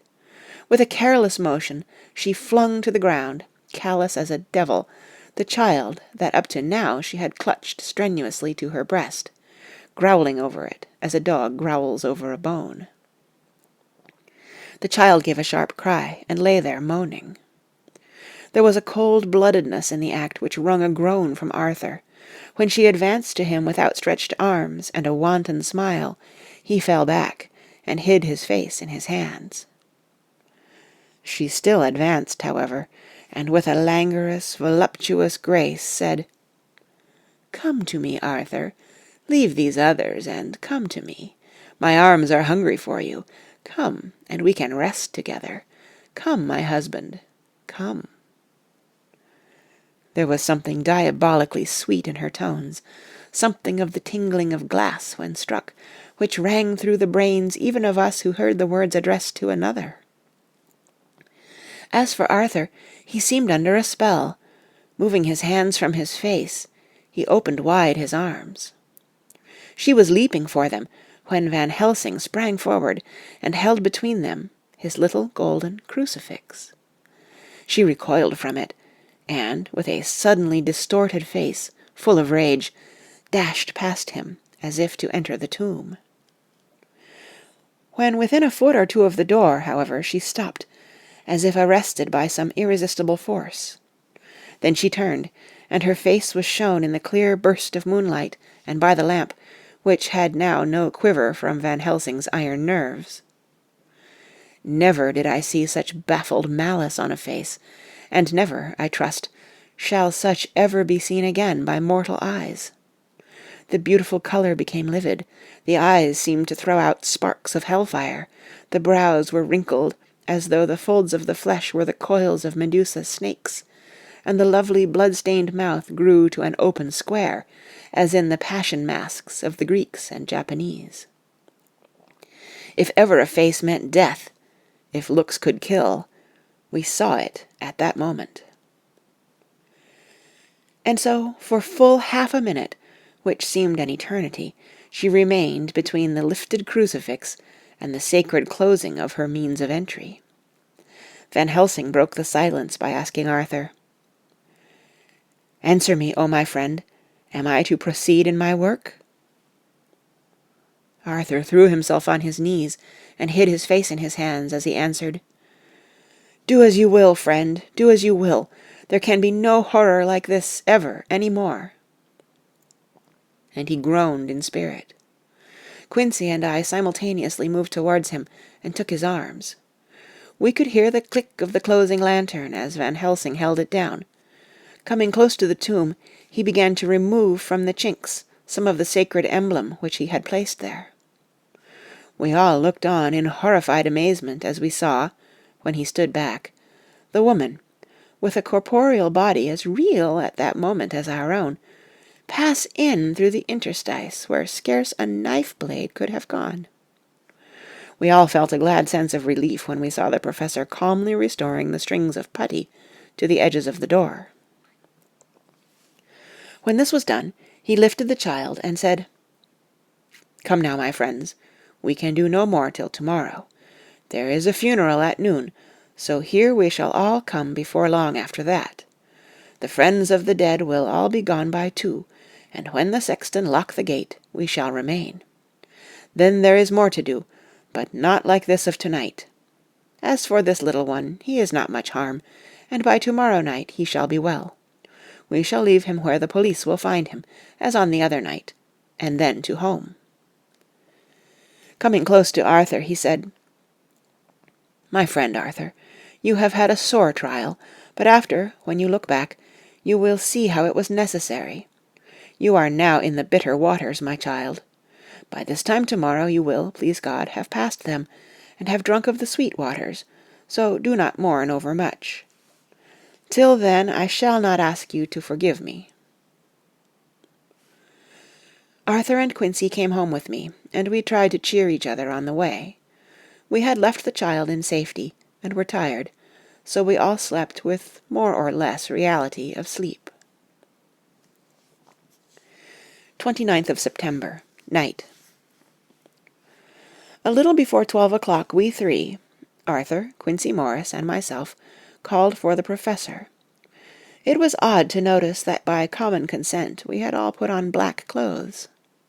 Of course Arthur wore black, for he was in deep mourning, but the rest of us wore it by instinct. We got to the churchyard by 1:30 and strolled about, keeping out of official observation, so that when the grave-diggers had completed their task, and the sexton, under the belief that everyone had gone, had locked the gate, we had the place all to ourselves. Van Helsing, instead of his little black bag, had with him a long leather one, something like a cricketing bag. It was manifestly of fair weight. When we were alone, and had heard the last of the footsteps die out up the road, we silently, and as if by ordered intention, followed the Professor to the tomb. He unlocked the door, and we entered, closing it behind us.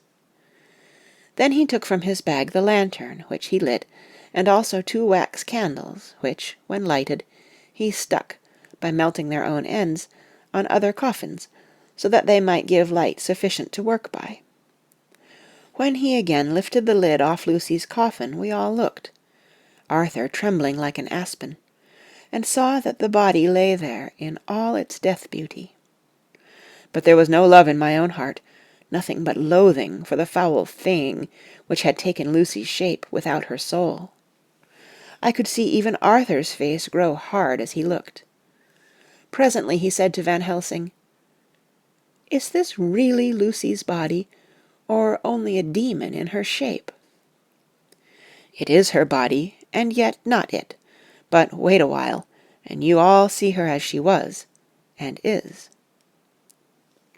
She seemed like a nightmare of Lucy as she lay there, the pointed teeth, the blood-stained, voluptuous mouth, which it made one shudder to see, the whole carnal and unspiritual appearance seeming like a devilish mockery of Lucy's sweet purity. Van Helsing, with his usual methodicalness, began taking the various contents from his bag and placing them ready for use. First he took out a soldering iron and some plumbing solder, and then a small oil lamp, which gave out, when lit in a corner of the tomb, gas which burned at fierce heat with a blue flame. Then his operating knives, which he placed to hand, and last a round wooden stake, some 2½ or 3 inches thick, and about 3 feet long. One end of it was hardened by charring it in the fire, and was sharpened to a fine point.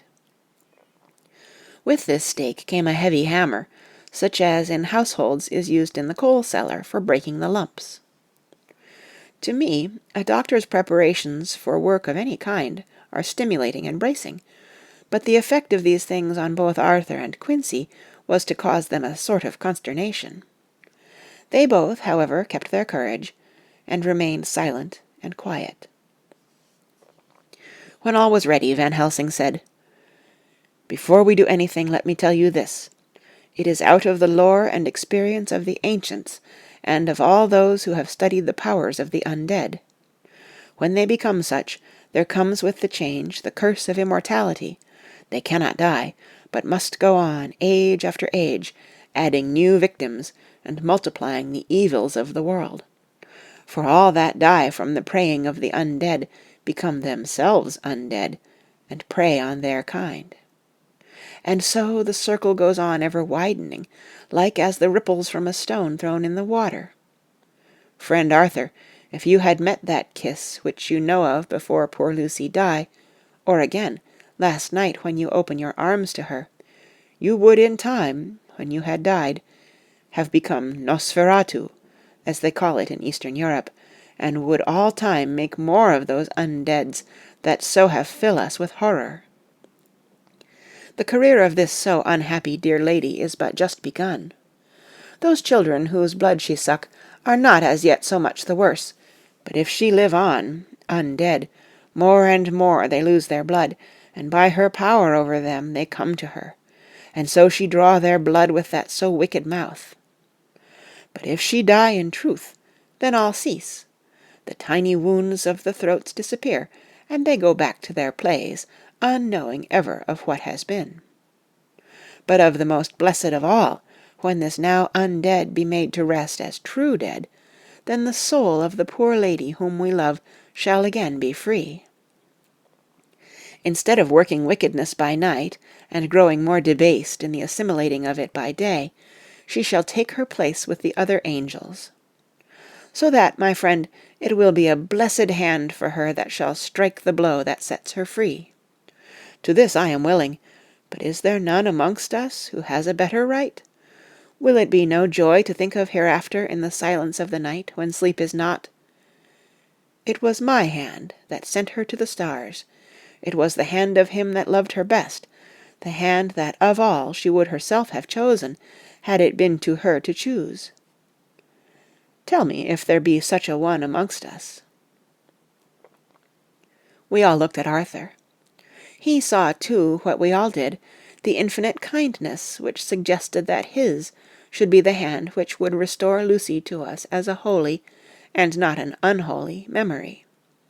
He stepped forward and said bravely, though his hand trembled, and his face was as pale as snow, "My true friend, from the bottom of my broken heart I thank you. Tell me what I am to do, and I shall not falter."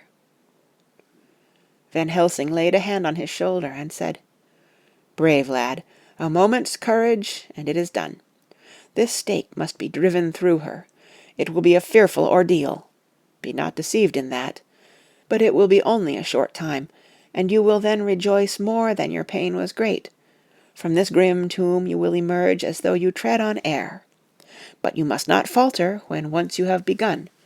Only think that we, your true friends, are round you, and that we pray for you all the time."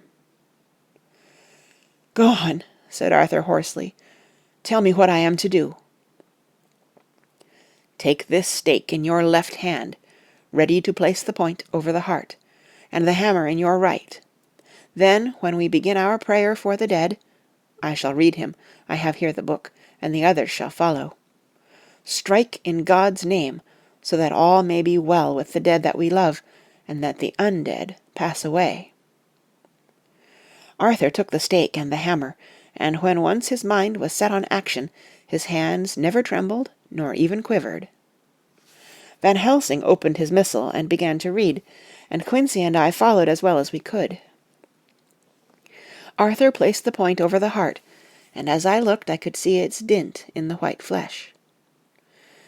Then he struck with all his might. The thing in the coffin writhed, and a hideous blood-curdling screech came from the opened red lips. The body shook and quivered and twisted in wild contortions. The sharp white teeth champed together till the lips were cut, and the mouth was smeared with a crimson foam. But Arthur never faltered. He looked like a figure of Thor, as his untrembling arm rose and fell, driving deeper and deeper the mercy-bearing stake, whilst the blood from the pierced heart welled and spurted up around it. His face was set, and high duty seemed to shine through it. The sight of it gave us courage, so that our voices seemed to ring through the little vault. And then the writhing and quivering of the body became less, and the teeth seemed to champ, and the face to quiver. Finally it lay still. The terrible task was over. The hammer fell from Arthur's hand. He reeled and would have fallen had we not caught him. The great drops of sweat sprang from his forehead, and his breath came in broken gasps. It had indeed been an awful strain on him, and had he not been forced to his task by more than human considerations, he could never have gone through with it. For a few minutes we were so taken up with him that we did not look towards the coffin. When we did, however, a murmur of startled surprise ran from one to the other of us. We gazed so eagerly that Arthur rose, for he had been seated on the ground, and came and looked too, and then a glad, strange light broke over his face, and dispelled altogether the gloom of horror that lay upon it. There, in the coffin, lay no longer the foul thing that we had so dreaded and grown to hate, that the work of her destruction was yielded as a privilege to the one best entitled to it, but Lucy, as we had seen her in her life, with her face of unequalled sweetness and purity. True that there were there, as we had seen them in life, the traces of care and pain and waste, but these were all dear to us, for they marked her truth to what we knew. One and all we felt that the holy calm that lay like sunshine over the wasted face and form was only an earthly token and symbol of the calm that was to reign forever. Van Helsing came and laid his hand on Arthur's shoulder, and said to him, "And now, Arthur, my friend, dear lad, am I not forgiven?" The reaction of the terrible strain came as he took the old man's hand in his, and raising it to his lips, pressed it, and said, "Forgiven? God bless you, that you have given my dear one her soul again, and me peace." He put his hands on the professor's shoulder, and laying his head on his breast, cried for a while silently, whilst we stood unmoving. When he raised his head, Van Helsing said to him, "And now, my child, you may kiss her. Kiss her dead lips, if you will, as she would have you to, if for her to choose. For she is not a grinning devil now, not any more a foul thing for all eternity. No longer is she the devil's undead. She is God's true dead, whose soul is with him." Arthur bent and kissed her, and then we sent him and Quincy out of the tomb. The professor and I sawed the top off the stake, leaving the point of it in the body. Then we cut off the head and filled the mouth with garlic. We soldered up the leaden coffin, screwed on the coffin lid, and, gathering up our belongings, came away. When the professor locked the door, he gave the key to Arthur. Outside the air was sweet, the sun shone, and the birds sang, and it seemed as if all nature were tuned to a different pitch. There was gladness and mirth and peace everywhere, for we were at rest ourselves on one account, and we were glad, though it was with a tempered joy.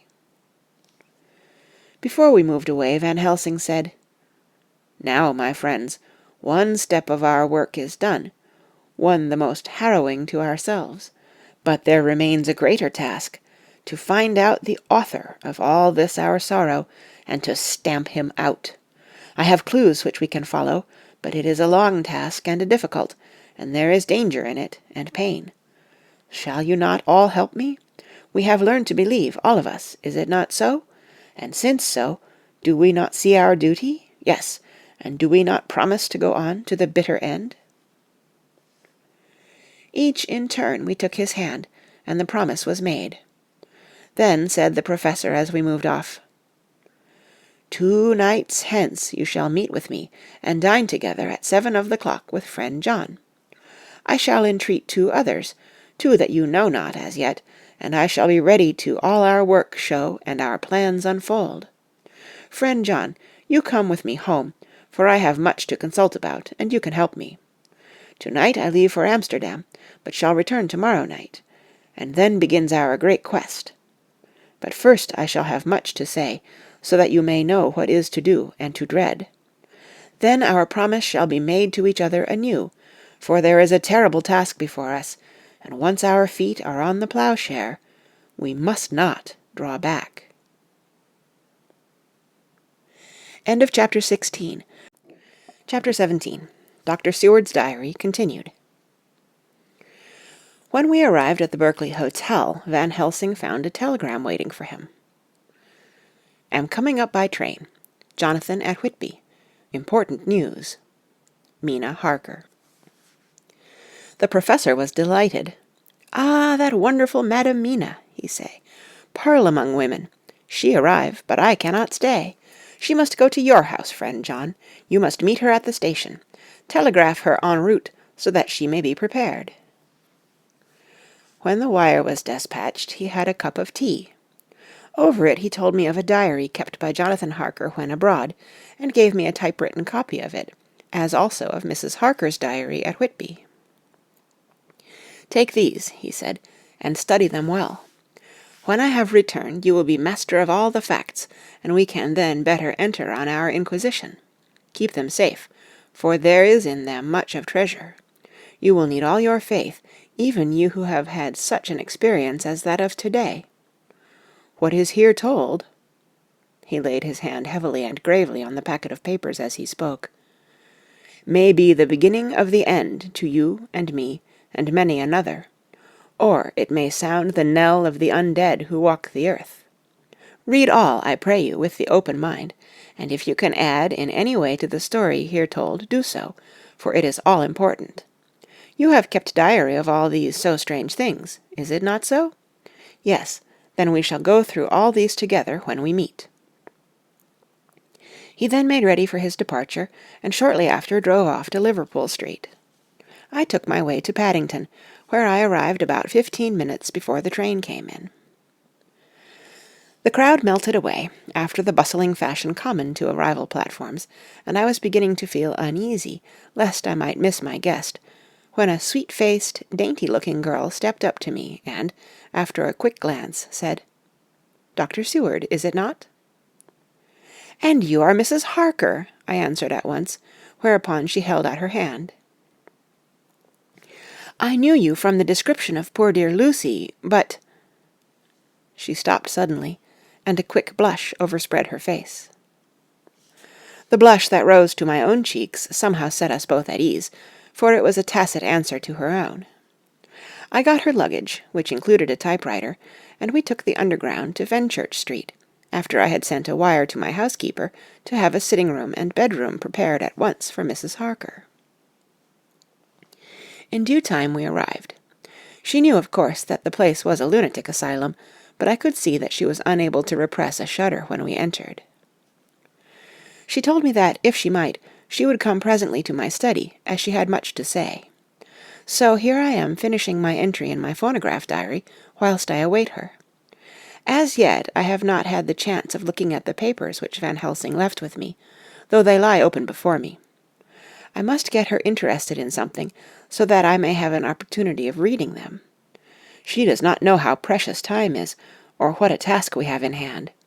I must be careful not to frighten her. Here she is. Mina Harker's Journal, 29th of September. After I had tidied myself, I went down to Dr. Seward's study. At the door I paused a moment, for I thought I heard him talking with someone. As, however, he had pressed me to be quick, I knocked at the door, and on his calling out, "Come in," I entered. To my intense surprise, there was no one with him. He was quite alone, and on the table opposite him was what I knew at once from the description to be a phonograph. I had never seen one, and was much interested. "I hope I did not keep you waiting," I said, "but I stayed at the door as I heard you talking, and thought there was someone with you." "Oh," he replied with a smile, "I was only entering my diary." "Your diary?" I asked him in surprise. "Yes," he answered, "I keep it in this." As he spoke, he laid his hand on the phonograph. I felt quite excited over it, and blurted out, "Why, this beats even shorthand. May I hear it say something?" "Certainly," he replied with alacrity, and stood up to put it in train for speaking. Then he paused, and a troubled look overspread his face. "The fact is," he began awkwardly, "I only keep my diary in it, and as it is almost entirely, about my cases, it may be awkward, that is, I mean—" He stopped, and I tried to help him out of his embarrassment. "You helped to attend dear Lucy at the end. Let me hear how she died. For all that I know of her, I shall be very grateful." "She was very, very dear to me." To my surprise, he answered, with a horror-struck look on his face, "Tell you of her death? Not for the wide world." "Why not?" I asked, for some grave, terrible feeling was coming over me. Again he paused, and I could see that he was trying to invent an excuse. At length he stammered out, "You see, I do not know how to pick out any particular part of the diary." Even while he was speaking, an idea dawned upon him, and he said with unconscious simplicity, in a different voice, and with the naivete of a child, "That's quite true, upon my honor. Honest Indian." I could not but smile, at which he grimaced. "I gave myself away that time," he said, "but do you know that, although I have kept the diary for months past, it never once struck me how I was going to find any particular part of it, in case I wanted to look it up. By this time my mind was made up that the diary of a doctor who attended Lucy might have something to add to the sum of our knowledge of that terrible being, and I said boldly, 'Then, Dr. Seward, you had better let me copy it out for you on my typewriter.' He grew to a positively deathly pallor as he said, 'No, no, no! For all the world I wouldn't let you know that terrible story.' Then it was terrible. My intuition was right. For a moment I thought, and as my eyes ranged the room, unconsciously looking for something or some opportunity to aid me, they lit on a great batch of typewriting on the table. His eyes caught the look in mine, and without his thinking followed their direction. As they saw the parcel, he realized my meaning. 'You do not know me,' I said. 'When you have read those papers, my own diary, and my husband's also, which I have typed, you will know me better. I have not faltered in giving every thought of my own heart in this cause, but of course you do not know me yet, and I must not expect you to trust me so far.' He is certainly a man of noble nature. Poor dear Lucy was right about him. He stood up and opened a large drawer, in which were arranged in order a number of hollow cylinders of metal covered with dark wax, and said, 'You are quite right. I did not trust you because I did not know you, but I know you now, and let me say that I should have known you long ago. I know that Lucy told you of me. She told me of you, too. May I make the only atonement in my power? Take the cylinders, and hear them. The first half-dozen of them are personal to me, and they will not horrify you. Then you will know me better. Dinner will by then be ready. In the meantime, I shall read over some of these documents, and shall be better able to understand certain things.' He carried the phonograph himself up to my sitting-room, and adjusted it for me. Now I shall learn something pleasant, I am sure, for it will tell me the other side of a true love episode, of which I know one side already. Dr. Seward's Diary, 29th of September. I was so absorbed in that wonderful diary of Jonathan Harker, and that other of his wife, that I let the time run on without thinking. Mrs. Harker was not down when the maid came to announce dinner, so I said, "She is possibly tired. Let dinner wait an hour," and I went on with my work. I had just finished Mrs. Harker's diary when she came in. She looked sweetly pretty, but very sad, and her eyes were flushed with crying. This somehow moved me much. Of late I have had cause for tears, God knows, but the relief of them was denied me, and now the sight of those sweet eyes, brightened with recent tears, went straight to my heart. So I said, as gently as I could, "I greatly fear I have distressed you." "Oh no, not distressed me," she replied, "but I have been more touched than I can say by your grief. That is a wonderful machine, but it is cruelly true. It told me in its very tones the anguish of your heart. It was like a soul crying out to Almighty God. No one must hear them spoken ever again. See, I have tried to be useful. I have copied out the words on my typewriter, and none other need now hear your heart beat, as I did." "No one need ever know, shall ever know," I said in a low voice. She laid her hand on mine and said very gravely, "Ah, but they must." "Must? But why?" I asked.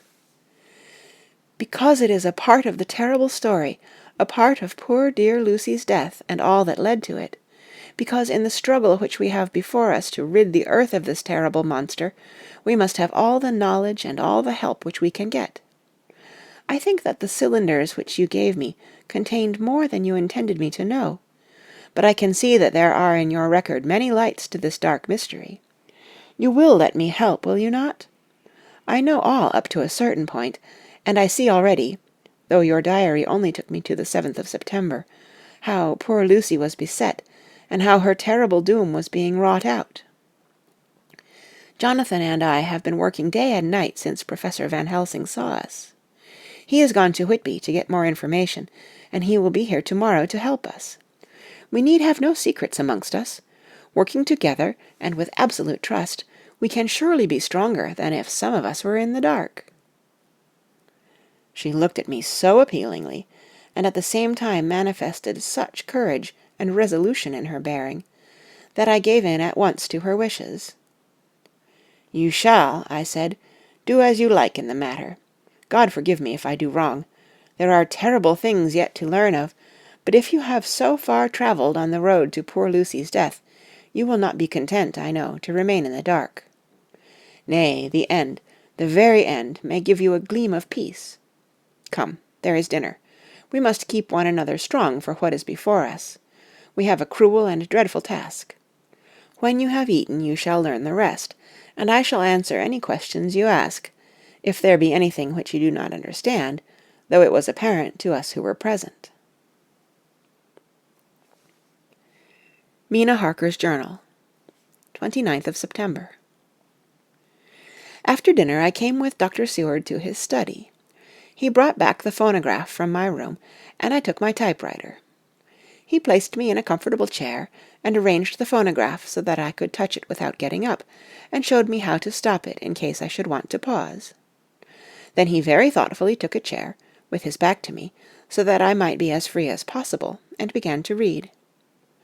I put the forked metal to my ears, and listened. When the terrible story of Lucy's death, and all that followed, was done, I lay back in my chair, powerless. Fortunately, I am not of a fainting disposition. When Dr. Seward saw me, he jumped up with a horrified exclamation, and hurriedly taking a case bottle from a cupboard, gave me some brandy, which in a few minutes somewhat restored me. My brain was all in a whirl, and only that there came through all the multitude of horrors the holy ray of light that my dear, dear Lucy was at last at peace, I do not think I could have borne it without making a scene. It is all so wild and mysterious and strange that if I had not known Jonathan's experience in Transylvania, I could not have believed. As it was, I didn't know what to believe, and so got out of my difficulty by attending to something else. I took the cover off my typewriter, and said to Dr. Seward, "Let me write this all out now. We must be ready for Dr. Van Helsing when he comes. I have sent a telegram to Jonathan to come on here when he arrives in London from Whitby. In this matter, dates are everything, and I think that if we get all our material ready and have every item put in chronological order, we shall have done much. You tell me that Lord Godalming and Mr. Morris are coming too. Let us be able to tell him when they come." He accordingly set the phonograph at a slow pace, and I began to typewrite from the beginning of the 7th cylinder. I used manifold, and so took 3 copies of the diary, just as I had done with all the rest. It was late when I got through, but Dr. Seward went about his work of going his round of the patients. When he had finished, he came back and sat near me, reading, so that I did not feel too lonely whilst I worked. How good and thoughtful he is! The world seems full of good men, even if there are monsters in it. Before I left him, I remembered what Jonathan put in his diary of the professor's perturbation at reading something in an evening paper at the station at Exeter. So, seeing that Dr. Seward keeps his newspapers, I borrowed the files of the Westminster Gazette and the Pall Mall Gazette, and took them to my room. I remember how much the Daily Graph and the Whitby Gazette, of which I had made cuttings, helped us to understand the terrible events at Whitby when Count Dracula landed. So I shall look through the evening papers since then, and perhaps I shall get some new light. I am not sleepy, and the work will help to keep me quiet. Dr. Seward's Diary, 30th of September. Mr. Harker arrived at 9 o'clock. He had got his wife's wire just before starting. He is uncommonly clever, if one can judge from his face, and full of energy. If this journal be true, and, judging by one's own wonderful experiences, it must be, he is also a man of great nerve. That going down to the vault a second time was a remarkable piece of daring. After reading his account of it, I was prepared to meet a good specimen of manhood, but hardly the quiet, business-like gentleman who came here today. Later. After lunch, Harker and his wife went back to their own room, and as I passed a while ago, I heard the click of the typewriter. They are hard at it. Mrs. Harker says that they are knitting together in chronological order every scrap of evidence they have. Harker has got the letters between the consignee of the boxes at Whitby and the carriers in London who took charge of them. He is now reading his wife's typescript of my diary. I wonder what they make out of it. Here it is. Strange that it never struck me that the very next house might be the Count's hiding-place. Goodness knows that we had enough clues from the conduct of the patient Renfield. The bundle of letters relating to the purchase of the house were with the typescript. Oh, if we had only had them earlier, we might have saved poor Lucy. Stop. That way madness lies. Harker has gone back, and is again collating his material. He says that by dinner-time they will be able to show a whole connected narrative. He thinks that in the meantime I should see Renfield, as hitherto he has been a sort of index to the coming and going of the Count. I hardly see this yet, but when I get at the dates I suppose I shall. What a good thing that Mrs. Harker put my cylinders into type! We never could have found the dates otherwise. I found Renfield sitting placidly in his room with his hands folded, smiling benignly. At the moment he seemed as sane as any one I ever saw. I sat down and talked with him on a lot of subjects, all of which he treated naturally. He then, of his own accord, spoke of going home, a subject he has never mentioned to my knowledge during his sojourn here. In fact, he spoke quite confidently of getting his discharge at once. I believe that, had I not had the chat with Harker and read the letters and the dates of his outbursts, I should have been prepared to sign for him after a brief time of observation. As it is, I am darkly suspicious. All those outbreaks were in some way linked with the proximity of the Count. What, then, does this absolute content mean? Can it be that his instinct is satisfied as to the vampire's ultimate triumph? Stay, he is himself zoophagous, and in his wild ravings outside the chapel door of the deserted house he always spoke of Master. This all seems confirmation of our idea. However, after a while I came away. My friend is just a little too sane at present to make it safe to probe him too deep with questions. He might begin to think, and then... So I came away. I mistrust these quiet moods of his, so I have given the attendant a hint to look closely after him, and to have a strait waistcoat ready in case of need. Jonathan Harker's Journal, 29th of September, in train to London.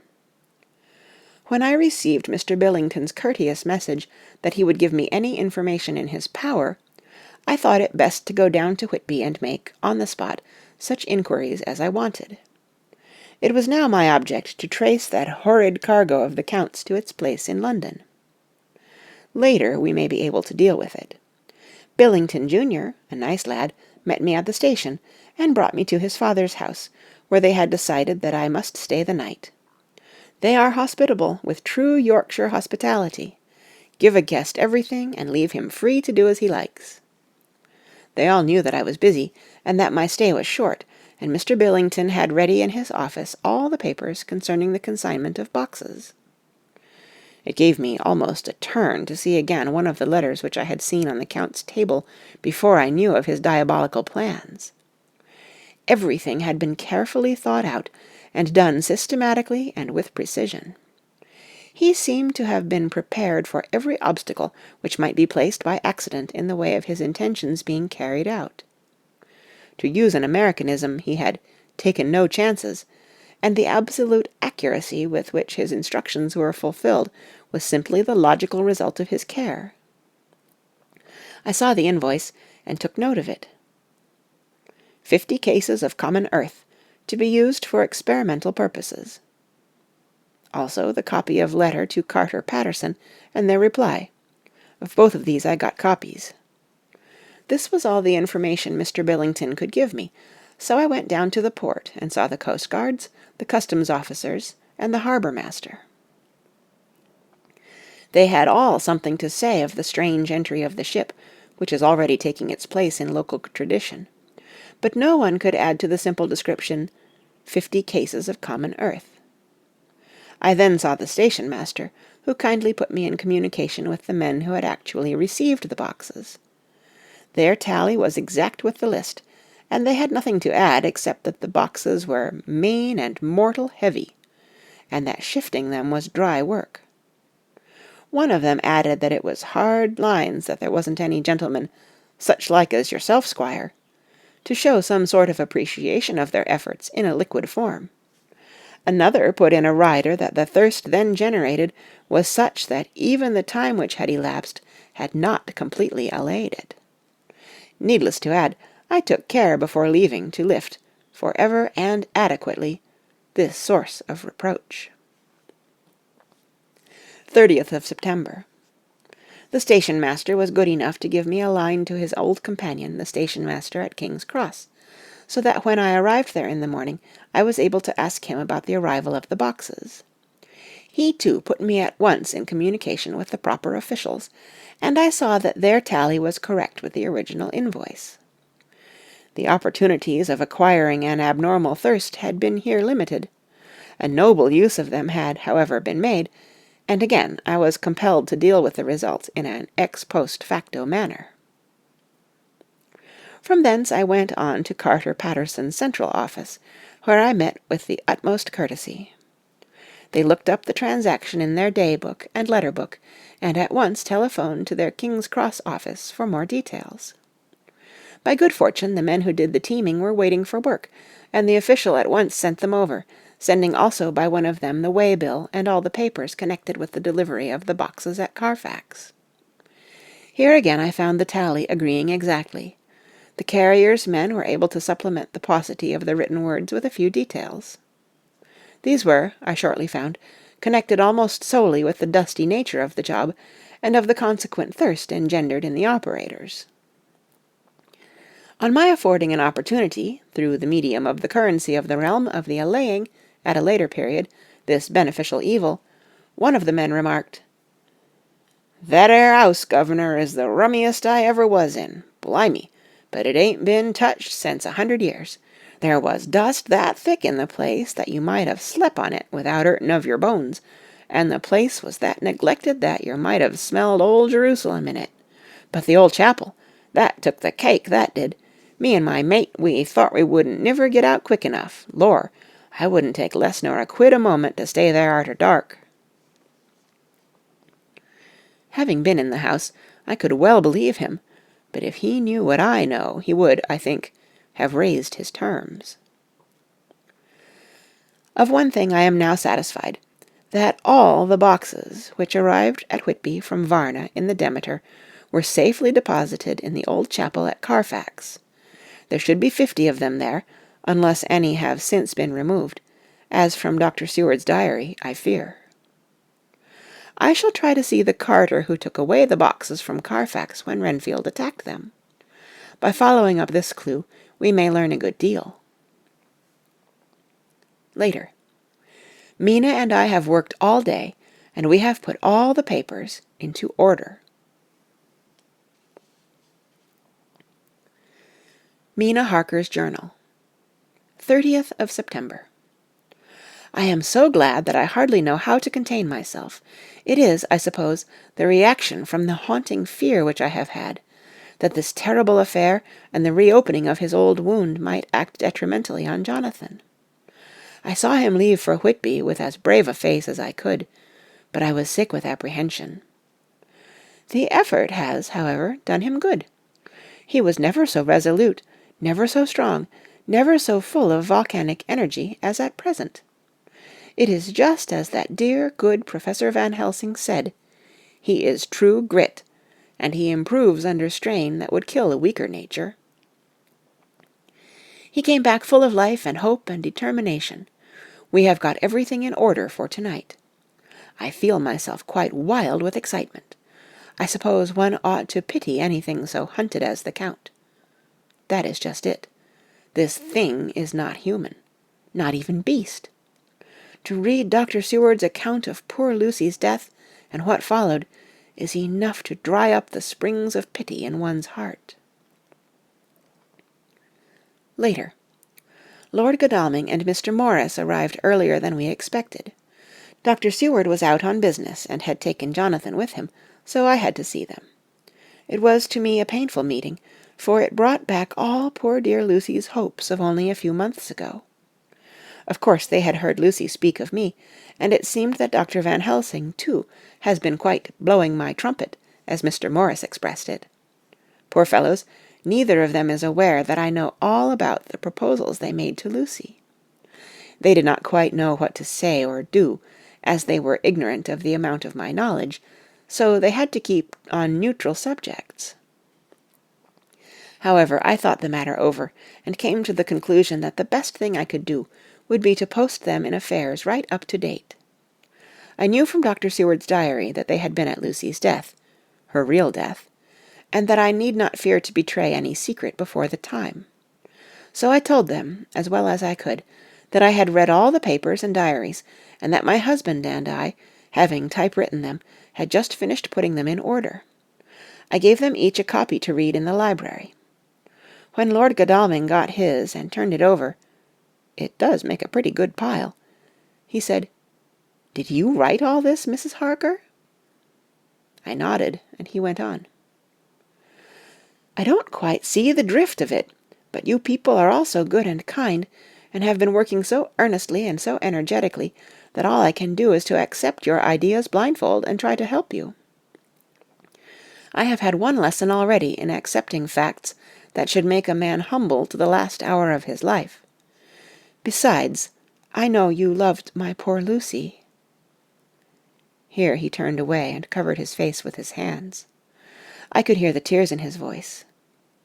Mr. Morris, with instinctive delicacy, just laid a hand for a moment on his shoulder, and then walked quietly out of the room. I suppose there is something in woman's nature that makes a man free to break down before her and express his feelings on the tender or emotional side without feeling it derogatory to his manhood. For when Lord Godalming found himself alone with me, he sat down on the sofa and gave way utterly and openly. I sat down beside him and took his hand. I hope he didn't think it forward of me, and that if he ever thinks of it afterwards, he never will have such a thought. There I wrong him. I know he never will. He is too true a gentleman.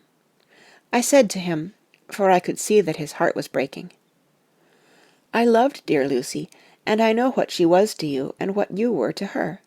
She and I were like sisters, and now she is gone, will you not let me be like a sister to you in your trouble? I know what sorrows you have had, though I cannot measure the depth of them. If sympathy and pity can help in your affliction, won't you let me be of some little service, for Lucy's sake? In an instant the poor dear fellow was overwhelmed with grief. It seemed to me that all that he had of late been suffering in silence found a vent at once. He grew quite hysterical, and raising his open hands, beat his palms together in a perfect agony of grief. He stood up, and then sat down again, and the tears rained down his cheeks. I felt an infinite pity for him, and opened my arms unthinkingly. With a sob he laid his head on my shoulder, and cried like a wearied child, whilst he shook with emotion. We women have something of the mother in us that makes us rise above smaller matters when the mother spirit is invoked. I felt this big, sorrowing man's head resting on me, as though it were that of the baby that some day may lie on my bosom, and I stroked his hair as though he were my own child.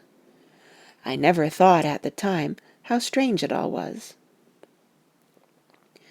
After a little bit his sobs ceased, and he raised himself with an apology, though he made no disguise of his emotion. He told me that for days and nights past, weary days and sleepless nights, he had been unable to speak with anyone, as a man must speak in his time of sorrow. There was no woman whose sympathy could be given to him, or with whom, owing to the terrible circumstance with which his sorrow was surrounded, he could speak freely. I know now how I suffered, he said, as he dried his eyes, but I do not know even yet, and none other can ever know, how much your sweet sympathy has been to me today. I shall know better in time, and believe me that, though I am not ungrateful now, my gratitude will grow with my understanding. You will let me be like a brother, will you not, for all our lives, for dear Lucy's sake? For dear Lucy's sake, I said, as we clasped hands. Ay, and for your own sake, he added, for if a man's esteem and gratitude are ever worth the winning, you have won mine today. If ever the future should bring you to a time when you need a man's help, believe me, you will not call in vain. God grant that no such time may ever come to you to break the sunshine of your life. But if it should ever come, promise me that you will let me know. He was so earnest, and his sorrow was so fresh, that I felt it would comfort him, so I said, I promise. As I came along the corridor, I saw Mr. Morris looking out of a window. He turned as he heard my footsteps. How is Art? He said. Then, noticing my red eyes, he went on, Ah, I see you have been comforting him. Poor old fellow, he needs it. No one but a woman can help a man when he is in trouble of the heart, and he had no one to comfort him. He bore his own trouble so bravely that my heart bled for him. I saw the manuscript in his hand, and I knew that when he read it he would realize how much I knew, so I said to him, I wish I could comfort all who suffer from the heart. Will you let me be your friend, and will you come to me for comfort if you need it? You will know, later on, why I speak. He saw that I was in earnest, and, stooping, took my hand, and, raising it to his lips, kissed it. It seemed but poor comfort to so brave and unselfish a soul, and impulsively I bent over and kissed him. The tears rose in his eyes, and there was a momentary choking in his throat. He said quite calmly, Little girl, you will never regret that true-hearted kindness so long as ever you live. Then he went into the study to his friend. Little girl, the very words he had used to Lucy, and oh, but he proved himself a friend. End of Chapter 17. Chapter 18. Dr. Seward's Diary. 30th of September. I got home at 5 o'clock, and found that Godalming and Morris had not only arrived, but had already studied the transcript of the various diaries and letters which Harker and his wonderful wife had made and arranged. Harker had not yet returned from his visit to the carrier's men, of whom Dr. Hennessy had written to me. Mrs. Harker gave us a cup of tea, and I can honestly say that, for the first time since I have lived in it, this old house seemed like home. When we had finished, Mrs. Harker said, "Dr. Seward, may I ask a favour? I want to see your patient, Mr. Renfield. Do let me see him. What you have said of him in your diary interests me so much." She looked so appealing and so pretty that I could not refuse her, and there was no possible reason why I should, so I took her with me. When I went into the room, I told the man that a lady would like to see him, to which he simply answered, "Why?" "She is going through the house, and wants to see everyone in it," I answered. "Oh, very well," he said. "Let her come in, by all means, but just wait a minute till I tidy up the place." His method of tidying was peculiar. He simply swallowed all the flies and spiders in the boxes before I could stop him.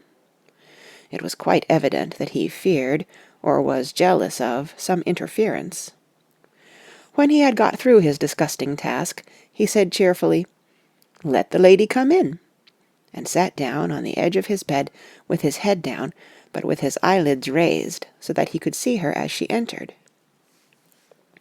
For a moment I thought that he might have some homicidal intent. I remembered how quiet he had been just before he attacked me in my own study, and I took care to stand where I could seize him at once if he attempted to make a spring at her. She came into the room with an easy gracefulness which would at once command the respect of any lunatic, for easiness is one of the qualities mad people most respect. She walked over to him, smiling pleasantly, and held out her hand. "Good evening, Mr. Renfield," said she. "You see, I know you, for Dr. Seward has told me of you." He made no immediate reply, but eyed her all over intently, with a set frown on his face. This look gave way to one of wonder, which merged in doubt. Then, to my intense astonishment, he said, "You're not the girl the doctor wanted to marry, are you? You can't be, you know, for she's dead." Mrs. Harker smiled sweetly as she replied, "Oh, no, I have a husband of my own, to whom I was married before I ever saw Dr. Seward, or he me. I am Mrs. Harker." "Then what are you doing here?" "My husband and I are staying on a visit with Dr. Seward." "Then don't stay." "But why not?" I thought that this style of conversation might not be pleasant to Mrs. Harker, any more than it was to me, so I joined in. "How did you know I wanted to marry anyone?" His reply was simply contemptuous, given in a pause in which he turned his eyes from Mrs. Harker to me, instantly turning them back again. What an asinine question! "I don't see that at all, Mr. Renfield," said Mrs. Harker, at once championing me. He replied to her with as much courtesy and respect as he had shown contempt to me. "You will, of course, understand, Mrs. Harker, that when a man is so loved and honoured as our host is, everything regarding him is of interest in our little community. Dr. Seward is loved not only by his household and his friends, but even by his patients, who, being some of them hardly in mental equilibrium, are apt to distort causes and effects. Since I myself have been an inmate of a lunatic asylum, I cannot but notice that the sophistic tendencies of some of its inmates lean towards the errors of non causa and ignoratio elenchi." I positively opened my eyes at this new development. Here was my own pet lunatic, the most pronounced of his type that I had ever met with, talking elemental philosophy, and with the manner of a polished gentleman. I wondered if it was Mrs. Harker's presence which had touched some chord in his memory. If this new phase was spontaneous, or in any way due to her unconscious influence, she must have some rare gift or power. We continued to talk for some time, and seeing that he was seemingly quite reasonable, she ventured, looking at me questioningly as she began, to lead him to his favourite topic. I was quite astonished, for he addressed himself to the question with the impartiality of the completest sanity. He even took himself as an example when he mentioned certain things. "Why, I myself am an instance of a man who had a strange belief. Indeed, it was no wonder that my friends were alarmed, and insisted on my being put under control. I used to fancy that life was a positive and perpetual entity, and that by consuming a multitude of live things, no matter how low in the scale of creation, one might indefinitely prolong life. At times I held the belief so strongly that I actually tried to take human life. The doctor here will bear me out that on one occasion I tried to kill him for the purpose of strengthening my vital powers by the assimilation with my own body of his life through the medium of his blood, relying, of course, upon the scriptural phrase, 'For the blood is the life.' Though, indeed, the vendor of a certain nostrum has vulgarized the truism to the very point of contempt. Isn't that true, doctor?" I nodded assent, for I was so amazed that I hardly knew what to either think or say. It was hard to imagine that I had seen him eat up his spiders and flies not 5 minutes before. Looking at my watch, I saw that I should go to the station to meet Van Helsing, so I told Mrs. Harker that it was time to leave. She came at once, after saying pleasantly to Mr. Renfield, "Good-bye, and I hope I may see you often, under auspices pleasanter to yourself." To which, to my astonishment, he replied, "Good-bye, my dear. I pray God I may never see your sweet face again. May he bless and keep you." When I went to the station to meet Van Helsing, I left the boys behind me. Poor Art seemed more cheerful than he has been since Lucy first took ill, and Quincy is more like his own bright self than he has been for many a long day. Van Helsing stepped from the carriage with the eager nimbleness of a boy. He saw me at once, then rushed up to me, saying, "Ah, friend John, how goes all? Well, so I have been busy, for I come here to stay if need be. All affairs are settled with me, and I have much to tell. Madam Mina is with you? Yes. And her so fine husband? And Arthur and my friend Quincy, they are with you too? Good." As I drove to the house, I told him of what had passed, and of how my own diary had come to be of some use through Mrs. Harker's suggestion, at which the Professor interrupted me. "Ah, that wonderful Madam Mina! She has man's brain, a brain that a man should have were he much gifted, and a woman's heart. The good God fashioned her for a purpose, believe me, when he made that so good combination. Friend John, up to now fortune has made that woman of help to us. After to-night she must not have to do with this so terrible affair. It is not good that she run a risk so great. We men are determined, nay, are we not pledged, to destroy this monster, but it is no part for a woman. Even if she be not harmed, her heart may fail her in so much and so many horrors, and hereafter she may suffer, both in waking from her nerves, and in sleep from her dreams. And besides, she is young woman, and not so long married. There may be other things to think of sometime, if not now. You tell me she has wrote all, then she must consult with us, but to-morrow she say good-bye to this work, and we go alone." I agreed heartily with him, and then I told him what we had found in his absence, that the house which Dracula had bought was the very next one to my own. He was amazed, and a great concern seemed to come on him. "Oh, that we had known it before," he said, "for then we might have reached him in time to save poor Lucy. However, the milk that is spilt cries not out afterwards, as you say. We shall not think of that, but go on our way to the end." Then he fell into a silence that lasted till we entered my own gateway. Before we went to prepare for dinner, he said to Mrs. Harker, "I am told, Madam Mina, by my friend John, that you and your husband have put up in exact order all things that have been, up to this moment."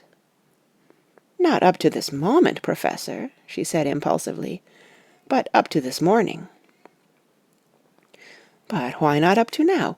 We have seen hitherto how good light all the little things have made. We have told our secrets, and yet no one who has told is the worse for it." Mrs. Harker began to blush, and taking a paper from her pockets, she said, "Dr. Van Helsing, will you read this, and tell me if it must go in? It is my record of to-day. I, too, have seen the need of putting down at present everything, however trivial, but there is little in this except what is personal. Must it go in?" The professor read it over gravely, and handed it back, saying, "It need not go in if you do not wish it, but I pray that it may. It can but make your husband love you the more, and all us, your friends, more honour you, as well as more esteem and love." She took it back with another blush and a bright smile. And so now, up to this very hour, all the records we have are complete and in order. The professor took away one copy to study after dinner, and before our meeting, which is fixed for 9 o'clock. The rest of us have already read everything, so when we meet in the study we shall all be informed as to facts, and can arrange our plan of battle with this terrible and mysterious enemy. Mina Harker's Journal, 30th of September. When we met in Dr. Seward's study 2 hours after dinner, which had been at 6 o'clock, we unconsciously formed a sort of board or committee. Professor Van Helsing took the head of the table, to which Dr. Seward motioned him as he came into the room. He made me sit next to him on his right, and asked me to act as secretary. Jonathan sat next to me.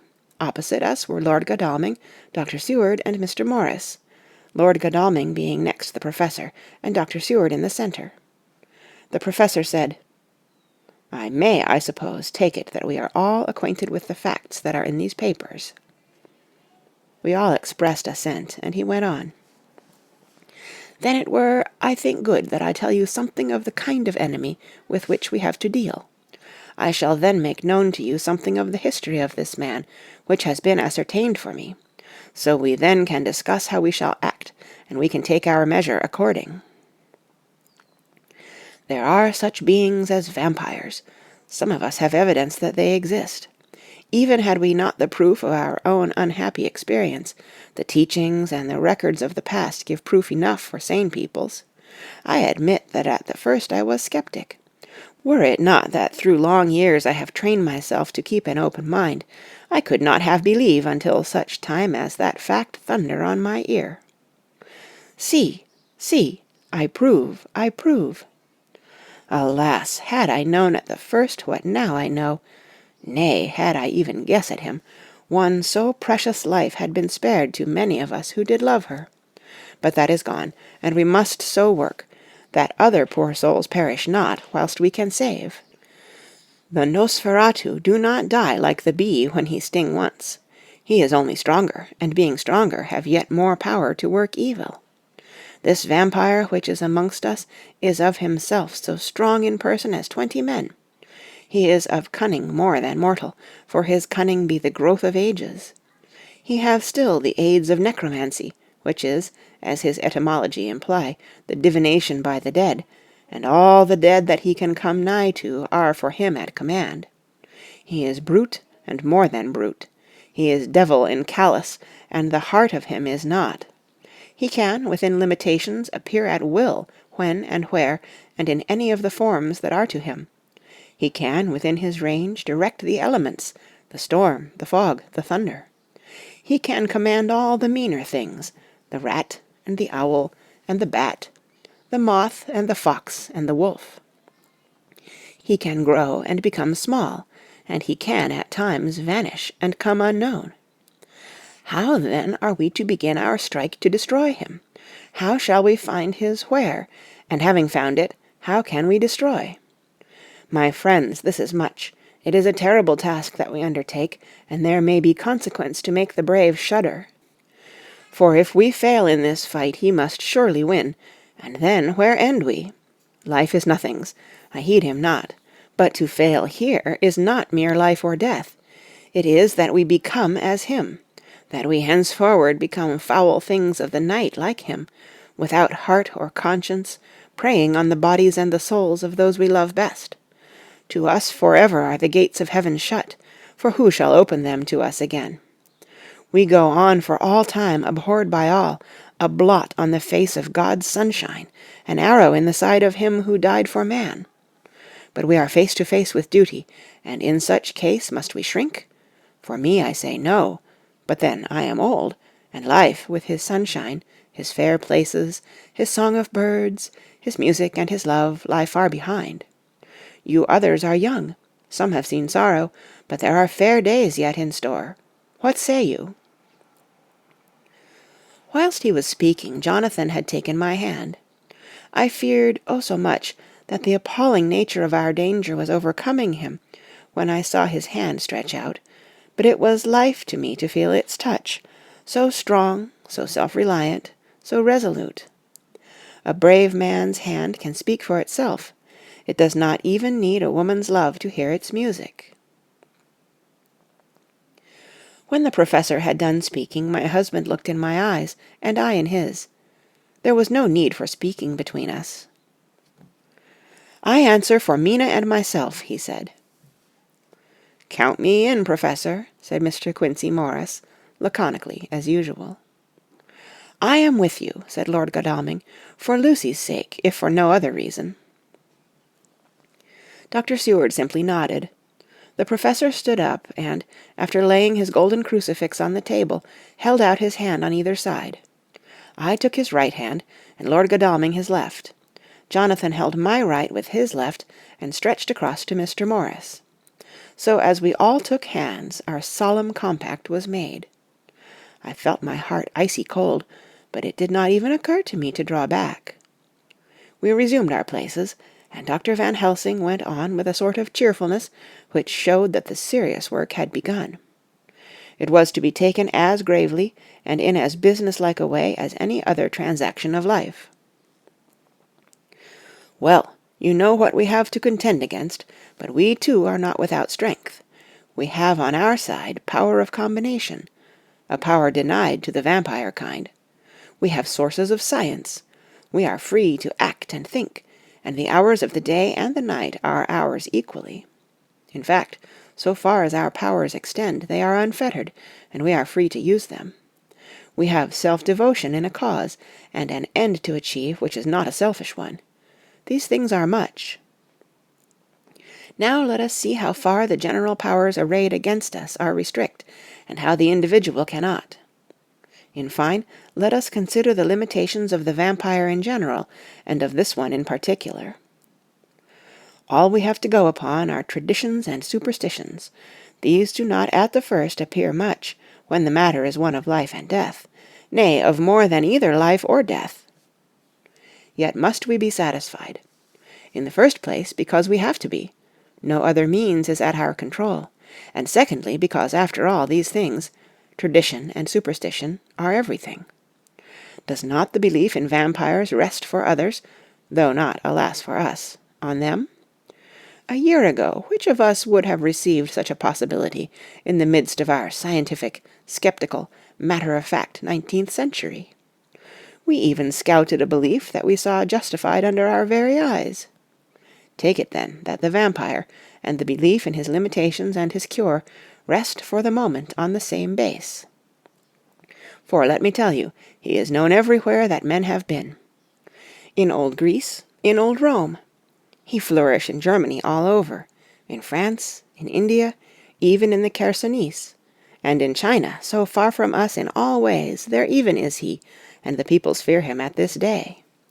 He have follow the wake of the berserker Icelander, the devil-begotten Hun, the Slav, the Saxon, the Magyar. So far, then, we have all we may act upon, and let me tell you that very much of the beliefs are justified by what we have seen in our own so unhappy experience. The vampire live on, and cannot die by mere passing of the time. He can flourish when that he can fatten on the blood of the living. Even more, we have seen amongst us that he can even grow younger, that his vital faculties grow strenuous, and seem as though they refresh themselves when his special pabulum is plenty. But he cannot flourish without this diet. He eat not as others. Even friend Jonathan, who lived with him for weeks, did never see him to eat, never. He throws no shadow. He make in the mirror no reflect, as again Jonathan observe. He has the strength of many in his hand. Witness again Jonathan when he shut the door against the wolves, and when he help him from the diligence too. He can transform himself to wolf, as we gather from the ship arrival in Whitby, when he tear open the dog. He can be as bat, as Madam Mina saw him on the window at Whitby, and as friend John saw him fly from this so near house, and as my friend Quincy saw him at the window of Miss Lucy. He can come in mist which he create. That noble ship's captain proved him of this. But from what we know, the distance he can make this mist is limited, and it can only be round himself. He come on moonlight rays as elemental dust, as again Jonathan saw those sisters in the castle of Dracula. He become so small, we ourselves saw Miss Lucy, ere she was at peace, slip through a hair-breadth space at the tomb door. He can, when once he find his way, come out from anything or into anything, no matter how close it be bound, or even fused up with fire, solder you call it. He can see in the dark, no small power this, in a world which is one half shut from the light. Ah, but hear me through. He can do all these things, yet he is not free. Nay, he is even more prisoner than the slave of the galley, than the madman in his cell. He cannot go where he lists. He who is not of nature has yet to obey some of nature's laws. Why, we know not. He may not enter anywhere at the first, unless there be some one of the household who bid him to come, though afterwards he can come as he please. His power ceases, as does that of all evil things, at the coming of the day. Only at certain times can he have limited freedom. If he be not at the place whither he is bound, he can only change himself at noon, or at exact sunrise or sunset. These things are we told, and in this record of ours we have proof by inference. Thus, whereas he can do as he will within his limit, when he have his earth home, his coffin home, his hell home, the place unhallowed, as we saw when he went to the grave of the suicide at Whitby. Still at other time he can only change when the time come. It is said, too, that he can only pass running water at the slack or the flood of the tide. Then there are things which so afflict him that he has no power, as the garlic that we know of, and as of things sacred, as this symbol, my crucifix, that was amongst us even now when we resolve. To them he is nothing, but in their presence he take his place far off, and silent with respect. There are others, too, which I shall tell you of, lest in our seeking we may need them. The branch of wild rose on his coffin keep him that he move not from it. A sacred bullet fired into the coffin kill him so that he be true dead. And as for the stake through him, we know already of its peace, or the cut-off head that giveth rest. We have seen it with our eyes. Thus, when we find the habitation of this man that was, we can confine him to his coffin and destroy him, if we obey what we know. But he is clever. I have asked my friend Arminius of Budapest University to make his record, and from all the means that are, he tell me of what he has been. He must indeed have been that voivode Dracula who won his name against the Turk, over the great river on the very frontier of Turkeyland. If it be so, then was he no common man, for in that time, and for centuries after, he was spoken of as the cleverest and the most cunning, as well as the bravest of the sons of the land beyond the forest. That mighty brain and that iron resolution went with him to his grave, and are even now arrayed against us. The Draculas were, says Arminius, a great and noble race, though now and again were scions who were held by their coevals to had dealings with the evil one. They learned his secrets in the Scholomance, amongst the mountains over Lake Hermannstadt, where the devil claims the 10th scholar as his due. In the records are such words as Stregoica, witch, Ordog and Pokol, Satan and hell, and in one manuscript this very Dracula is spoken of as vampire, which we all understand too well. There have been from the loins of this very one great men and good women, and their graves make sacred the earth where alone this foulness can dwell. For it is not the least of its terrors that this evil thing is rooted deep in all good. In soil barren of holy memories it cannot rest." Whilst they were talking, Mr. Morris was looking steadily at the window, and now he got up quietly and went out of the room. There was a little pause, and then the Professor went on, "And now we must settle what we do. We have here much data, and we must proceed to lay out our campaign. We know from the inquiry of Jonathan that from the castle to Whitby came 50 boxes of earth, all of which were delivered at Carfax. We also know that at least some of these boxes have been removed. It seems to me that our first step should be to ascertain whether all the rest remain in the house beyond that wall where we look today, or whether any more have been removed. If the latter, we must trace—" Here we were interrupted in a very startling way. Outside the house came the sound of a pistol shot. The glass of the window was shattered with a bullet, which, ricocheting from the top of the embrasure, struck the far wall of the room. I am afraid I am at heart a coward, for I shrieked out. The men all jumped to their feet. Lord Godalming flew over to the window and threw up the sash. As he did so, we heard Mr. Morris's voice without. "Sorry, I fear I have alarmed you. I shall come in and tell you about it." A minute later he came in and said, "It was an idiotic thing of me to do, and I ask your pardon, Mrs. Harker, most sincerely. I fear I must have frightened you terribly. But the fact is that whilst the Professor was talking, there came a big bat, and sat on the window-sill. I have got such a horror of the damned brutes from recent events that I cannot stand them, and I went out to have a shot, as I have been doing of late of evenings, whenever I have seen one. You used to laugh at me for it then, Art." "Did you hit it?" asked Dr. Van Helsing. "I don't know. I fancy not, for it flew away into the wood."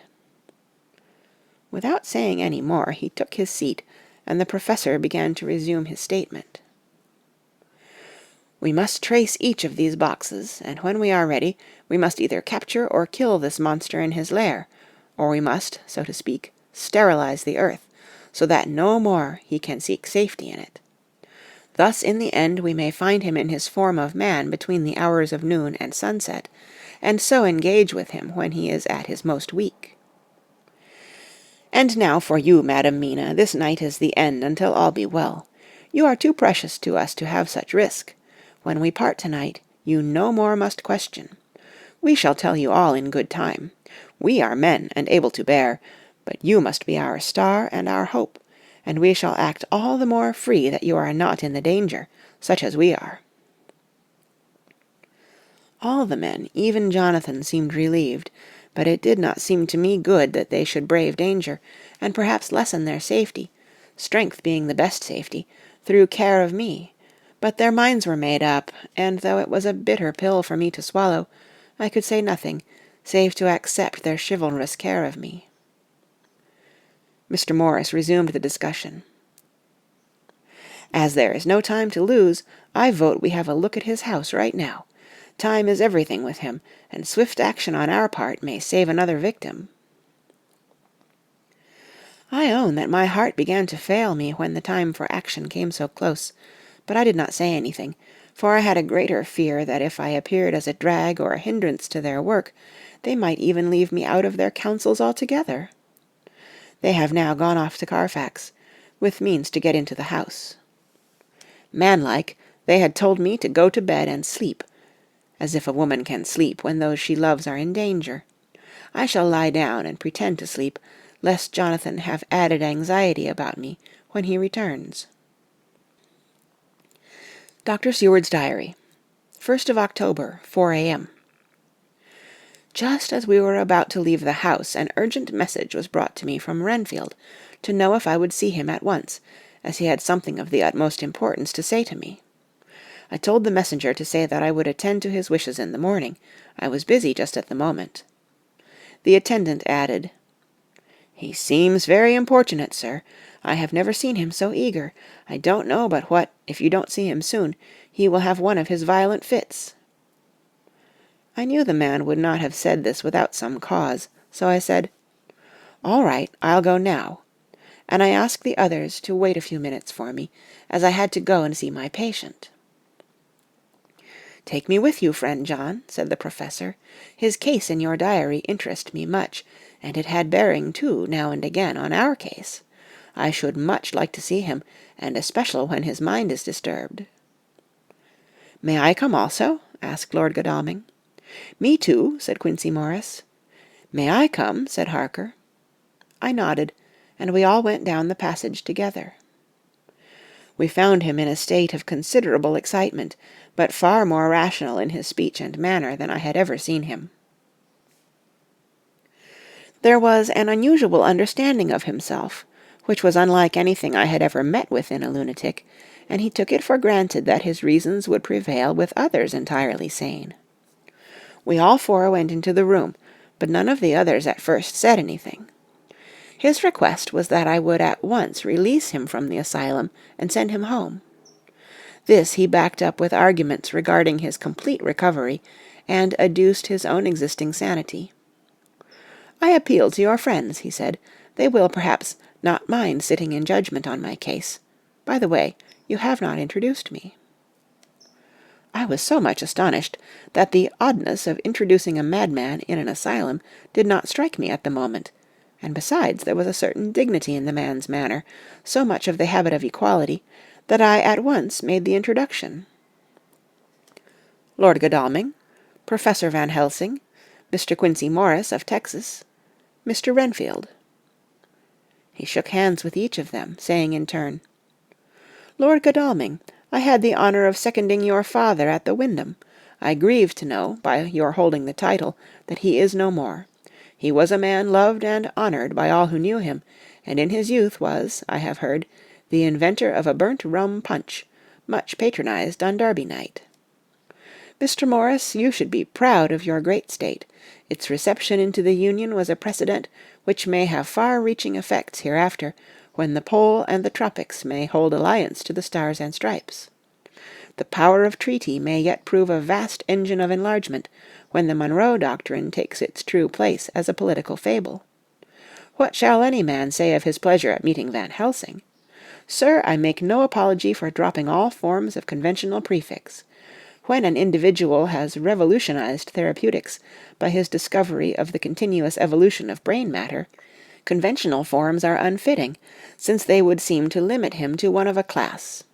You, gentlemen, who by nationality, by heredity, or by the possession of natural gifts, are fitted to hold your respective places in the moving world, I take to witness that I am as sane as at least the majority of men who are in full possession of their liberties.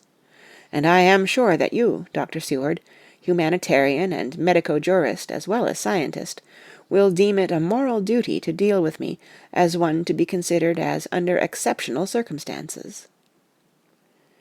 He made this last appeal with a courtly air of conviction, which was not without its own charm. I think we were all staggered.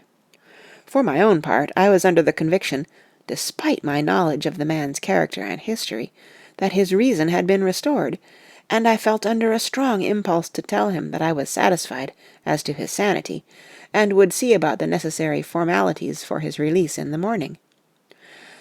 I thought it better to wait, however, before making so grave a statement, for of old I knew the sudden changes to which this particular patient was liable. So I contented myself with making a general statement that he appeared to be improving very rapidly, that I would have a longer chat with him in the morning, and would then see what I could do in the direction of meeting his wishes. This did not at all satisfy him, for he said quickly, "But I fear, Dr. Seward, that you hardly apprehend my wish. I desire to go at once, here, now, this very hour, this very moment, if I may. Time presses, and in our implied agreement with the old scytheman, it is of the essence of the contract. I am sure it is only necessary to put before so admirable a practitioner as Dr. Seward so simple, yet so momentous a wish, to ensure its fulfilment." He looked at me keenly, and seeing the negative in my face, turned to the others and scrutinized them closely. Not meeting any sufficient response, he went on. "Is it possible that I have erred in my supposition?" "You have," I said frankly, but at the same time, as I felt, brutally. There was a considerable pause, and then he said slowly, "Then I suppose I must only shift my ground of request. Let me ask for this concession, boon, privilege, what you will. I am content to implore in such a case, not on personal grounds, but for the sake of others. I am not at liberty to give you the whole of my reasons, but you may, I assure you, take it from me that they are good ones, sound and unselfish, and spring from the highest sense of duty. Could you look, sir, into my heart, you would approve to the full the sentiments which animate me. Nay, more, you would count me amongst the best and truest of your friends." Again he looked at us all keenly. I had a growing conviction that this sudden change of his entire intellectual method was but yet another form or phase of his madness, and so determined to let him go on a little longer, knowing from experience that he would, like all lunatics, give himself away in the end. Van Helsing was gazing at him with a look of utmost intensity, his bushy eyebrows almost meeting with the fixed concentration of his look. He said to Renfield, in a tone which did not surprise me at the time, but only when I thought of it afterwards, for it was as of one addressing an equal, "Can you not tell frankly your real reason for wishing to be free tonight? I will undertake that if you will satisfy even me, a stranger, without prejudice, and with the habit of keeping an open mind, Dr. Seward will give you, at his own risk and on his own responsibility, the privilege you seek." He shook his head sadly, and with a look of poignant regret on his face. The professor went on. "Come, sir, bethink yourself. You claim the privilege of reason in the highest degree, since you seek to impress us with your complete reasonableness. You do this, whose sanity we have reason to doubt, since you are not yet released from medical treatment for this very defect. If you will not help us in our effort to choose the wisest course, how can we perform the duty which you yourself put upon us? Be wise and help us, and if we can, we shall aid you to achieve your wish." He still shook his head as he said, "Dr. Van Helsing, I have nothing to say. Your argument is complete, and if I were free to speak I should not hesitate a moment, but I am not my own master in the matter. I can only ask you to trust me. If I am refused, the responsibility does not rest with me." I thought it was now time to end the scene, which was becoming too comically grave, so I went towards the door, simply saying, "Come, my friends, we have work to do. Good night." As, however, I got near the door, a new change came over the patient. He moved towards me so quickly that for the moment I feared that he was about to make another homicidal attack. My fears, however, were groundless, for he held up his 2 hands imploringly, and made his petition in a moving manner. As he saw that the very excess of his emotion was militating against him, by restoring us more to our old relations, he became still more demonstrative.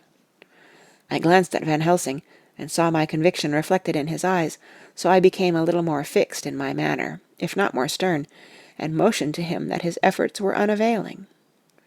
I had previously seen something of the same constantly growing excitement in him when he had to make some request of which at the time he had thought much, such, for instance, as when he wanted a cat, and I was prepared to see the collapse into the same sullen acquiescence on this occasion. My expectation was not realized, for when he found that his appeal would not be successful, he got into quite a frantic condition. He threw himself on his knees, and held up his hands, wringing them in plaintive supplication, and poured forth a torrent of entreaty, with the tears rolling down his cheeks, and his whole face and form expressive of the deepest emotion. "Let me entreat you, Dr. Seward, oh, let me implore you, to let me out of this house at once. Send me away how you will and where you will. Send keepers with me with whips and chains. Let them take me in a strait waistcoat, manacled and leg-ironed, even to a jail. But let me go out of this. You don't know what you do by keeping me here. I am speaking from the depths of my heart, of my very soul. You don't know whom you wrong, or how, and I may not tell. Woe is me, I may not tell. By all you hold sacred, by all you hold dear, by your love that is lost, by your hope that lives, for the sake of the Almighty, take me out of this and save my soul from guilt. Can't you hear me, man? Can't you understand? Will you never learn? Don't you know that I am sane and earnest now, that I am no lunatic in a mad fit, but a sane man fighting for his soul? Oh, hear me, hear me. Let me go, let me go, let me go. I thought that the longer this went on, the wilder he would get, and so would bring on a fit, so I took him by the hand and raised him up. "Come," I said sternly, "no more of this. We have had quite enough already. Get to your bed, and try to behave more discreetly." He suddenly stopped, and looked at me intently for several moments. Then, without a word, he rose, and, moving over, sat down on the side of the bed. The collapse had come, as on former occasion, just as I had expected. When I was leaving the room, last of our party, he said to me, in a quiet, well-bred voice, "You will, I trust, Dr. Seward, do me the justice to bear in mind, later on, that I did what I could to convince you tonight." End of chapter 18.